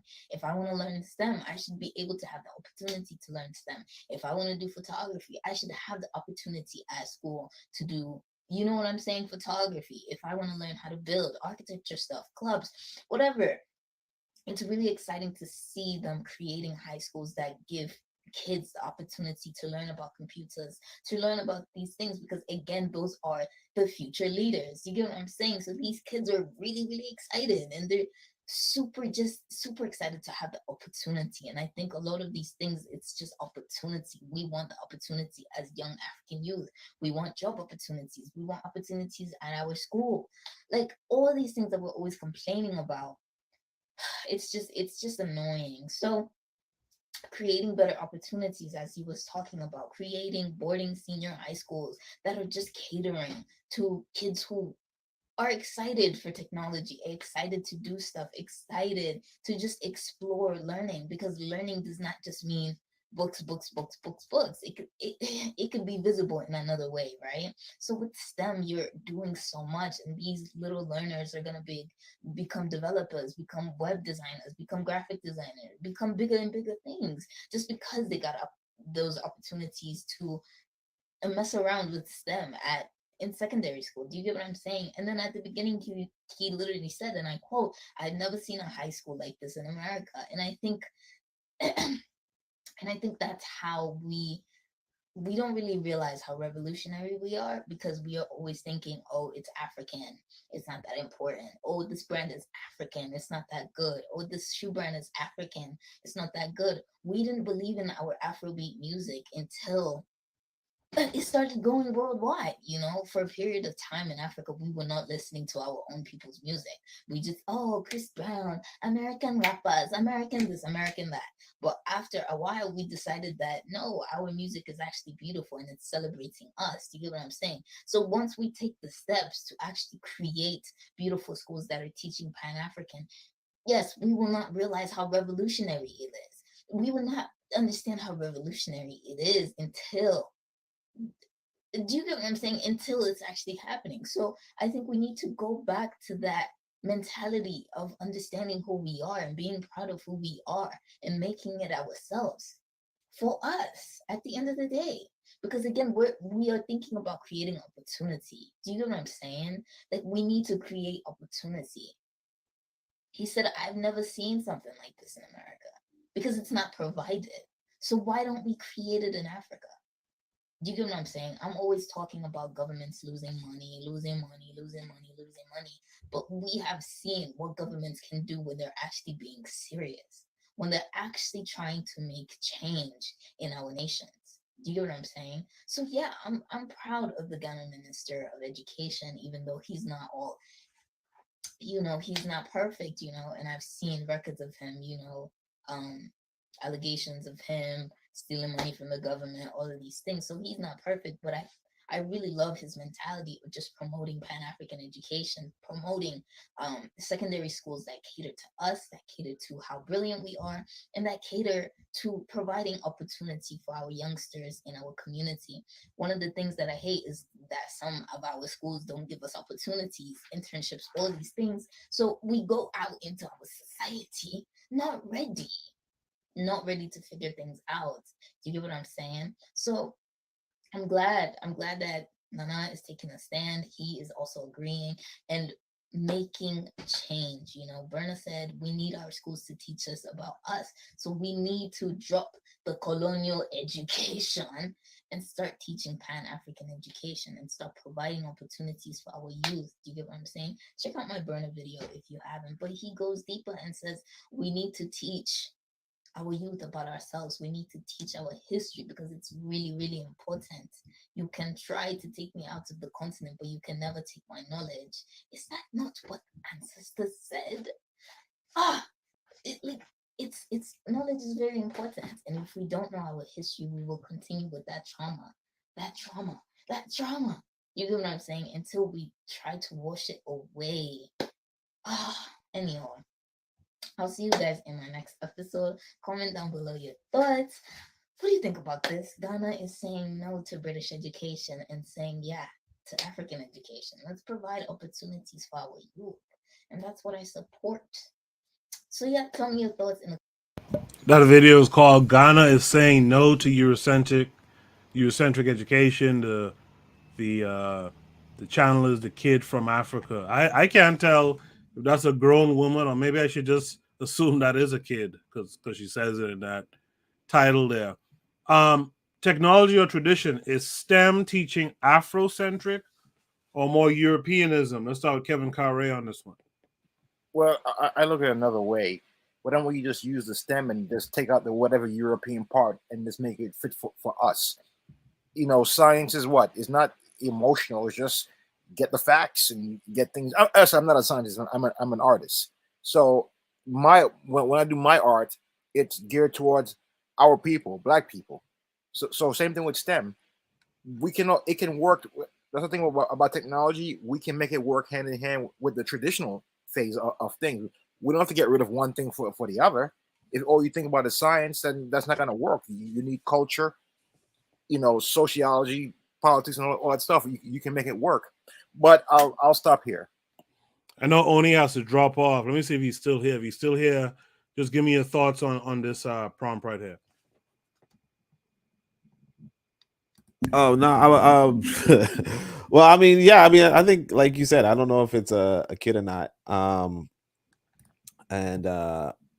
But yeah, I mean, obviously, I think that it would be. I mean, it's good to see young people talking about us going through like our own education type stuff, But yeah. I don't really. But I was just saying that I might have to step. I'm gonna step down off the panel for a minute. Yeah. But I appreciate you hosting us and giving us this platform and giving us this space. Yes, sir. Yeah, and of course tomorrow I got a program starting soon, right? 11 a.m. Mm-hmm. So hopefully everybody could check it out. Yes, sir. Yeah, make sure to check out the Pro-Black Perspective. Doing the Enemies Within Sunday mornings, 11 a.m. Eastern Standard Time. Always a good time as well. Thanks, Oni, for joining the panel tonight. I heard from Kevin Carre. Let me hear from Real Black Gentleman. I would say, a lot. If I'm thinking that like classic education means like talking about Greek history and as far as like all that, yeah, I mean definitely. I mean if you're just teaching the kids just like basic fundamentals of just hard math and take out and having up-to-date materials to work with, like circuitry and stuff. You can definitely, history, you'll be history. You know what I'm saying? You will become history that their children, you know what I'm saying? Sometimes you do have to think outside the box. The best way to get ahead is to really like kind of give the young people the best that you can.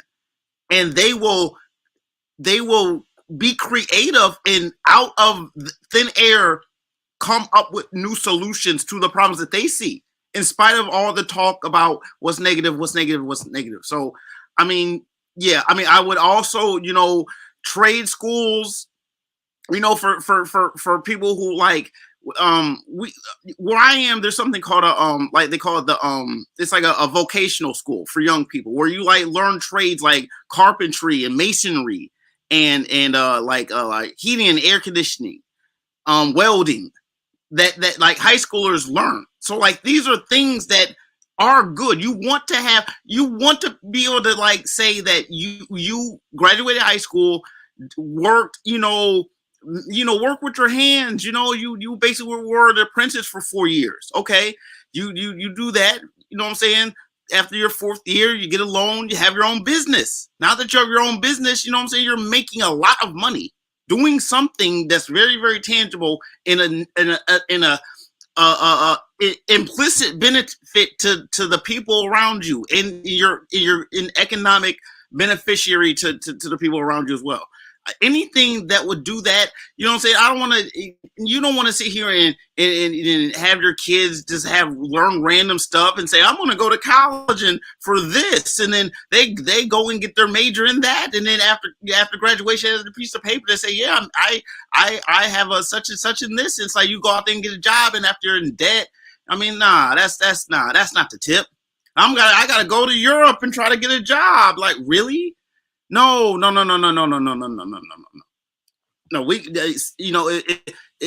like dude said, if you can take all the whiteness out of STEM and make it pop, make it pop. I'm gonna pass the mic. Appreciate that, real black gentleman. Bwana Hagaziki, what say you? Before you go, Harsh Ready Podcast in the chat says, but the point, my biggest issue with STEM is that it treats history as a redheaded stepchild, when in reality is just as, if not more important. Balance. My Trigger Happy 262 says, we have to use all our tools. He goes on to say, I'm not well versed on the STEM being either European or African, and that's largely due to a lot of people's rejection that there would even be such a thing as quote unquote white mathematics or science. He goes on to say, even though ethno-mathematics exists. Bobby Wright says, I think that we can present STEM in an Afrocentric or African-centered way that's relevant to our children. And that's what I agree with.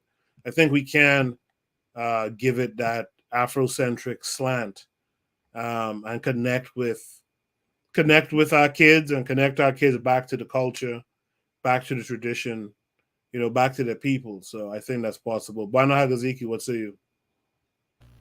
For me, I think watching this, it was refreshing. It was refreshing to see a young person who is so hungry, for education and opportunity. She keep on hitting home the fact that this will give us the ability to receive education in another way, and it give us some access to opportunity. She keep on hammering these things, and she did briefly mention an entertainer, but the entertainer Burna Boy, who she mentioned, was suggesting that the school should teach about the people. They should teach about themselves. And African history. Yes, and she did reference a few times. She did reference the fact that the education she will receive will be a Pan-African one. Now, this is a young girl, talking about these very sophisticated things at her age, and I this for me is a very refreshing thing. The only and let me also say this: I think that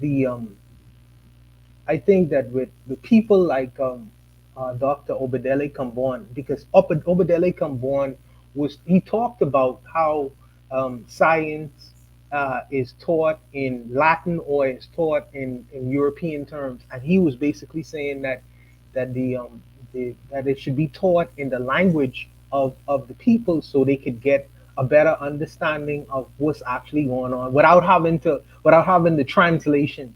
And because he is a linguist, he was able to tell his interviewer the different technological terms that could be translated into the native language. And I found that fascinating. I know he's making a big impact and inroads into the Ghanaian society as a professor there.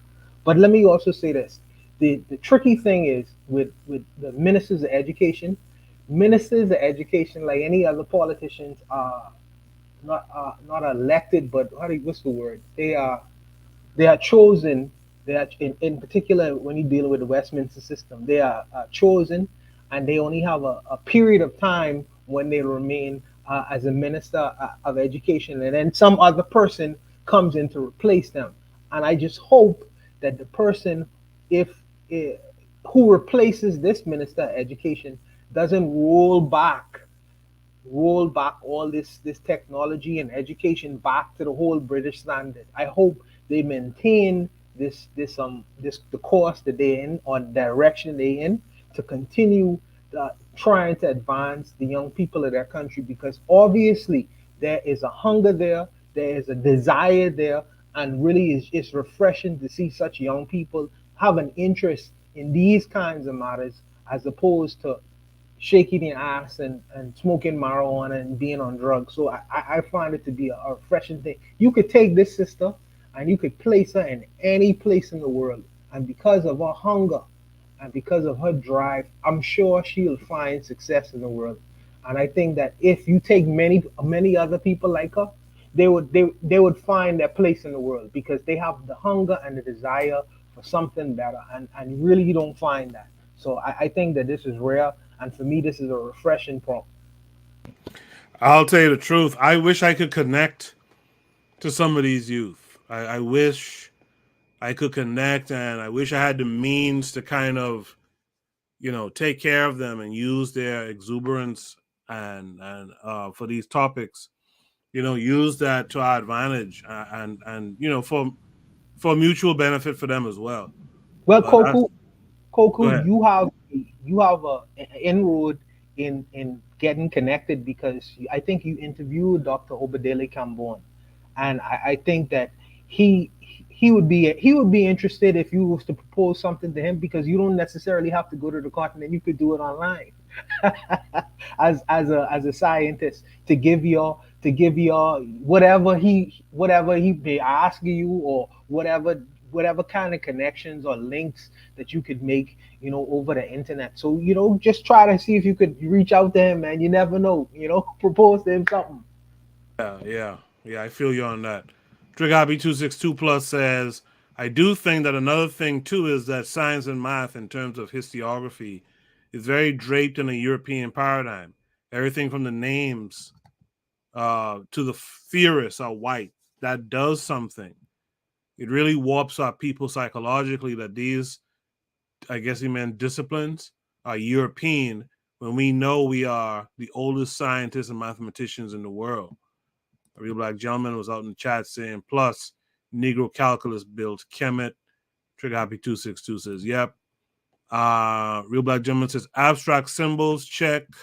Scalar numerics, check. That brings us to TZ, Tanzan. What say you to this prompt?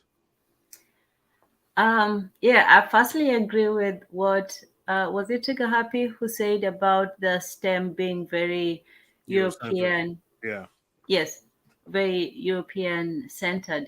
If you only studied to be in the STEM fields, the only minds that you will know are European minds. The whole history of science, begins, from Archimedes, Euler, Newton, Hertz, all these people, and not to mention even if they did teach you the history of science, which they really don't. That's one of the easy subjects. But science, you only hear the names, and French, German, English, all these names, and whether or not you're taught, you know where it came from, you know where, and he's right, it does do something to you, even if you don't want to think that we were not capable of doing it. Even if somebody tells you about some Kemet 10,000 years ago, you are steeped in a very completely European, centered paradigm. All your mathematicians, your Gauss, your, Euler, they're all Europeans. So when you look at that, you almost come to associate rationalism and thinking to Europeanness, and you do get steeped in that European reverence, so to speak. So when you talk about STEM teaching, one has to also realize that, and I do agree that you have to have a balance between the two, where you are taking both STEM and the context together. But even the context is still European. The only thing I would say is that when it comes to the African, and also another thing that one also encounters in the STEM fields is this certain snobbish attitude towards these other subjects, like trying to teach. Even the history of science is looked down upon as one of the subjects that you have to take just to satisfy your GE requirements, not a serious one, and forget psychology, sociology, all these other subjects. So it's even difficult for STEM people to have some respect for this contextualizing of information, because when you look at it, it's supposed to be just the raw data application of it, and the rigorous precision. That's it. So this other trying to make sense of the data, of of the history aspect of it also goes against how STEM is now taught in schools. Maybe somebody will come with a more Afrocentric view, but the way STEM is taught right now is usually a very cut and dried, very logical, and even though it does not teach you to look down on your Africanness, it does teach you to sort of look up to a certain white logic. Yeah. Yeah, I feel you on that. I remember, I forget, is it Robin Walker who has the book on how to teach mathematics to black children and stuff like that? There is a way to get through to our kids where we get rid of at least some of, we'll need some deeper study of history, because I know there's folks who say that it was an African who came up with Newton's three laws first. I don't remember who the African is now, but we have to connect with that history too, to study the history of science, to figure out who did what and when, and to take from it our people, right? Our examples of great minds, and also to take that cultural relevance to science too, how people culturally went about studying science. The European has, Bobby Wright says Robin Walker from the UK. The European has a culture that permeates through their telling of science. They have a step-by-step way of looking at things, and that's how they teach science. They teach a scientific method, which is a step-by-step routine, and that's what you follow. And because of how it's set up, you don't include things that the African probably would include, which is like, the supernatural stuff. You know what I mean? So there is a way to do it. We have to connect. And this is why I'm so frustrated in how little our people care to do this work. There's so much areas of study that should be of such intrigue to our people, like to get down in there, to pull out the things from history that we need the most, and put it, curate it in such a way that we can access the information and we can apply it to ourselves first and then to our environment. But we're not doing that work. We're not doing that work. Yeah, actually, I said Newton. Real Black Gentleman mentioned Galileo. Yeah, I think there's an African who came up with Galileo's stuff way before Galileo, but gets no credit for it. Is there any last thoughts on this topic before we move on? In the chat, JB says the who did what and when is the whole problem. Science will be science in 10,000 years and the name will be nothing. He says the who did, he says, oh no, that comment repeated 3 times. Trigger Happy 262 says there is a book I got that I plan on reading that is relevant to the topic, Decolonizing Science, Technology and Engineering and Mathematics, STEM, in an age of techno-colonialism. I was thinking about bringing back the book club. I've been thinking about that for a while, actually. There's only so much one person could do, though. So I was thinking about just being the host of it, having 7 or to 10, prefix questions, and having someone who's a fan of the show who read a certain book, have them come up and I just ask them these 10 questions about, these standard 10 questions or so about a book, and they kind of tell the story of the book, give the synopsis and their take on it. And if other people, who are on the live stream want to come up and speak, their truth about the book, they could do that too. I've been really thinking about that, but I'm kind of hesitant because it's already a lot of stuff I'm doing now. I don't want to take on too much. Is there any last words on this prompt? All right, let's go to Shooter Breeze topic number 9 then. Look like we might actually finish early tonight. Shooter Breeze topic number 9 says health is the first step to being a rebel? Question mark. Is health the first step to being a rebel? This came with a link. Let's check it out.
So I'm going to play it one more time just to make sure everyone gets the story. I was fiddling around for a second there. All right, so I'll play it one more time.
All right, I think we got it now for sure. Kevin Carre, is health the first step to being a rebel? Yeah. And by the way, who posted this on the Discord needs to come up and talk about this too. This prompt is kind of strange to me a little bit, but Kevin Carre, what say you? Yeah, you need, if you don't have health, you have nothing, whether physical or mental. But what I got from this video is you really got to watch what you put in your body. You know, I don't know how, you know, what chemicals, I'm not a chemist, what they're putting in foods these days, or the product for it to cause a 2-year-old to go through puberty. That's crazy. You know, it's like they don't care anymore. Like, but as I said, I really don't know anything further to say. I'll pass the mic here. Yeah, chemicals making a 2-year-old go into puberty is kind of wild. But what's also wild, it's if I'm not mistaken, I think they said it was essential oils, which essential oils is like, you know, one of the main thing you'll find, especially conscious people kind of using. That's their fragrance, you know. So that's I think it was essential oil. It could be essential oil essence. I could be wrong. I don't know if anyone remembers or not, but that's kind of the scary part of it too. Real Black Gentleman, what say you to this? Yeah, that's wild. Like, I this is the second time I've heard of something where lavender like triggers like your hormones and your endocrine system. That's wild. The poison spreads evenly. You know what I'm saying? In a lot of this fragrance industry, we don't know what this stuff is. None of this stuff are real flowers that you see your people grinding up and using our own solvents with our own chemists to make these salves and ointments. It's all bad. It's all bad. I mean, it's all bad. I'm a pass. Bwana Hagaziki, what say you? Yeah, I think that being a health rebel is something that all of us should be something that we should invest in. Being a health rebel, considering the fact that many people in our community suffer from different kinds of diseases and ailments, and for a lot of the times these are lifestyle choices, not something lifestyle choices that we choose to get into, and I think that many of us are, as far as the health go, we are illiterate when it comes to in terms of things we ingest or put on our bodies with perfumes and bleaching creams and perming our hair and different kinds of things. I think that we are illiterate and we seem not to really have the will to investigate some of the things. Not only the things we consume, but just things that we put on our bodies and wear and different things like that. I think that these are things that we should investigate and invest a little bit of time in. You don't have to do it every day, but just sometimes. You might prevent a whole lot of illness and diseases and things of that nature. I found that many people in my country have gotten overweight, just in the past 20 years. And I think it's mainly to do with the things that we consuming, and it has had really a terrible effect on our health and even our health industry in the country. So I think that one of the things we should do is seek being a rebel and stay away from the general consensus of the things we consume, we eat, we put on our bodies, just a regular fray of what the typical person decides to consume in any which way. I think that we should try our best, and I say we gonna always succeed, but try our best to stay away from these things and choose the way that would lead to longer lives and things of that nature. So for me, I try my best every day, to be a health rebel. I'll stop there. Yeah, D Web in the chat had asked a question. He said simple iodine deficiency causes hypothyroidism. But what is she doing ingesting essential oils? What's her diet? A lot missing from the story. I know I kind of got the impression it had to do with her hair care products, and maybe she was absorbing them through the scalp or something like that. That's kind of what I thought when I was watching it. I could be wrong. Tanzan, what say you? Yeah, I can't say I know enough about lavender or, to say whether it was good or not. A lot of these things sometimes people just don't know, and then maybe she had a reaction to it, or it's hard to know. But you have to be careful with everything that you take in, and especially try to take in as little as you can, because most of this stuff is already compromised, and you shouldn't expose especially young children to things that you're not sure about. Sometimes it's out of ignorance, and sometimes it's not from investigating, but even things that are purportedly good for us, a lot of the times it is merely packaging. It's merely put as but even but especially with children, even toothbrush, it's written that you're not supposed to use it on children who are less than 2 years old, and that's regular toothbrush. So just one should be more careful when it comes to it. I'm not saying that they're to blame. I'm just saying that you don't know what you're getting into. Sometimes things that are okay for adults, children are still vulnerable, and you don't know how they're going to react. And maybe this was just an allergic reaction. So yeah, I'm not a medical person, so I can't say. Bueno, what are your thoughts on this? No, I think the sister is correct. I think that, she says that, we don't necessarily investigate and put the essential time that's needed to really find out, how these things could really compromise us. So I agree with her. I agree with her, and it may be, she may have had a reaction towards it. I just feel sometimes we are at the mercy of of of the producers and the sellers, and we don't have sufficient people who are able to inform us of the things that we should be informed of before we just apply these things. We buy them from the stores and just either eat it or apply it to our bodies without really understanding or knowing the effects of it. And because of that, we are at the mercy of whoever sells us something that's sparkly and glittery and smells nice. And I think that shouldn't be the case, because we are living in an age of information, and we just shouldn't just be just dumb consumers all the time, man. You know what I mean? Take the time to find out.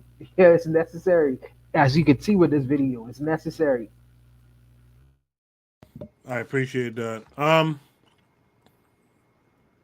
If there's no other last words here, we could go to Shooter Breeze topic number 10 tonight. Shooter Breeze topic number 10 is, do you know who profits from black hair products? Like I said, I think that last prompt was about hair care products mostly, but let's see who profits off of the. Some of these popular brands: Shea Moisture, Dark and Lovely, African Pride, Sulfur 8 Blue Magic, Aunt Jackie's, Cantu, Main Choice. Look who owns some of these popular brands: Shea Moisture, Dark and Lovely, African Pride, Sulfur 8 Blue Magic, Aunt Jackie's, Cantu, Main Choice. Look who owns some of these popular brands. I ain't gonna lie, but the African Pride one hurt me a little bit. Oh goodness, the blue magic hurt me too, because my pops been taking that for more than freaking, and since he had hair until he lose hair, and I didn't know that. Man. The matron in the chat says we don't pay our thinkers, and Harsh Roddy Podcast says wait till somebody tells her who owns Black Entertainment Television. I know, right? Man, but the African Pride one, for something about that just kind of stung. Kevin Curry 42, what say you? It just shows that we think we know who owns what the product we use, but you never know. Like a couple of years ago, I said I used to photograph a lot of black women with natural hair, and I came across something called Miss Jessie. Come and find out they just sold out to a white corporation. And we're talking about something, the prompt before, how that little girl is going through puberty. When we had all these products, or some of them, we knew what was going in, but now when you sell out, you never know. Huh? Yeah, most of them we knew. There was one in New York here that went at least national, I think international. Forgot the name now, but Mary J. Blige eventually bought into that company, and then I think they sold it to like a white company that started to add all kind of different types of chemicals and stuff like that. So it kind of betrayed the customers used to go to that company. I can't remember the name now. Someone's daughter or something like that it was called. And Carol's daughter or something like that. And you know, they start putting all these chemicals, and the women who purchased that stuff felt betrayed because they went to that brand just because it didn't contain all the damaging chemicals of the major brands. You know, I think it was Carol's daughter. All of a sudden, Kansas pop up, and you ain't know where they come from because these people put cheap shit in your stuff, and these people don't have your best interest at all. I tell you. Yeah. Provide triggers for evolution said Carol's daughter is correct. Yeah, I thought so. Thank you for that. KW Don 7 said, damn, I use Shea Moisture. Real Black Gentleman said, I know Blue Magic. Real Black Gentleman, what else do you have to say about it? I mean, I kind of knew about this before, like, you know what I'm saying? Like a lot of these companies, you know, were definitely, they were, I know, like, you know what I'm saying? Like, I know, you know what I'm saying? People in my family who use a lot of this stuff. I mean, I put Blue Magic on my hair growing up. I ain't gonna lie. You know what I'm saying? You gotta grease up your scalp. Ain't it? They should use Blue Magic. God dang, they got me too. Man, you know what I'm saying? Keep it a buck. I mean, and this is unfortunate. This goes back to and it's hard. I mean, there's no way of like truly as long as we are unable to value the products that we make at the price that the market dictates that it has to be sold at, then that's just, you know what I'm saying? It's always open for temptation. It's always open for betrayal. We can sit there and build up something genuine, sincere, wholesome, competitively priced, you know what I'm saying? Our people, you know what I'm saying, might have a tight check at that company, but we got a good product out here, and just something, why doesn't it hold up? Because it smells good. Oh, they got another scent to the stuff that we have. You know, I don't know how to just speak it into people that you know what I'm saying? This is the wisdom of people. I mean, I don't want to sit here and be like, oh, I'm ultimately like what I do kind of feel like I just being aware of what I'm talking about. I read the ingredients. I know that you have to be careful of these chemicals. Like you wash your hands and stuff. There's again, like you see it, it's like you're looking at these faces, and it's like these people don't use these products. These aren't the people who I see who use this stuff. And I mean, once again, the economics in the United States for is really the idea of regulation. I was seeing how in Tennessee, you know, you have to have a license to do hair. Basically, you have to have a license to do hair. I mean, these are little things where like we're being squeezed on both ends, where we can't actually do the kind of thing. So if we, if Black people can't even if it is like a you go to a salon or whatnot, a barber shop, say a hair care facility, you know what I'm saying, and we can't even like operate that without regulation, and then because of that we have to use substandard products that isn't even has anything to do with us, that doesn't benefit us. You see how this goes? It's like it's hard. It's like there's so many different angles that when we're talking about one of these subjects, it's like there's different filters and there's different levels, and the levels aren't necessarily hierarchical. They're just like they're superimposed upon each other. It's like different filters that you can see, that if you can remove the economics and keep the social. Like, why wouldn't we like boycott? I mean, we used to boycott. Black people in this country used to boycott everything. Boycotts work, but because we are not dominant in the way that communications aren't, like, it's not like we can drown out the radio or the internet. The internet's always on. The radio station, the TV used to shut off at like 12 o'clock. We as a people are being, we once again, it's like knowing this, and a lot of times we know about this stuff 40 years ago, but we get lampooned and we get marginalized, and we tend to use the white man's tools to beat ourselves in a lot of ways. Even though the old saying, you can't use the white man's tool to beat them, we seemingly use the white man's tools to beat ourselves. But I know I'm just taking up some time, but we just, again, just, you always have to start from scratch.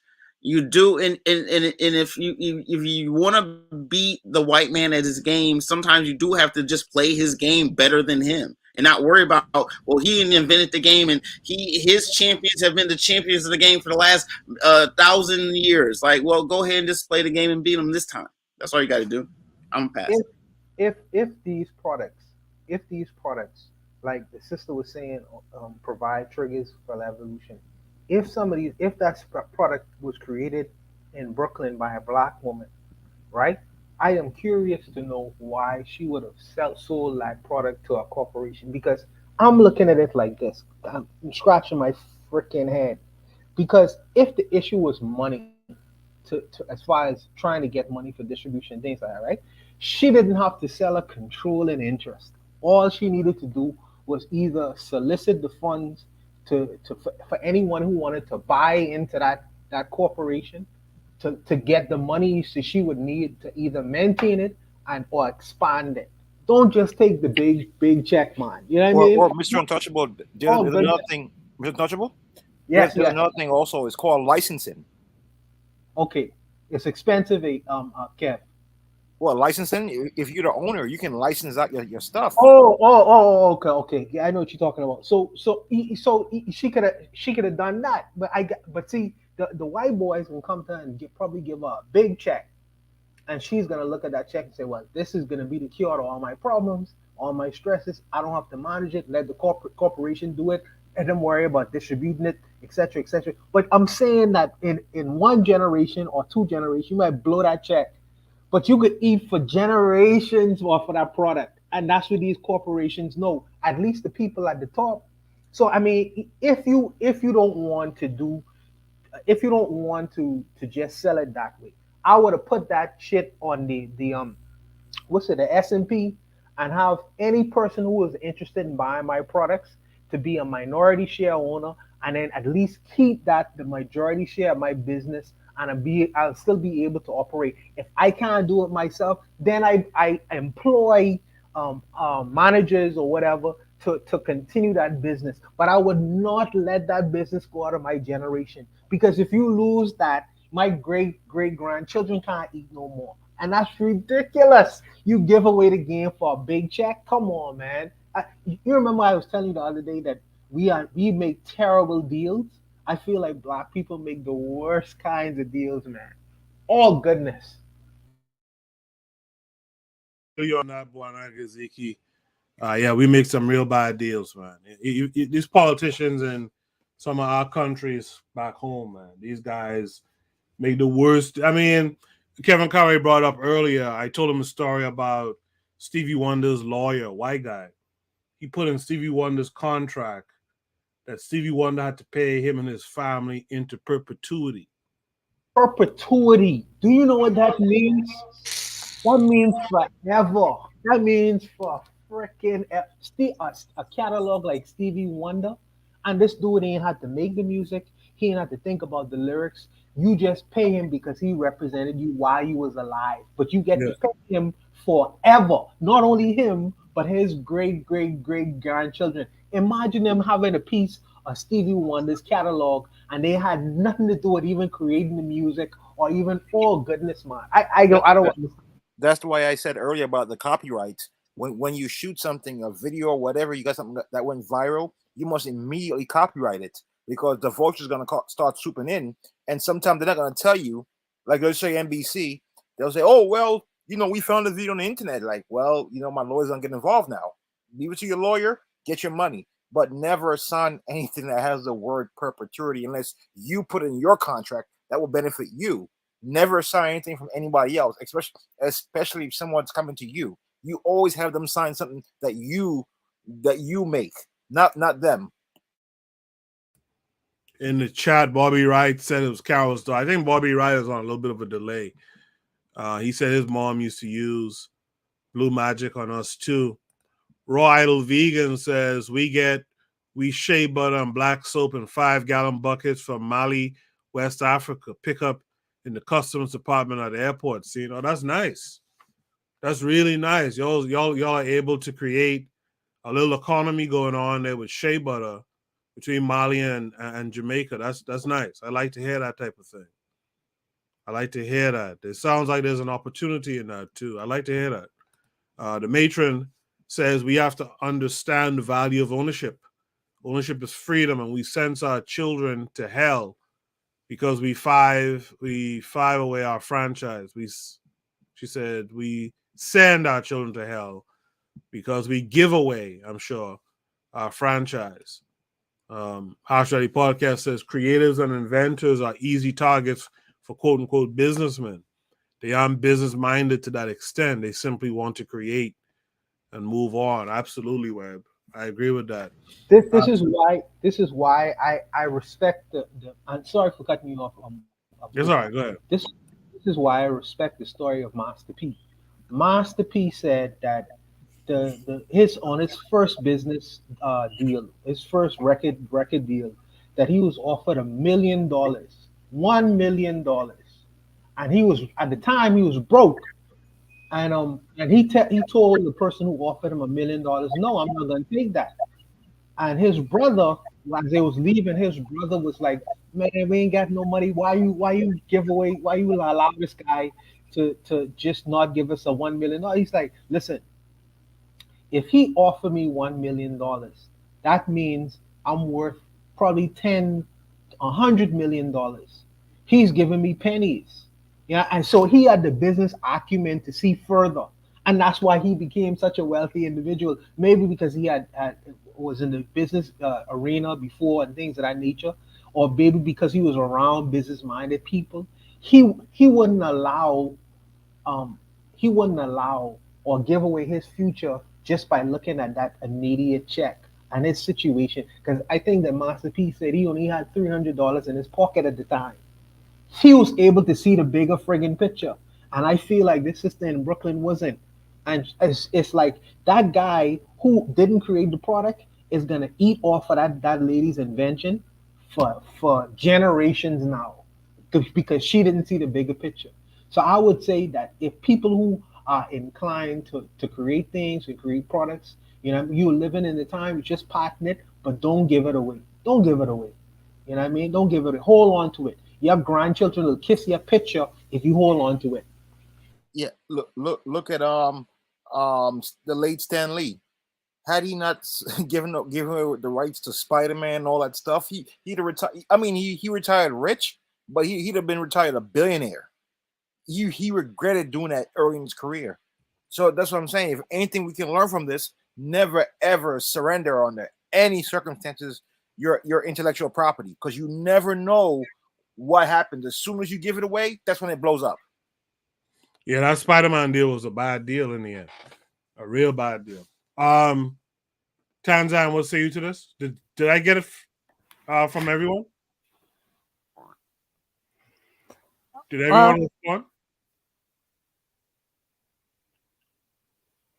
I think so. Oh, okay. All right. Well, then, you know what? Do me a favor.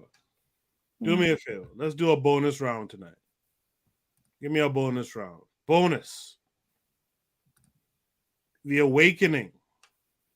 Africans packing the bag of Christianity and sending Jesus back to Europe. This came with a link. This will be the last topic tonight. This came with a link. Oh, so I'm not reacting to the last one. Okay. No, hold on. I just asked the question. Okay. Did everyone respond to that? Did you say no? No, I was waiting for everybody else to respond. Okay, well, hold on then. Let's go back. Let's go back. Apparently, I missed Tanzan. Tanzan, do you know who profits from black hair products? I didn't know before, but I do now. And it just goes back to show, I'll be brief. that we are good at some things, but we don't recognize our weaknesses in other things. So, this lady might have been good at creating products and doing business, on a small level, but she wasn't, privy to the bigger picture, especially the longer, the long term. So unfortunately, a lot of us are not taught how to to do business, especially negotiating skills. This also goes to African governments. I don't know if maybe they're getting better or worse. It depends, on a case by case basis. But when we go to the table, we don't go with an aim of getting something. We are only going off of protecting what we have. And then if somebody offers us something extra, then we're almost grateful just to get it, instead of seeing what exactly they have and what we can get from them. So we need to learn the art of negotiation. We need to learn the art of of concealment, of not putting all your cards on the table and letting somebody be aware of your plans and so on. So unfortunately, that's what happens. We start something and then they come up and they take it and then they use our faces to sell it back to us. So it was just a shame that, and then the other thing was this whole thing idea of,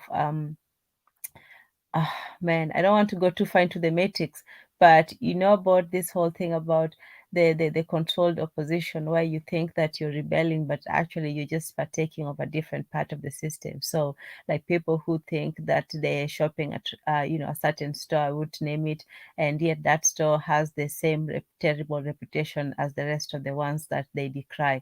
So you think you're doing good, but you're actually just feeling good. So, in the same way, sometimes with, the natural, hair movement, for example, I know that one of the brands, Kantu, was big in that movement. And, sometimes people are thinking, oh, I'm doing, which is a good thing. The image of it was obviously definitely much better than the artificial look.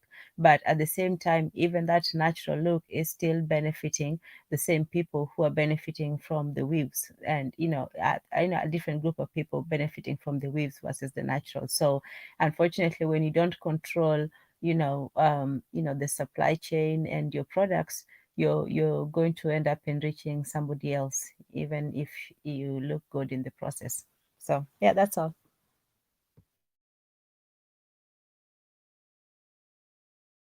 Yeah, sorry, Tanzan. I didn't mean to cut you out of the wisdom there. No, it's okay. But again, I'll ask you guys to hang with me for a few more minutes. Let's do this bonus prompt, and this will be the last prompt tonight. There's another prompt on the Discord, but I'll make that the first prompt next week. It's about my country, so we'll talk about that next week. The bonus says the awakening: Africans packing the bags of Christianity and sending Jesus back to Europe. This came with a link. Okay. Yeah, so link is up on the screen. We'll watch it and then we'll comment on it.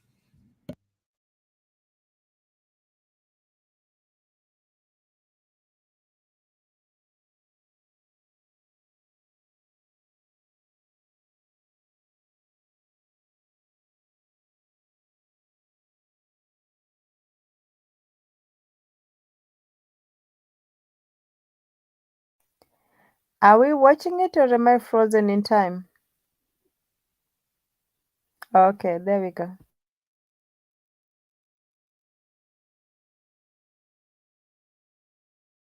Jesus Christ is a stranger in Africa. You will definitely pack your load and go.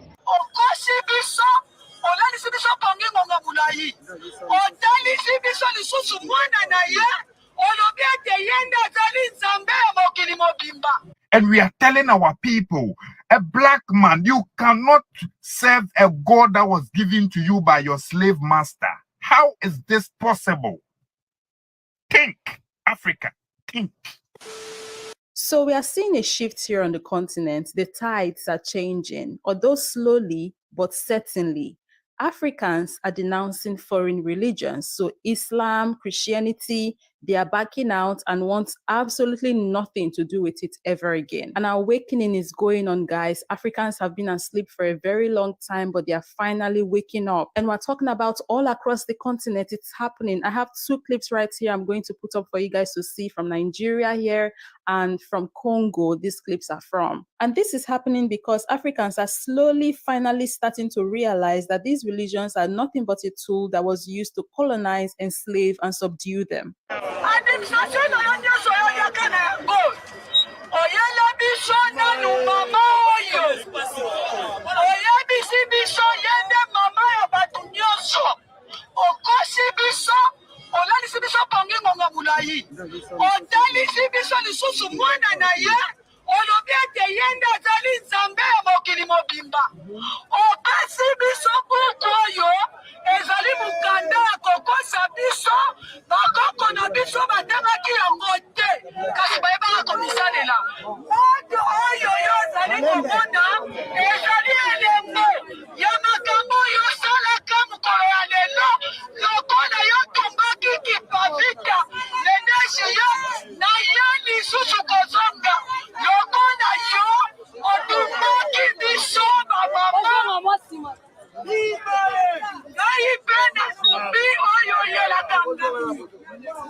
As you could see and hear for yourself, this is happening right now on the continent, guys. Slowly but certainly, it is happening and it is spreading. The minds of the people are getting decolonized. Like I said, it's an awakening that's going on. If you go on TikTok, you would see numerous young people making decolonizing content, hitting it back to back with accurate historical events that they would rather we forget that are not being taught in schools. African children are deconstructing everything from South Africa to Nigeria to Ghana. You see people making content on TikTok and it's beautiful to see. Right now, I'm just going to get out of your hair and let the next clip roll so you guys can see and hear for yourself. And this next clip is coming from Nigeria, actually from my state, Edo State. It's happening and it's happening somewhat majorly. It's like an overnight change. We are seeing this new turn of events. It's almost as if someone just snapped their finger and everybody's waking up, like the veils are just falling out of our people's eyes, left, right, center, and I'm here for it.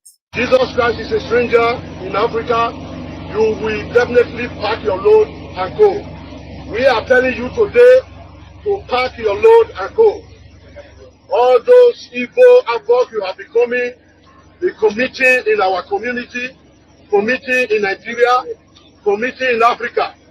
We tell you Jesus Christ pack your things and go.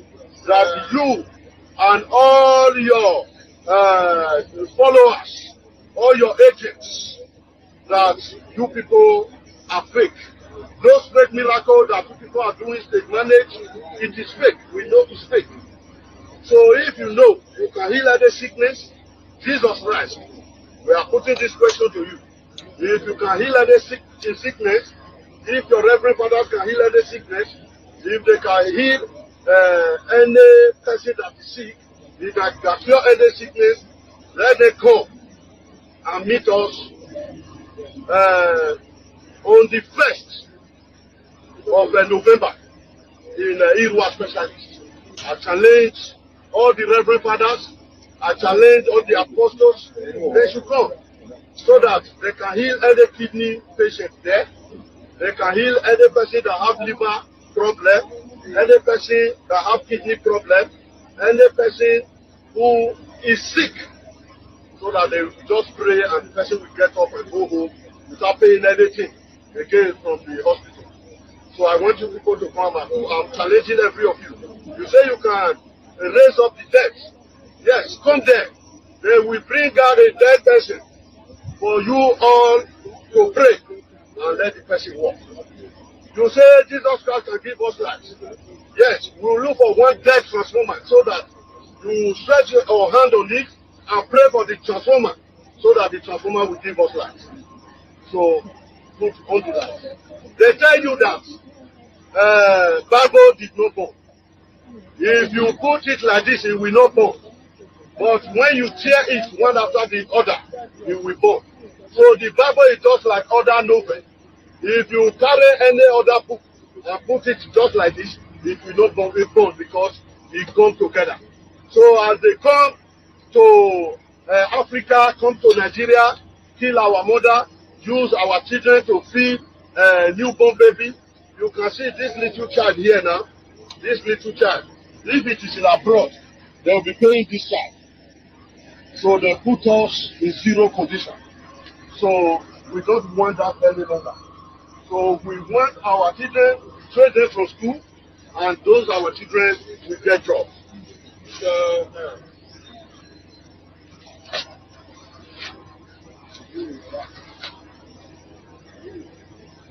it's money. Oh. Yes. They say we know, but it's money. It's money. Look at it. It's money. They have killed so many of our mother by tricking them in Benin. Even when the Hausa was alive, Archbishop Idahosa, he brought so many of our mothers to Loki, destroyed them, made them to mad, killed them without saving them again. It's money. Oh. Look at it, it's money. So if you want to burn it, you tear it like this. So guys, this is a little update from the continent. Of course, not every African is here yet, but we are seeing that this thing is spreading. Of course, everybody is not going to get to this mindset overnight, but something great is definitely happening on this continent. Our people are standing strong and saying no to things they do not want anymore. We see as well what's going on in the political realm, what's happening in Burkina Faso and Mali, the beautiful changes that's going on. Of course, the damage done is severe. The changes may not happen overnight, but we are starting to see that there is hope for the future. There is hope for the next generation, because when the minds of the people are starting to change, that affects the next generation, right? So I'm very, very hopeful for a better future for the continent. There are most times that we are trying to tell our people, the African people, that the Bible was used as a major tool to destroy Africa. And there is this new generation of Christians who have come who think they know everything but don't understand anything. Come and refute our claims and be saying everything that they like. Today I want to touch on this important Bible chapter, Genesis 11. I call it the Genesis 11 code. Okay, once upon a time in Genesis 11, there were people living in a particular location. They were so united that they speak one language, did everything together, and this unity made them very strong. Then there was this God who saw that no, this thing was threatening. How can people be united? Even the God stated in the book that this is the old beginning of what they can do with this unity. They will be so powerful that the God feared how they would be. So the God decided to go down there, cause confusion among these people so that he can scatter them across the earth. And he did. Using the language barrier, he went there, caused confusion, changed everyone's language so that so far as you cannot understand what I'm saying, then we find our way, we part. This same code was what was used in the Berlin Conference in 1884 to 1885 to divide Africa. The British, the French, the Portuguese, the German actually played God with Africa. They were the God. They came, saw this united Africa, and decided to divide Africa into regions using this language barrier so that they could rule over us. And this is what they did. So they divided Africa among themselves. They take one British colony, surround it with a bunch of Francophone colonies in order that we might not be able to communicate with them in case we want to break loose. Because if I speak English and I go to a Francophone to actually tell him we should unite, it's not going to work because of the language differences. This is what they did. This is how they destroyed Africa using this same Bible. I'm not even going to the Negro Bible or anything. Let's just stick to the Genesis 11 story. See how everything played out until today. This division has cost us our unity because why? The African unity is a threat to these people because once you are united, you gain strength. Once you are united, people cannot fight against you. So they made sure they use this Bible to actually make this thing possible. And we are telling our people, a black man, you cannot serve a God that was given to you by your slave master. How is this possible? Think, Africa, think.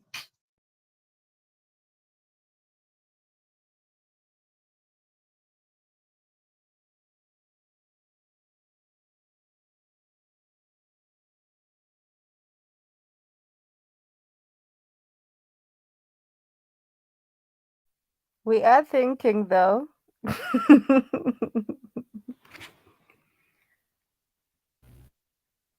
Are you thinking? Are you thinking? Yes, we're thinking very hard. I'm glad this is happening all over the continent. You know, however slowly. If I go to Kenya, I would see some Bibles getting burned. We're not as crazy as in the West, you know. They're way more, you know, on that stuff than us. We take it as a casual thing for the most part. Is that right? Okay, okay.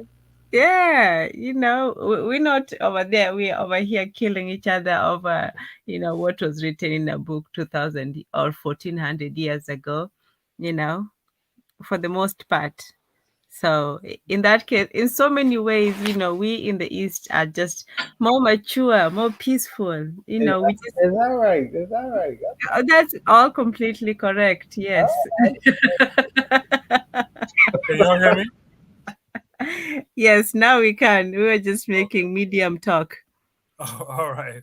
Bobby Wright says, I only hope they send Muhammad back along with Jesus. Real Black Gentleman said, Congo stand up. Trigger Happy 262 says, this reminds of the Bay Fall topic from the other Shoot the Breeze. It's very interesting that we are seeing this happen in Christian-controlled African countries, but not Islamic countries. Bwana Hagaziki in the chat says, one pants leg at a time. Trigger Happy 262 says, what would be our strategy if this was absolutely the case? I say absolutely because maybe it is the case that there is resistance to Islam in other regions of the continent, but we aren't aware. Provide Triggers for Evolution says, for sure, we have been praying to the wrong gods, from Christianity to Islam. I personally have a low tolerance level for Africans who are Muslim and pray 5 times daily and fanatically and no answers to their prayers. He says the religiosity on the continent is a bit extreme. Bobby Wright said that sister Ivy Anita has a great channel. She's a Pan-African Nigerian, and she's race first. I got to keep that in mind. Remind me to check out that channel, Bobby Wright. Ivy Anita. I don't know if any of you other guys are familiar with that channel. Real Black Gentleman in the chat says, we all pray 5 times a day. We just don't think about it. Trigger Happy 262 says, I hope that the people push for the real spirituality or our real spirituality and push to place that as our guiding sacred systems. Real Black Gentleman says, I don't mind religion. In fact, I wish Africans could find more to bind themselves to as Africans. Bind themselves to as Africans. I'm not going to let perfection be good nemesis. Provide Trigger says there is something to our psychology and humanity that makes us susceptible to outdoing both our white Christian and Arab Muslim counterparts when it comes to our manifestation of religion. Provide Trigger says a total loss of critical thinking. The matron says religion and spirituality are different. Similarly, public and private administration are different. Provide Triggers says, I would also argue that religion is a barrier to Pan-Africanism. I agree with that. I see it in Senegal, where it is clear to me that one's religious identity takes precedence over one's African identity. It's a pity. Lastly, the Real Black Gentleman says to the matron, that's the thing. I'm starting to believe that spirituality is in fact a disguise to dissolve social bonds. Everyone has their own spirit, but religion or church is 2 or 3. Real Black Gentleman, expand on that a little bit here for us. Yeah, and not to knock it, because again, I know, look, I hear what our peers are saying. We do have to have a way of having I'll say liberating our perspectives and our expressions. However, it cannot become a free for all. It cannot be the words I want to say is just free flowing, where everyone and anyone can kind of just have their own spin and can just be contrary, just at a drop of a dime.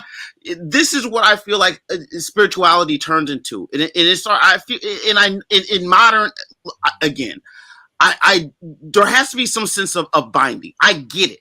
The Bible in church is 99% of us see church is nonsense, talking about, you know what I'm saying, like good works, and we're cosplaying, these white people and what we think, you know what I'm saying, we're supposed to do. But I mean, how would I say it? It's not that we have to go about the whole process of making a Jesus. We just have to, we'll do something at some point where it's just that this is what Black people do. We've, you can look at how, China with their, little black book or something like that, saying, the little red book. I mean, I've seen, we'll say, y'all heard Black people say, well, we need our little black book. It's not like that, but we do have to, we'll find a frequency and a phasing to our culture that will make it a bind. It will be that Black people just don't do certain things. There are things that a binding, a social covenant onto ourselves, to the things that we will do amongst ourselves, and these are the rules. That is what I'm saying is against when I say spirituality, because again, everyone has their own spirit, but church is 2 or 3 people together. It's at least a couple of people trying to have a bond amongst themselves in spite of everything around them. That is what I have to say. And again, I know what people say. We got to have a spirit. You have to have, spirit comes from breath. You aspire, talk, breathe. Got to have spirit. But it can't just be that I'm just going to express, these things. And I think that X, Y, and Z is good. And I'm just going to say, boy, if I'm like, whoa, that's just foul. And it turns into my spirit and your spirit, and that's not binding. That's conflict.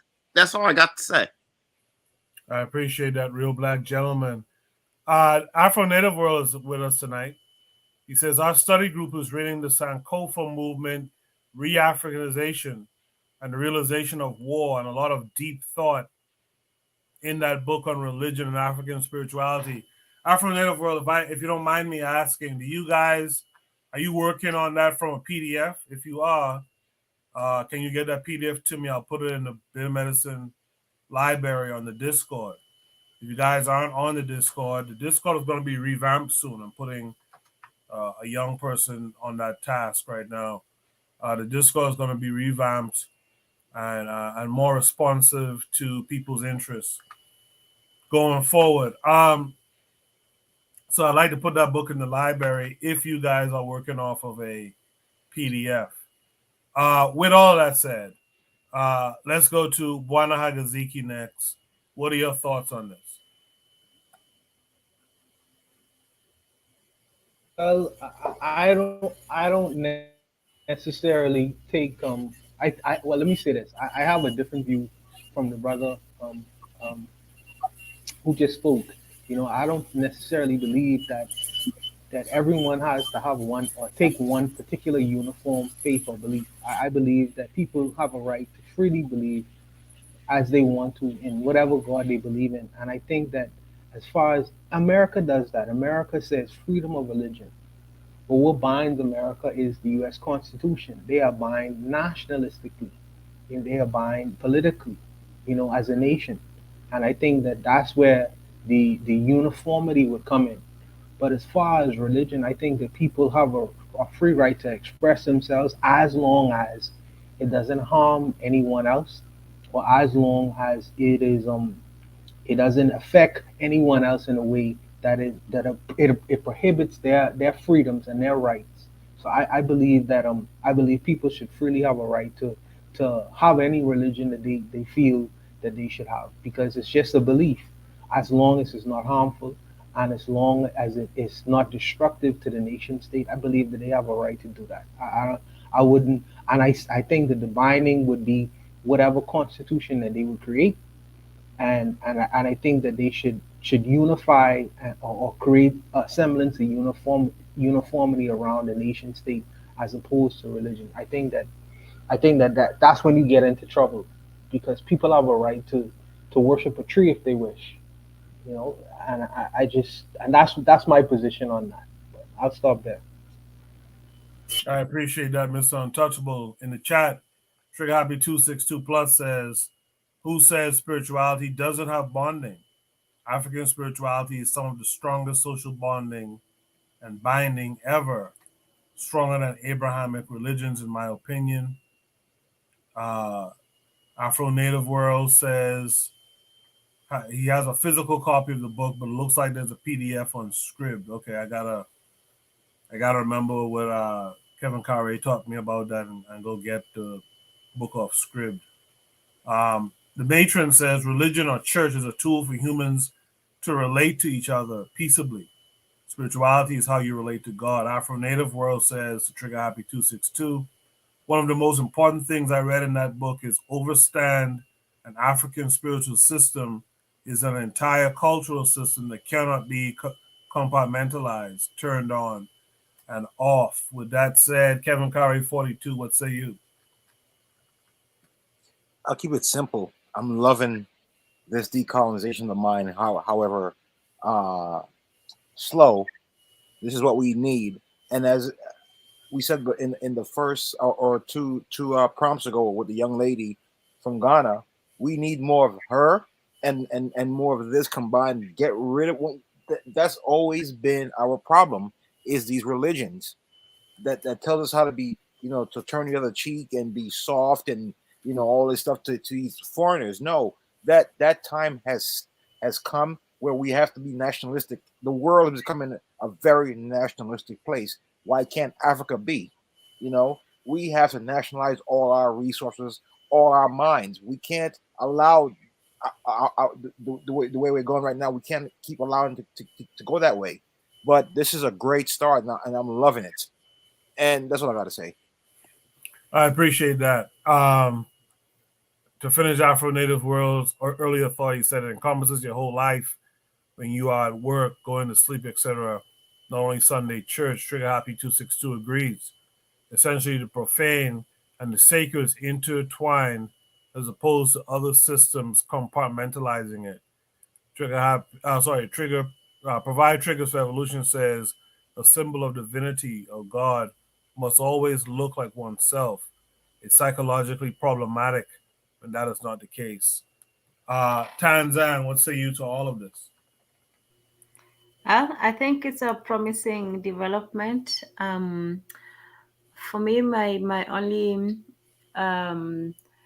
hesitation would be the fact that sometimes if you get rid of something, you should have something in mind, to take over. It's like a power vacuum amongst, the either the gangs or the government, you always need something to take over it. So sometimes, unfortunately, when you get rid of something, this is a perfect opportunity for for hucksters and con artists to step in and come in with their own brand of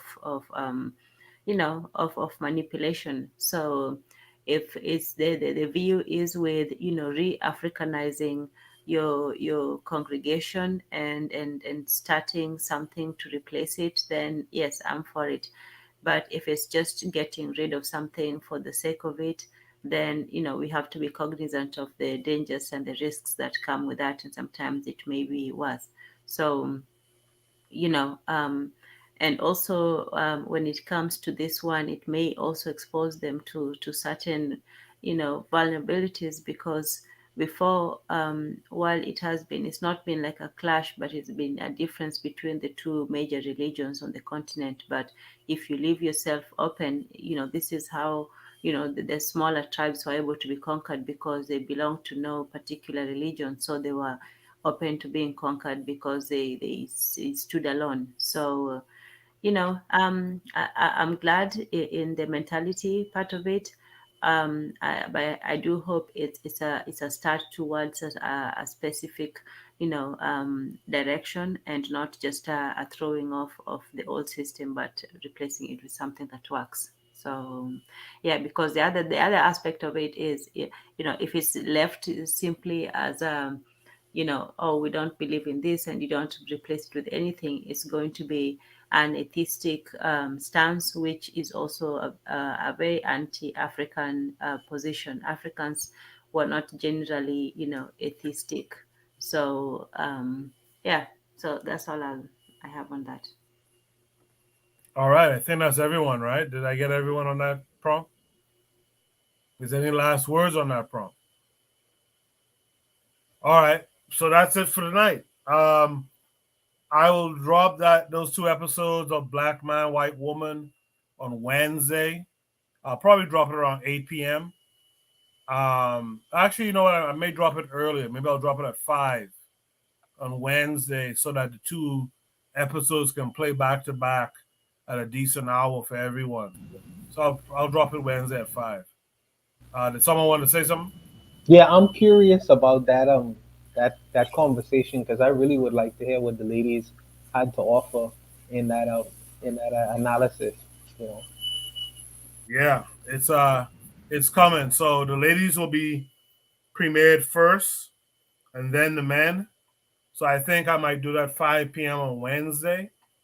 So everyone has a chance to hear it that night, and then maybe a week later on Wednesday we can do a live stream where we have that discussion between the men and the women concerning that video. Not a beat by beat of the video again, but just going through and people having their thoughts from start to finish. So look out for that. Look out for that this week. Is there anything you want to shout out, Real Black Gentleman? Yeah, I mean, I'm definitely white Jesus, all that monotheism, all them books can definitely, you know what I'm saying? That's, you know what I'm saying? You want to save the earth, don't make a Bible. You know what I'm saying? You want to save the earth, save a tree, don't do that. Don't print a Bible. How about that? It's like, I just want to make sure, I think you guys know what I'm saying. I'm listening to all you guys. Like, I definitely, as far as the binding of our spirit and how we talk to ourselves. It goes back to the indoctrination, though, of what happens to us as young people. And a lot of us grow up, and I would say that a lot of us say and do things that are aberrant to what we would say is Black or African culture. And so I know I'm not saying it's either the Bible or queer theory. You know what I'm saying? It's not that. It's not that. What I'm saying is, like, we have to be careful when we talk about spirituality.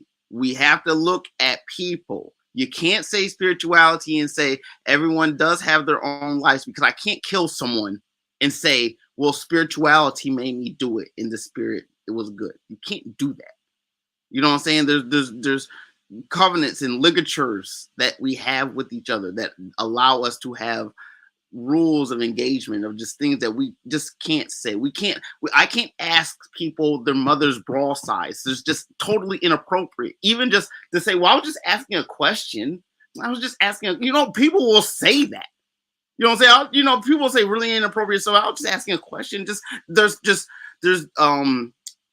perturbances that cannot be allowed in the name of spirituality. That's all I have to say. Sounds like real black gentlemen have a case going on, but yeah, he had to get it off his chest.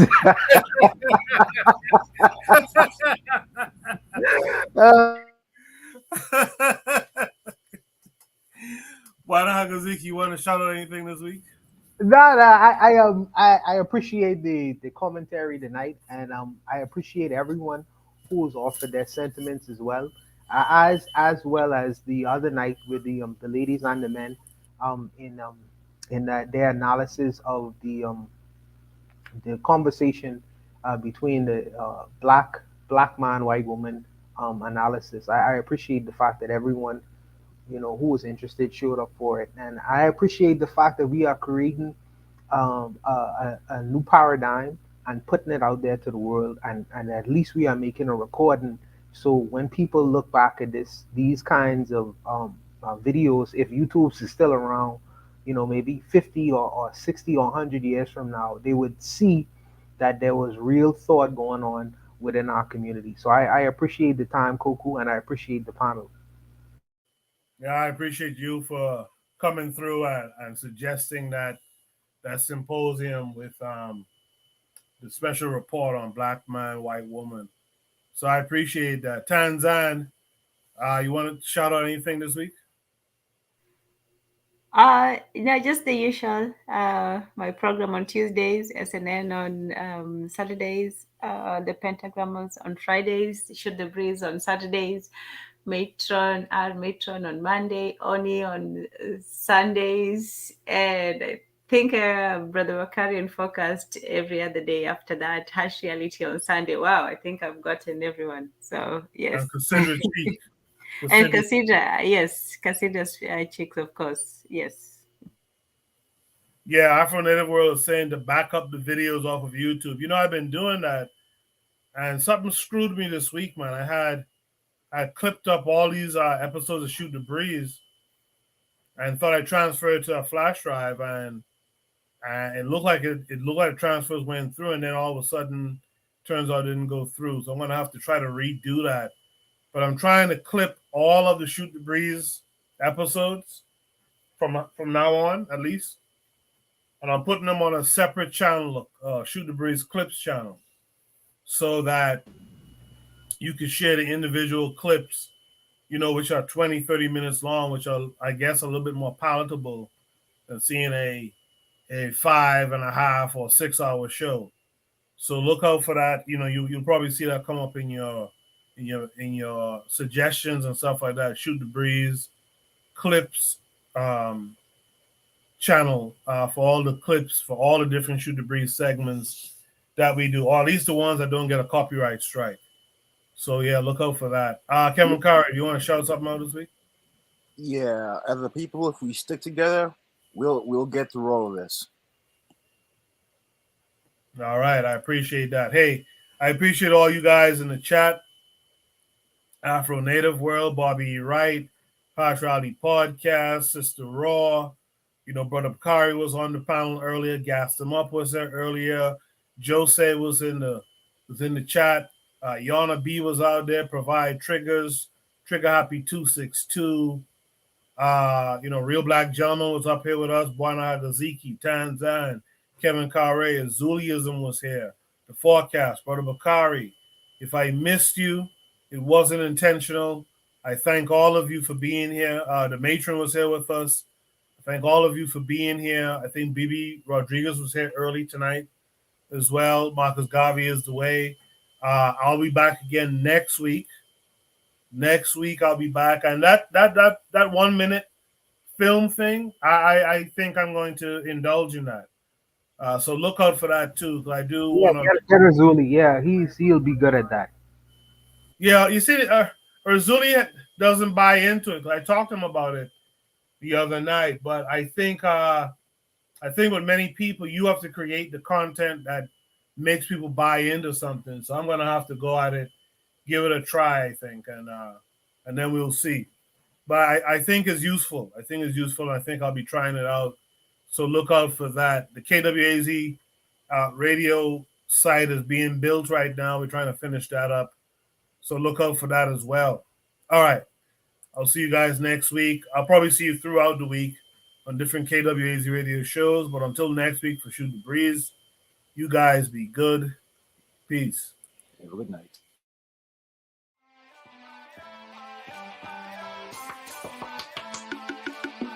Thanks for listening to the Bitter Medicine Podcast with your host, Koku.